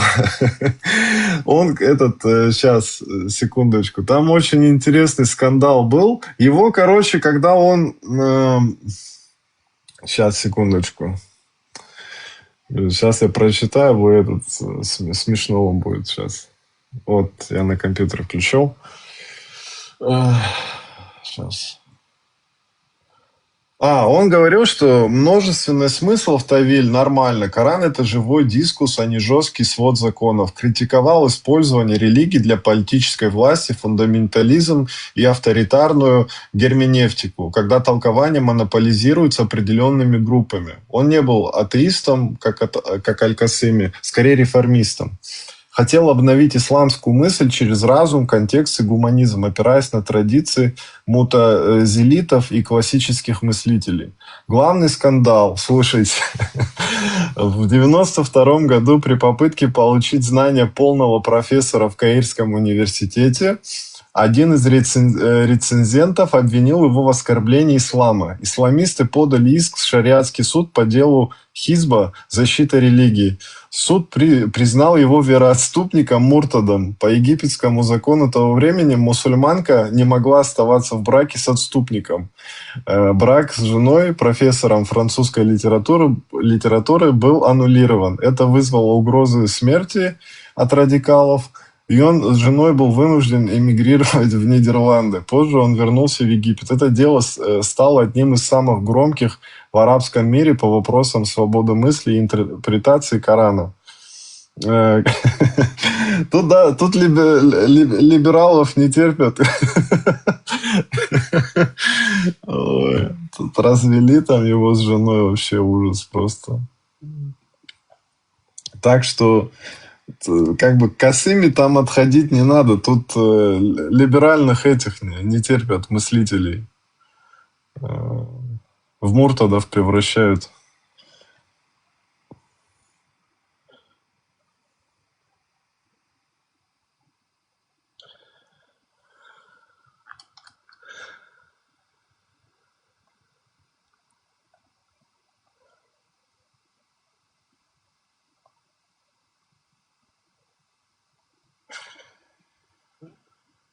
Я это к чему прочитал, что это бесполезно, по-моему, пробовать реформировать, каким-то делать нормальным, в какие-то рамки, например, заводить этот ислам. Потому что тут очень жесткая реакция происходит, такая, как эффект пружины.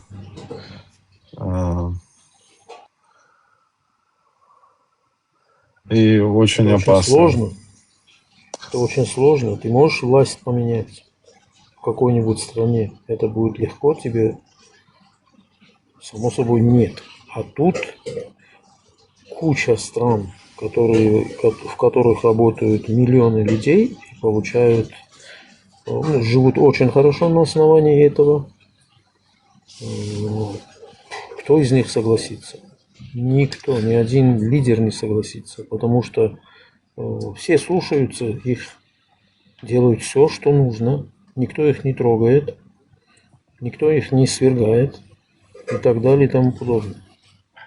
Из-за этого это очень сложно будет. Да, это я еще к чему прочитал. Сегодня была гостья, Елена зовут ее. И я как бы параллель такую провел, что этот вот Абу Зейд, он был как бы, ну, в принципе, так ничего такого радикального не сказал, там, типа, я там отвергаю там многие хадисы там, или там все нехорошее, плохое это не признается, все хорошее там, это и есть ислам. И то его муртадом сделали, развелись с женой.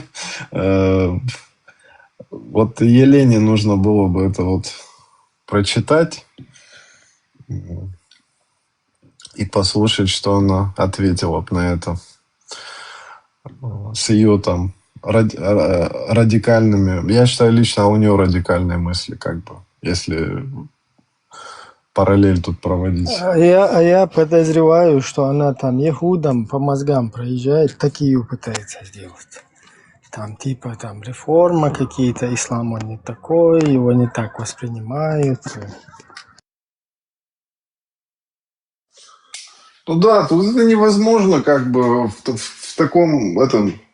таком челноке находиться, как бы, да, с такой кастрюлей на голове.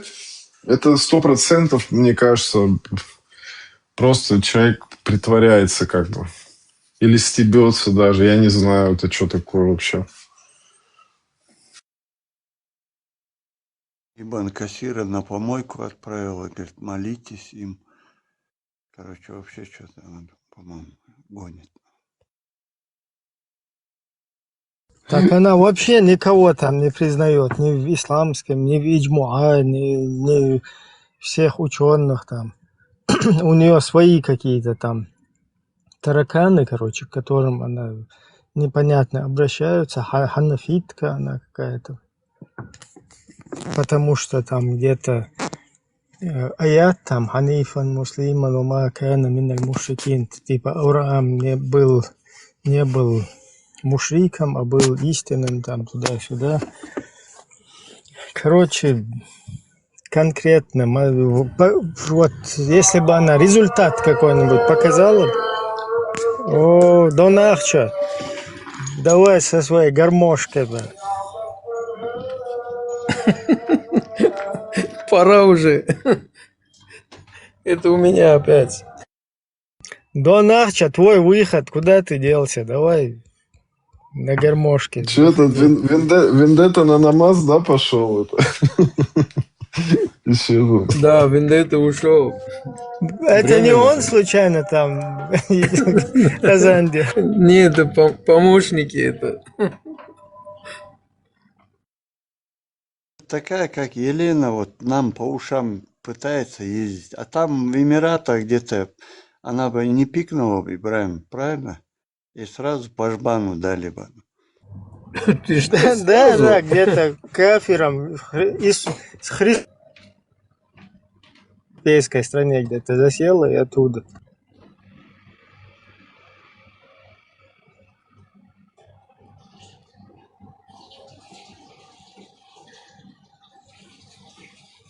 Кстати, в Эмиратах, в Кувейте приняли новый закон, на родственниках нельзя жениться.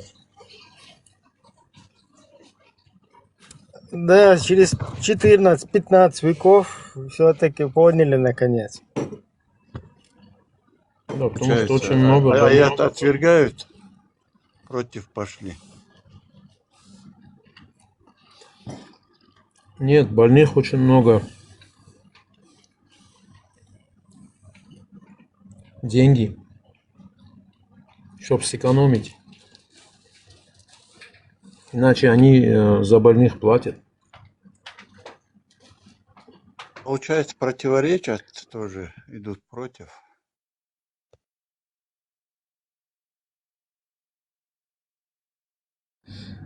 Мне кажется, этот американский доллар все противоречия... Делает чудеса. Да, да. Джордж Вашингтон, да? Да, да. Хотел сказать, но не такой красноречивый. Вот. Делает чудо прям. Любую дверь открывает. Пинком причем.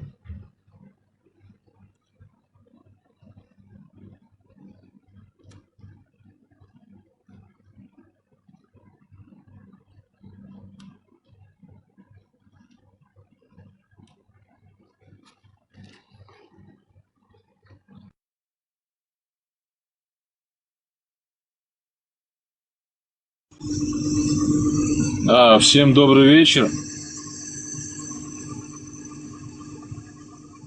Добрый вечер. Да, приветствую. Да, Машол, приветствую. У меня такой вопрос. Вот в интернете ролик попадался, где чеченцы, в основном мужчины, да, мужчины были, старики, взрослые мужчины, встают в круг, бегают и хлопают. Это вообще к чему относится? Это ислам или какая-то другая религия? Вот интересно. Это чисто наша такая, наши примочки, традиционное наследие. Это то, что мы практиковали до середины 90-х, пока нам вот не притащили тоннами. Кстати, печатали в Москве, в Санкт-Петербурге, издательство «Бадр» было такое. И оттуда нам тоннами завозили вот эту вот идеологию истинного ислама, ваххабида, которая полностью критиковала вот эти вот танцы, вот это движение. Это как бы боевой, по-моему, да, Ибраим у нас был? Как бы боевой танец. Да, это...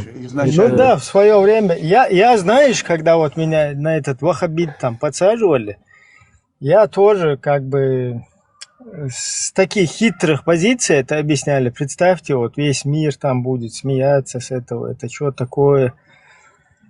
Оказывается, в этом нет ничего, чтобы там мир смеялся. Пожалуйста, там какие-то люди, если свои традиционные, у них есть там, я не знаю, историческое что-то такое, да, там культурное, где-то там, у кого даже нету, пытаются из пальца высосать себе какое-то это, на каких-то мероприятиях показать там, ну, свои исторические там танцы или еще какие-то там религиозные обряды. В этом, по сути, в этом ничего абсолютно зазорного не было. Зазорно оказалось то, что вот быть дебилом на весь мир, короче, полностью там свой весь народ подставлять, потом идти еще там людей безвинно гнобить там всякими 4.24 изнасилованием, замужних женщин, вот этим. Оказывается, вот это вот было не то, что смешно, а вообще, короче, вот так вот как-то. А так Да. эти, да, вот эти танцы, это дело, оно как историческое какое-то наследие, оно абсолютно безобидное дело, никому не мешало. Можно свое мнение Понятно. добавить? Но я вот удивлен был, когда 80-летние старики вот так активно, прям честно удивлен. Там они по полчаса, по 15 минут. Спасибо за ответ. Насколько я знаю. Там вообще, Насколько я знаю. вообще часами там даже, я просто объясню, я сам тоже как бы участвовал в этом еще до того, как этот ваххабит там начал полностью как бы распространяться. Я тоже нет в этих каких-то традиционных мероприятиях. Ну, оно действительно там, короче, некоторые старики там газу давали. То есть это как зарядка тоже крутое такое дело было. Это очень крутая зарядка и правильная. Не бегают, скажем, там, ну, зикр идет 1 час, грубо скажем, да, не бегают 1 час, как сумасшедшие, а там какой-то там, скажем, минута, 2 минуты остановились спокойно, ну, танцуют или стоят, или хлопают. Это, во-первых, я с человеком просто общался, как он объяснял, это очень сильно снимает стресс у человека, допустим, целый день он там работал, проблемы, в общем, снимает и обнуляет нервную систему. Потом делали, сколько я знаю, делают, сколько я знаю, после того, когда человек умирает. Если я не прав, Ибраим, поправь, пожалуйста. Делали это раньше. Да. Перед боем или после победы. Или что-то перед такое. боем. Тоже, да. Ну, это, видишь, если на похоронах это стресс может снять, да, там у людей. Но там конкретно много плюсов. Да, и вы представляете, ребят, если, допустим, я вот понимаю, допустим, ты сейчас сказал, там, 70 лет мужику, и он там прыгает, бегает, как молодой парень. Сколько энергии эти люди тратили в это время, да? Какая зарядка, конкретно физическая зарядка, чтобы не обжиреть, во-первых, не стать ленивым, и однозначно, и 100% я уверен, что вот этот зикр продлевает жизнь человеку. Гарантия. Это как спорт, это как заниматься спортом. Но не пойти там 200 килограмм толкать. Бег, ходьба продлевает жизнь гораздо больше, чем любые другие зарядки. Потому что как бы насос нашей крови к сердцу – это наши ноги. Вот такая очень полезная вещь.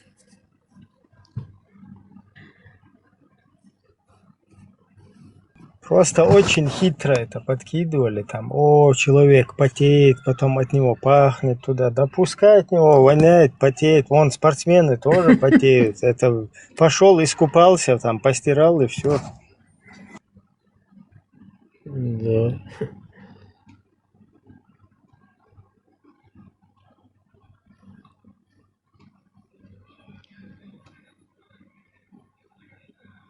И причем это делается совместно с соседями, с друзьями, с родственниками, совместно.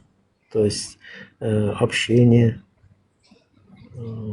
дружелюбность, скажем, там, дружба.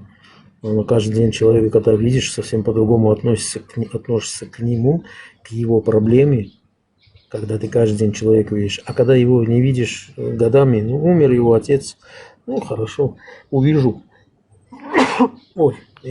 увижу соболезнования, скажу так. А когда ты ежедневно видишь этого человека, не ежедневно, но неделю, раз-два, то однозначно как бы что-то щелкает, когда ты узнаешь, что у человека беда. Ну и само собой, это и дружба, это как бы коммунная жизнь, скажем, можно сказать. Плюсов очень много, минусов ноль. Это традиционно, там, видишь, уместно будет вспомнить вот этот новозеландский танец, если вы помните приветствие, если вы видели, вот регбисты обычно и спортсмены новозеландские начинают тоже. Да, вот тут, да, тоже вот как бы, если смотреть и рассуждать про чью-то культуру, то ты смотришь и думаешь, что это они делают. Потому что там такая мимика участвует, такая эмоция, вообще такие жестикуляции, что нормального человека это типа отдергивает. Но когда ты понимаешь историю этого танца... Там видите, вот все равно негативно это то, что оно зыждется изначально на фундаменте именно там ислама, да? И получается так, что... Если это либо не разделить, либо какой-то свой там ислам не сформировать, да, там, точно так же, как и этот, у евреев там своровать что-нибудь, у христиан, у буддистов, и свой какой-то уклад отдельно не написать, пока это будет на фундаменте ныне существующего, да, вот, все равно рано или поздно это будет таким, слабой такой слабой точкой, да, слабым местом, которое рано или поздно опять через которое могут вот так манипуляциями затащить уже к истинному вот этому Ахлю Сунна валь Джамаа. Поэтому подмена смыслов, вот это называется точно. Я не представляю арабов, делающих зикр. Ни один не выдержит. У всех сердце остановится. Тем более в юбках там еще. Да, Ибраим. В этих палатах. Посмотрите, есть арабские танцы, песни. Вот, еще там спотыкнется, если кувыркнется кто-то, как в чем мать родила. Да. Неудобная ситуация может возникнуть. Да.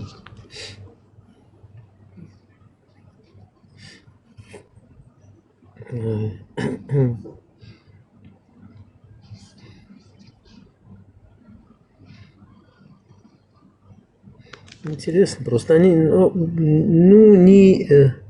как сказать, не следуют они. В основном, вот больше 99%, наверное, не следует тому, что написано, о чем они говорят. Говорят одно, делают другое.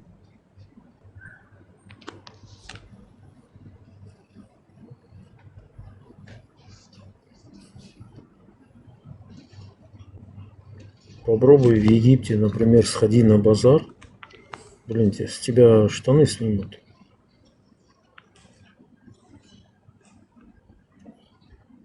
Если, скажем, дашь слабину, штаны снимут тебя, обманут так, что, не знаю.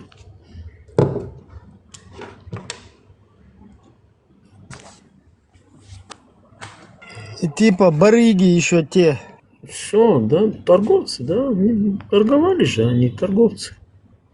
Торгуют, они умеют хорошо торговать, продавать так, что ты купишь, потом думаешь, блин, зачем я его купил вообще? Все, больше ничего не умеют, абсолютно, ничего.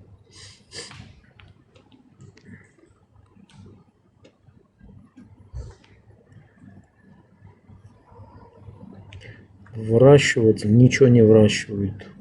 Если что-то выращивают, например, я знаю компанию, которая выращивает зелень в Арабских Эмиратах с каких-то там, по-моему, с 80-х годов. Это армяне, крупная компания в Абу-Даби. Они выращивают зелень. В других Эмиратах, я знаю, выращивают зелень, это индусы. Потом есть иранцы, но однозначно не местные. Бангладеш, я не знаю, еще кто-то, но не местные. Они, не знаю, наверное, верблюдов они пасли и все. Пили верблюжью, молоко верблюжье, ловили рыбу, ели и все. Вот этим заканчивался у них день. А чтобы строить что-то, там, придумать что-то, то, что говорят, и ничего такого не придумали. Все, что придумали, что сказано, что они придумали, это иранцы. Или же те же, допустим, египтяне, которые автоматом превратились в мусульман. После там каких-то нескольких веков. Сирию, посмотрите сирийцев, на сирийцев посмотрите, они все с такими усами, что каждый кавказец позавидует, такие усы у них у всех.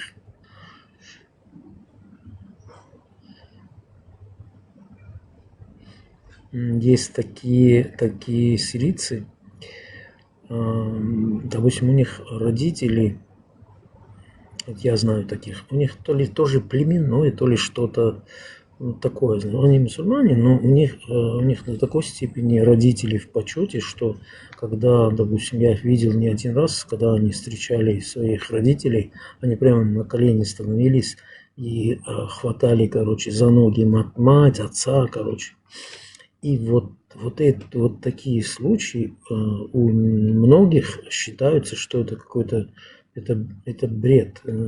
Как по-арабски называется? Беда. Что-то типа отклонение от религии, что ли, что-то такое. Ни перед кем нельзя уклонить свою голову, как только перед Богом. Типа того.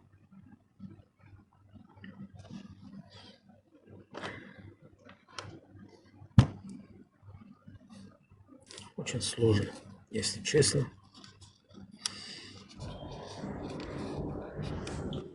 Ребята, всем доброго вечера. Будьте здоровы, берегите себя. Спасибо. Вечер добрый, Взаимно, взаимно, всего хорошего.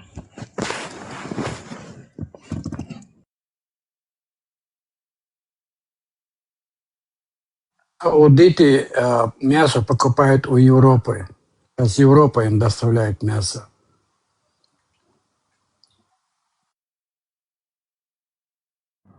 Да, ну везде написано, что это халал. Это они меняют. Ну, халал-то на халал, это там мусульмане работают.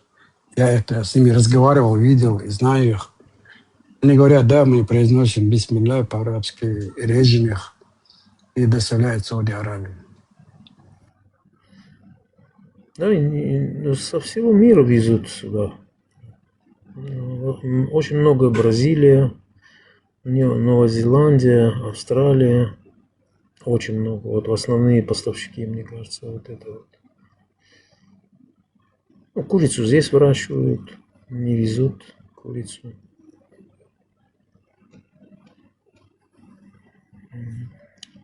Новый год, кстати, здесь официальный выходной.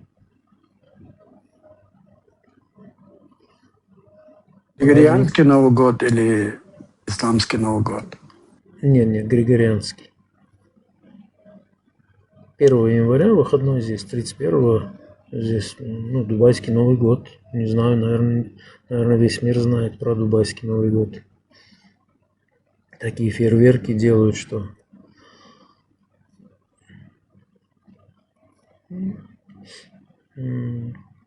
Я имею в виду Объединенные Арабские Эмираты. Кувейт то же самое. Кувейт, между прочим, очень такое цивилизованное, цивильное государство. Кстати, у них парламент есть. В Эмиратах нет, в Саудии нет парламента, а в Кувейте есть.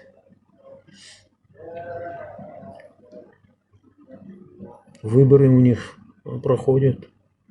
В Саудии и в Эмиратах нет, в Бахрейне нет, в Омане тоже нет. Наследственно. Ну, кстати, в Кувейте тоже наследственно, это, как скажем, эмир остается, ну, переходит от брата к брату, от сына к отцу, то есть от отца к сыну. Но само правительство выбирается, сколько я знаю. Может, какие-то позиции есть, которые назначаются, но есть много чего назначаются, выбираются, вернее. Опять же, выборы и выбирать имеют только право местные, никто другой. Вот у меня опять, наверное, слышно, молитва идет. Да. Донахча, где ты? Давай со своей гармошкой уже.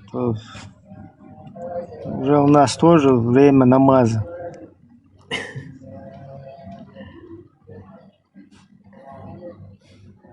Я закрою микрофон.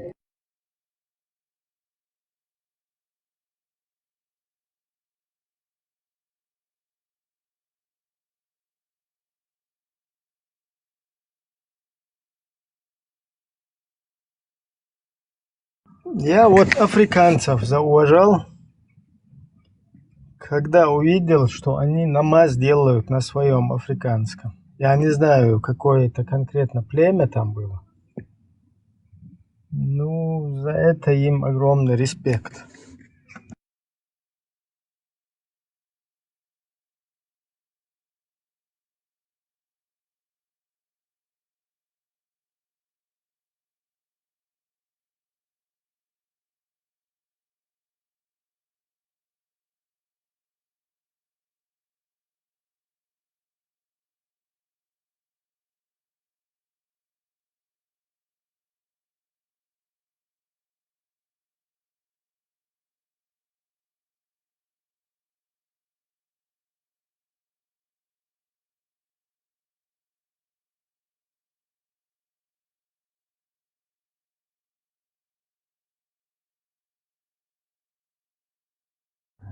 Все, друзья, было очень приятно с вами, Ибраим.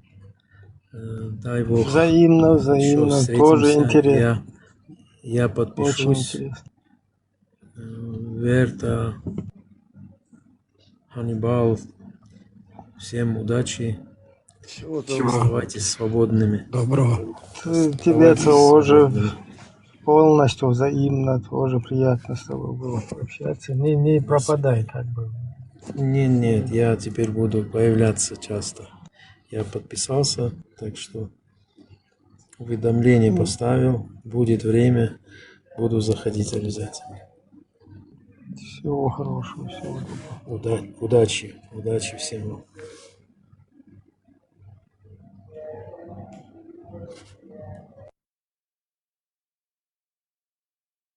Время очень ночью может быть вообще бывает криво.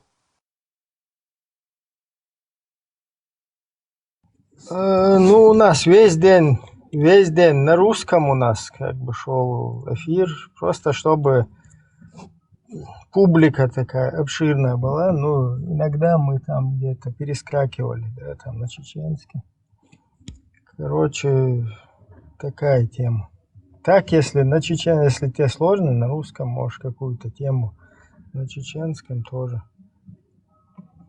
проговорить. Практиковать взрослые ласками,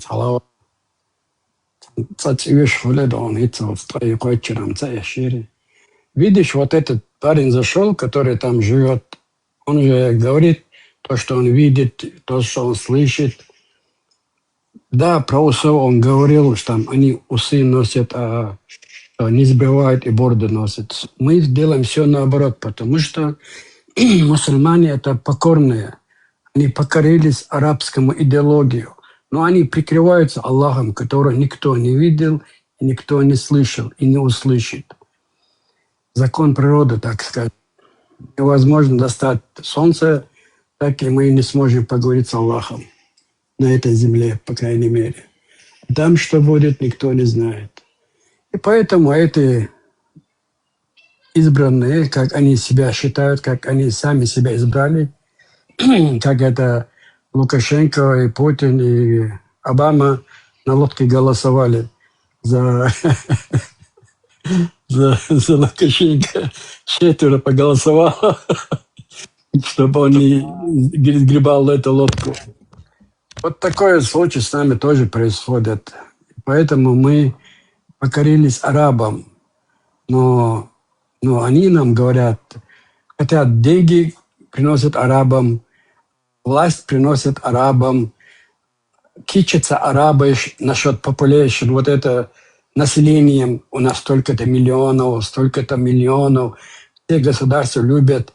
И даже когда они всего лишь 80 миллионов, они иногда обманывают людей, что у них 150 миллионов, уже когда они сократились от этого числа. Но они хотят, чтобы вот эта цифра, китайцы 1,5, хотя их тоже, если по чесноку посчитать, не будет столько, Индия тоже. Но это психология человека вот такое.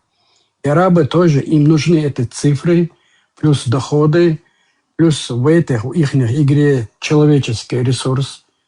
Это их жизнь, они и пользуются с ними как шахматными игрушками, вот этими церхуалара, шахматные фигурки, как фигурками пользуются нами. А мы не осознаем это. У нас ум затуманен, да и ничего не видим. Только слышим их речи, они прикрываются Аллахом, что Аллах говорит так, что Он сказал так, некоторые пророк говорил так. Вот они прикрываются, а все позитивные, все денежные эквиваленты получают арабы. А мы получаем горе, страдания, разрыв родственных отношений, споры, вражда. Все плохое нам достается, им достается все хорошее.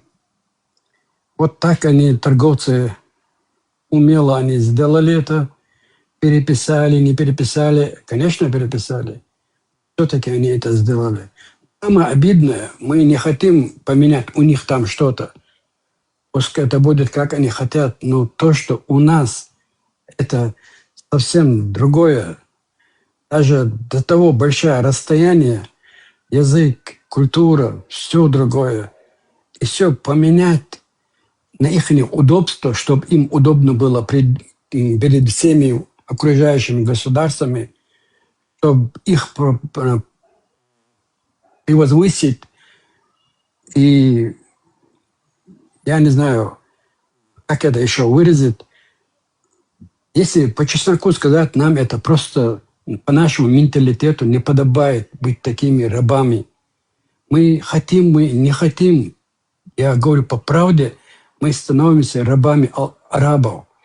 Никакого ни Аллаха, ничего. Смотри, даже вот эта молитва, все говорят, Аллах везде, Он все слышит везде. А мы должны поворачиваться в ту сторону, где находятся арабы, на что они указали. Они говорят, что этот камень там из рая. Хотя это не факт. Это неправда. Это было доказано одним человеком, который хранил его 22 года и разбил, и потом продал им. Потому что за это 22 года человек тоже возрастел, постарел, и он подумал, лучше я продам это, чем так умереть он. Своим потомствам оставлю деньги какие-то. Они большие деньги заплатили.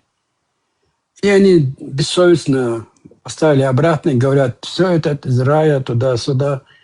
Вот так обманывают людей. И люди иногда некоторые хотят быть обманутыми этими людьми. Почему? Потому что раньше, если они уповаются на 7 век при жизни пророка, такого потока не было. Вообще не было. И никогда не было, что там человек вот так в давке умирает, потому что таких давки не было. Было все свободно.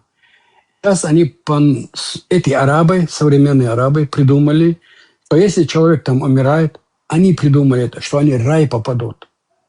Раньше этого не было, они из себя взяли и придумали, рай попадут. Вот это, они говорят на вещь, что беда, вот эту беда они придумали. И еще они придумали, если кто-то за твоего умершего или за больного приедет в хадж, опять же, это почему они делают? Потому что им несут деньги. Они говорят, да, это очень хорошее дело, одобряемое, можешь приехать. Эти современники зарабатывают на этом деньги. И еще они дальше идут. Они печатают Кораны, эти Кораны продаются. Они могут дать бесплатно тем, кто приехал к ним, привозя им деньги, начнем с $5000. Когда они будут уезжать, они им дают какие-то большие Кораны бесплатно. Но они входили в эти деньги, которые они принесли за 2 недели. Вот это тоже называется нововведение, новещество, беда. Но за то, что им приносят деньги, они закрыли на это глаза и сказали, это халал. Хотя иногда, когда их давишь на этом, они говорят, да, это как это они говорят, мы не одобряем это туда-сюда, но это неправильно. Но на этом это все, разговор заканчивается, опять печатают и продают. Потом тот, кто у них берет эти Кораны, ложит туда обратно в мечети. Их 2 святыни, хранимые у них в Медине или Мекке. И за задней дверью они выносят и обратно продают. Некоторые скажут, там же печать стоит. Печать ставит тот, кто продает. У него есть такое устройство, что эта печать он снимает. Если мы все будем ложить туда Кораны, хода не будет людям туда. Человек не сможет войти, потому что это миллионы люди делают. Невозможно. Там есть работники свои. Там, все давно предусмотрели и делают это, и не стесняются. И плюс еще, раньше не было такого, что вокруг там было столько много магазинов, всех брендов. Все бренды там находятся именно в этой пятачке. Люди далеко не уходили, и не смотрели по кругу, как, что, где, чтобы они не рассказывали про это. Они только видят этот пятачок. Тоже беда. Ну, они этим не стесняются и продолжают, чтобы так и работало. И потом, даже если человек хочет уйти, там, немножко посмотреть по сторонам, как, что, где, они не разрешают. И еще, когда человек видит, что происходит не сказанное исламе, неодобряемым исламом, который он знает, вокруг этой Каабы, они не дают снимать. Это все делается тайком. Они не хотят, чтобы знали, что происходит там. Потому что вот этот человек, который там, все эти люди, которые находятся там у них ограниченное время, где-то 2 недели, максимум, может быть, 3. Но большинство стандартно 2 недели и чуть меньше. 10 дней и 2 недели, 14 дней. Вот он уехал, все, проблемы нет дальше. Поэтому, чтобы они не увезли плохой информацию, то, что происходит там, то, что они видят, то, что они не порицают, то, что они не останавливают этих людей, и на каких ни шариатских, ни светских законов там не действует, на этого уголовника, который касает честь на другой человека или женщину, и даже там человек умирает, чуть он споткнулся, там такая давка идет, он пятком его, он, может, наклонился, я не знаю, как происходит, но или кто-то на ногу наступил, человек падает, он не может встать, и те, которые рядом с ним находятся, тоже не могут остановить те, кто сзади их толкают. И проходят катком через этого человека, и не знаю, каким чудесным образом они потом этот труп оттуда вытаскивают, может, хором кричат, человек умер туда-сюда. И был такой случай, я своими глазами это видел, там 2. Там, где такой радугообразный такой круг, они туда его положили и сразу увезли. Там, потому что, во-первых, там жарко, во-вторых, они не хотят, чтобы люди глазели на этих трупов, и они раз увели это. Это тоже новшество, но они это одобряют и не останавливают. Они никакого порядка там тоже не делают. Это, например, этот порядок был одобряемым, потому что они спасли бы честь людей и от смертей, чтобы человек не умер там. Им достаточно было 1-2 случая, но это до сих пор происходит. То, что я рассказываю, было больше, чем 20 лет тому назад. Вот это все беда, вот это все вот перечислить, если вот по номерам записать 1, 2, 3, 4, 5. То, что им приносят деньги, они это одобряют.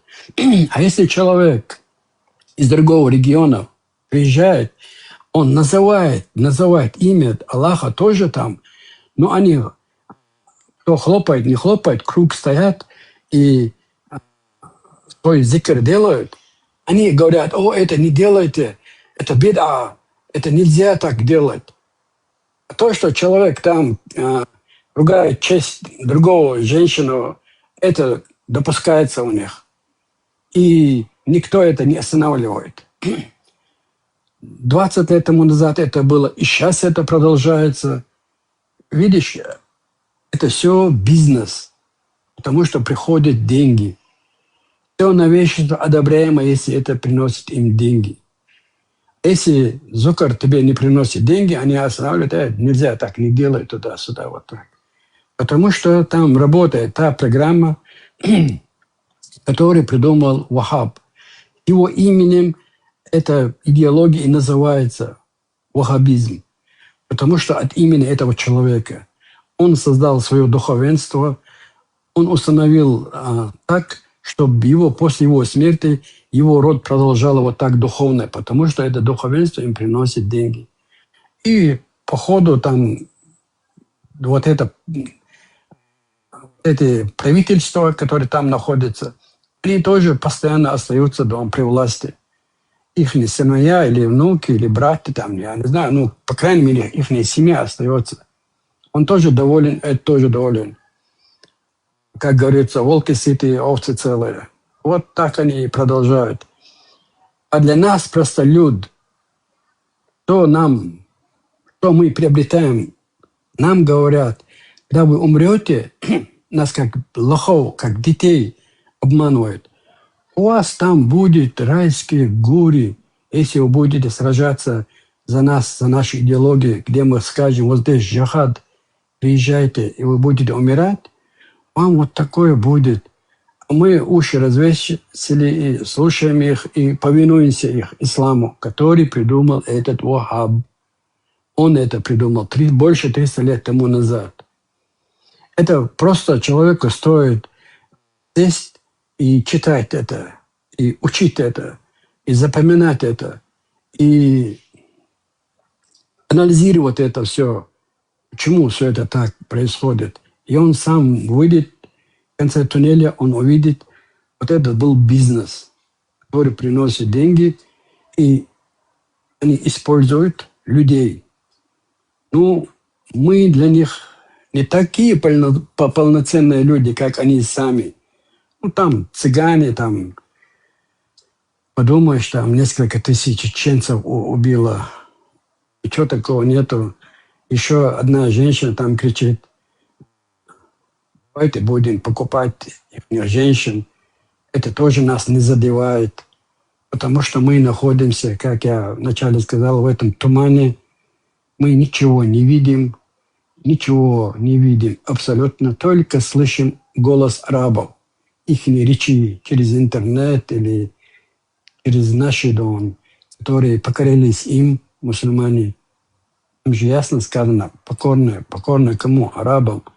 Они трактуют нам, что делать, как в туалет ходить, как спать, на каком боку спать, как вставать, с какой ноги вставать. Хотя у них все этого не было, но это новейшество они нам навязали. Они не сидятся, кто это записал, кто не записал, лишь бы им деньги текло. Там пусть будет перс или узбек, разницы нету. Мы, как обалованные люди, следуем за ними и между собой ругаемся. Эти люди себе зарабатывают деньги и живут, становятся королями, принцами. Вот так у них все это идет. Вот этот человек, я имею в виду, из Греции, увидел все это там. Это любому человеку можно увидеть там, если он раскроет свои глаза, если он хочет узнать правду, он сам это может увидеть это. А вот так вот, чтобы там хотел, чтобы быть обманутым, и плюс того, кто не хочет быть обманутым этими арабами, он их ругает, своих родственников, иноверцев, не знаю, кого угодно он ругает, да?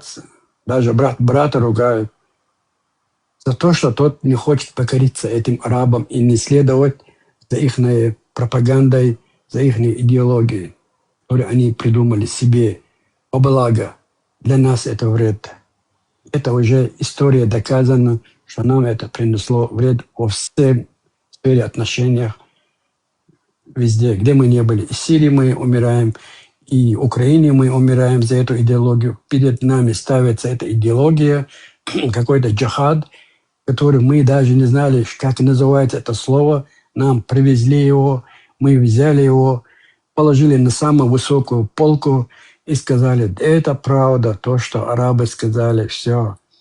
Они увидели Аллаха, Аллаха, когда они говорят, это какое-то имя, они, которые дали имя, как мы называем деле, и мы это приняли за чистую правду, как говорится, за чистую монету, хотя у монеты есть две стороны. Мы видим только одну сторону, другую не хотим смотреть и не узнать, что там. И идем за ними. Вот такая странная логика у нас получается. Wallah, иной раз, да, думаю, люди же вроде разумные, как это не могут понять сегодня хотя бы, хотя у них есть информация, хотя раньше этого не было, сегодня же доступно это.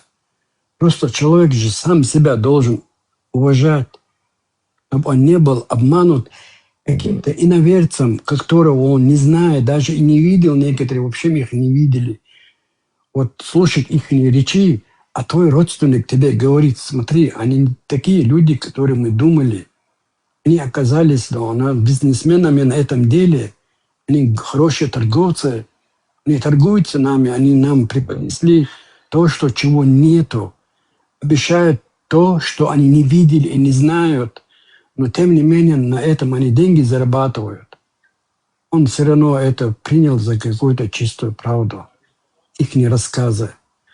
Ему даже иногда бывает известно от людей, что они у других это взяли, у одного это взяли, потом у другого религии взяли, там, пусть будет там Тора, Инджил, еще чего-то, где-то, я не знаю, у Шумера, у кого угодно они взяли, ну, и нам преподнесли, как будто это у них есть такой-то человек, который связался с Богом, и Бога это все. Такой же человек, как ты, тебя так обманывают. И вот что с нами происходит. Извиняюсь за мою долгую эту спич. Спасибо всем, кто слушал.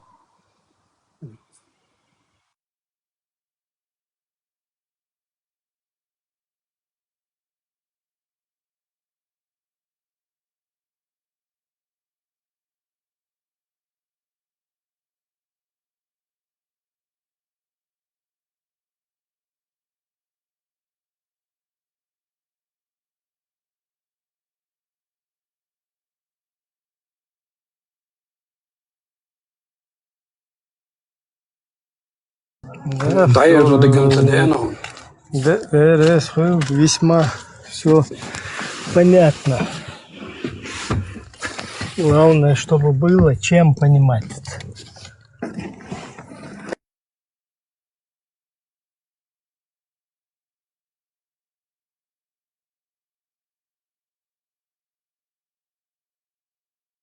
В двух словах, использовать модель это арбошка. И там использовать так Бог сын глупцар. Использовать дает, зудрит архабигр هما دات عربش использовать ديت بيخم حي ميريال دي لخيالهم حب وشدات يوم جديد يستعليش بقضي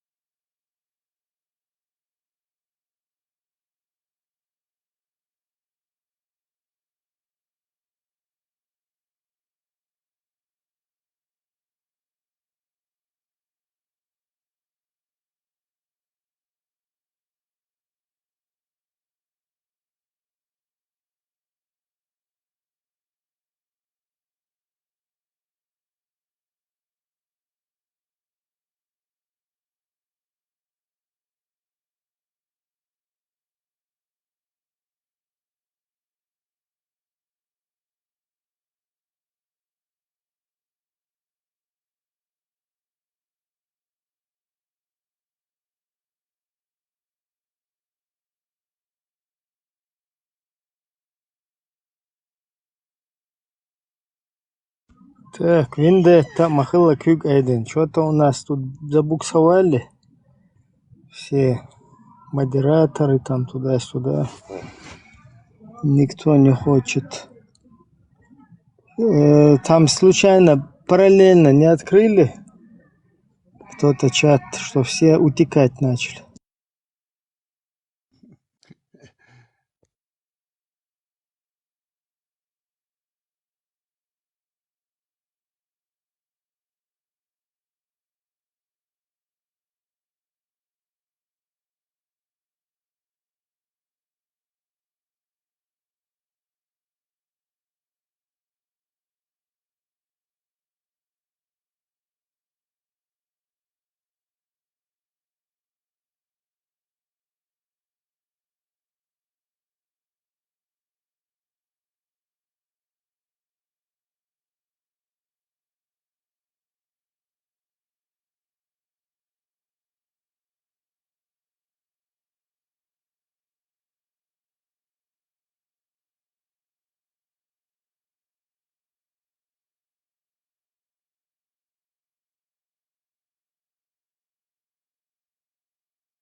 Так, черный кружок. Приветствуем вас, Машло.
Гость, хочу на хойство.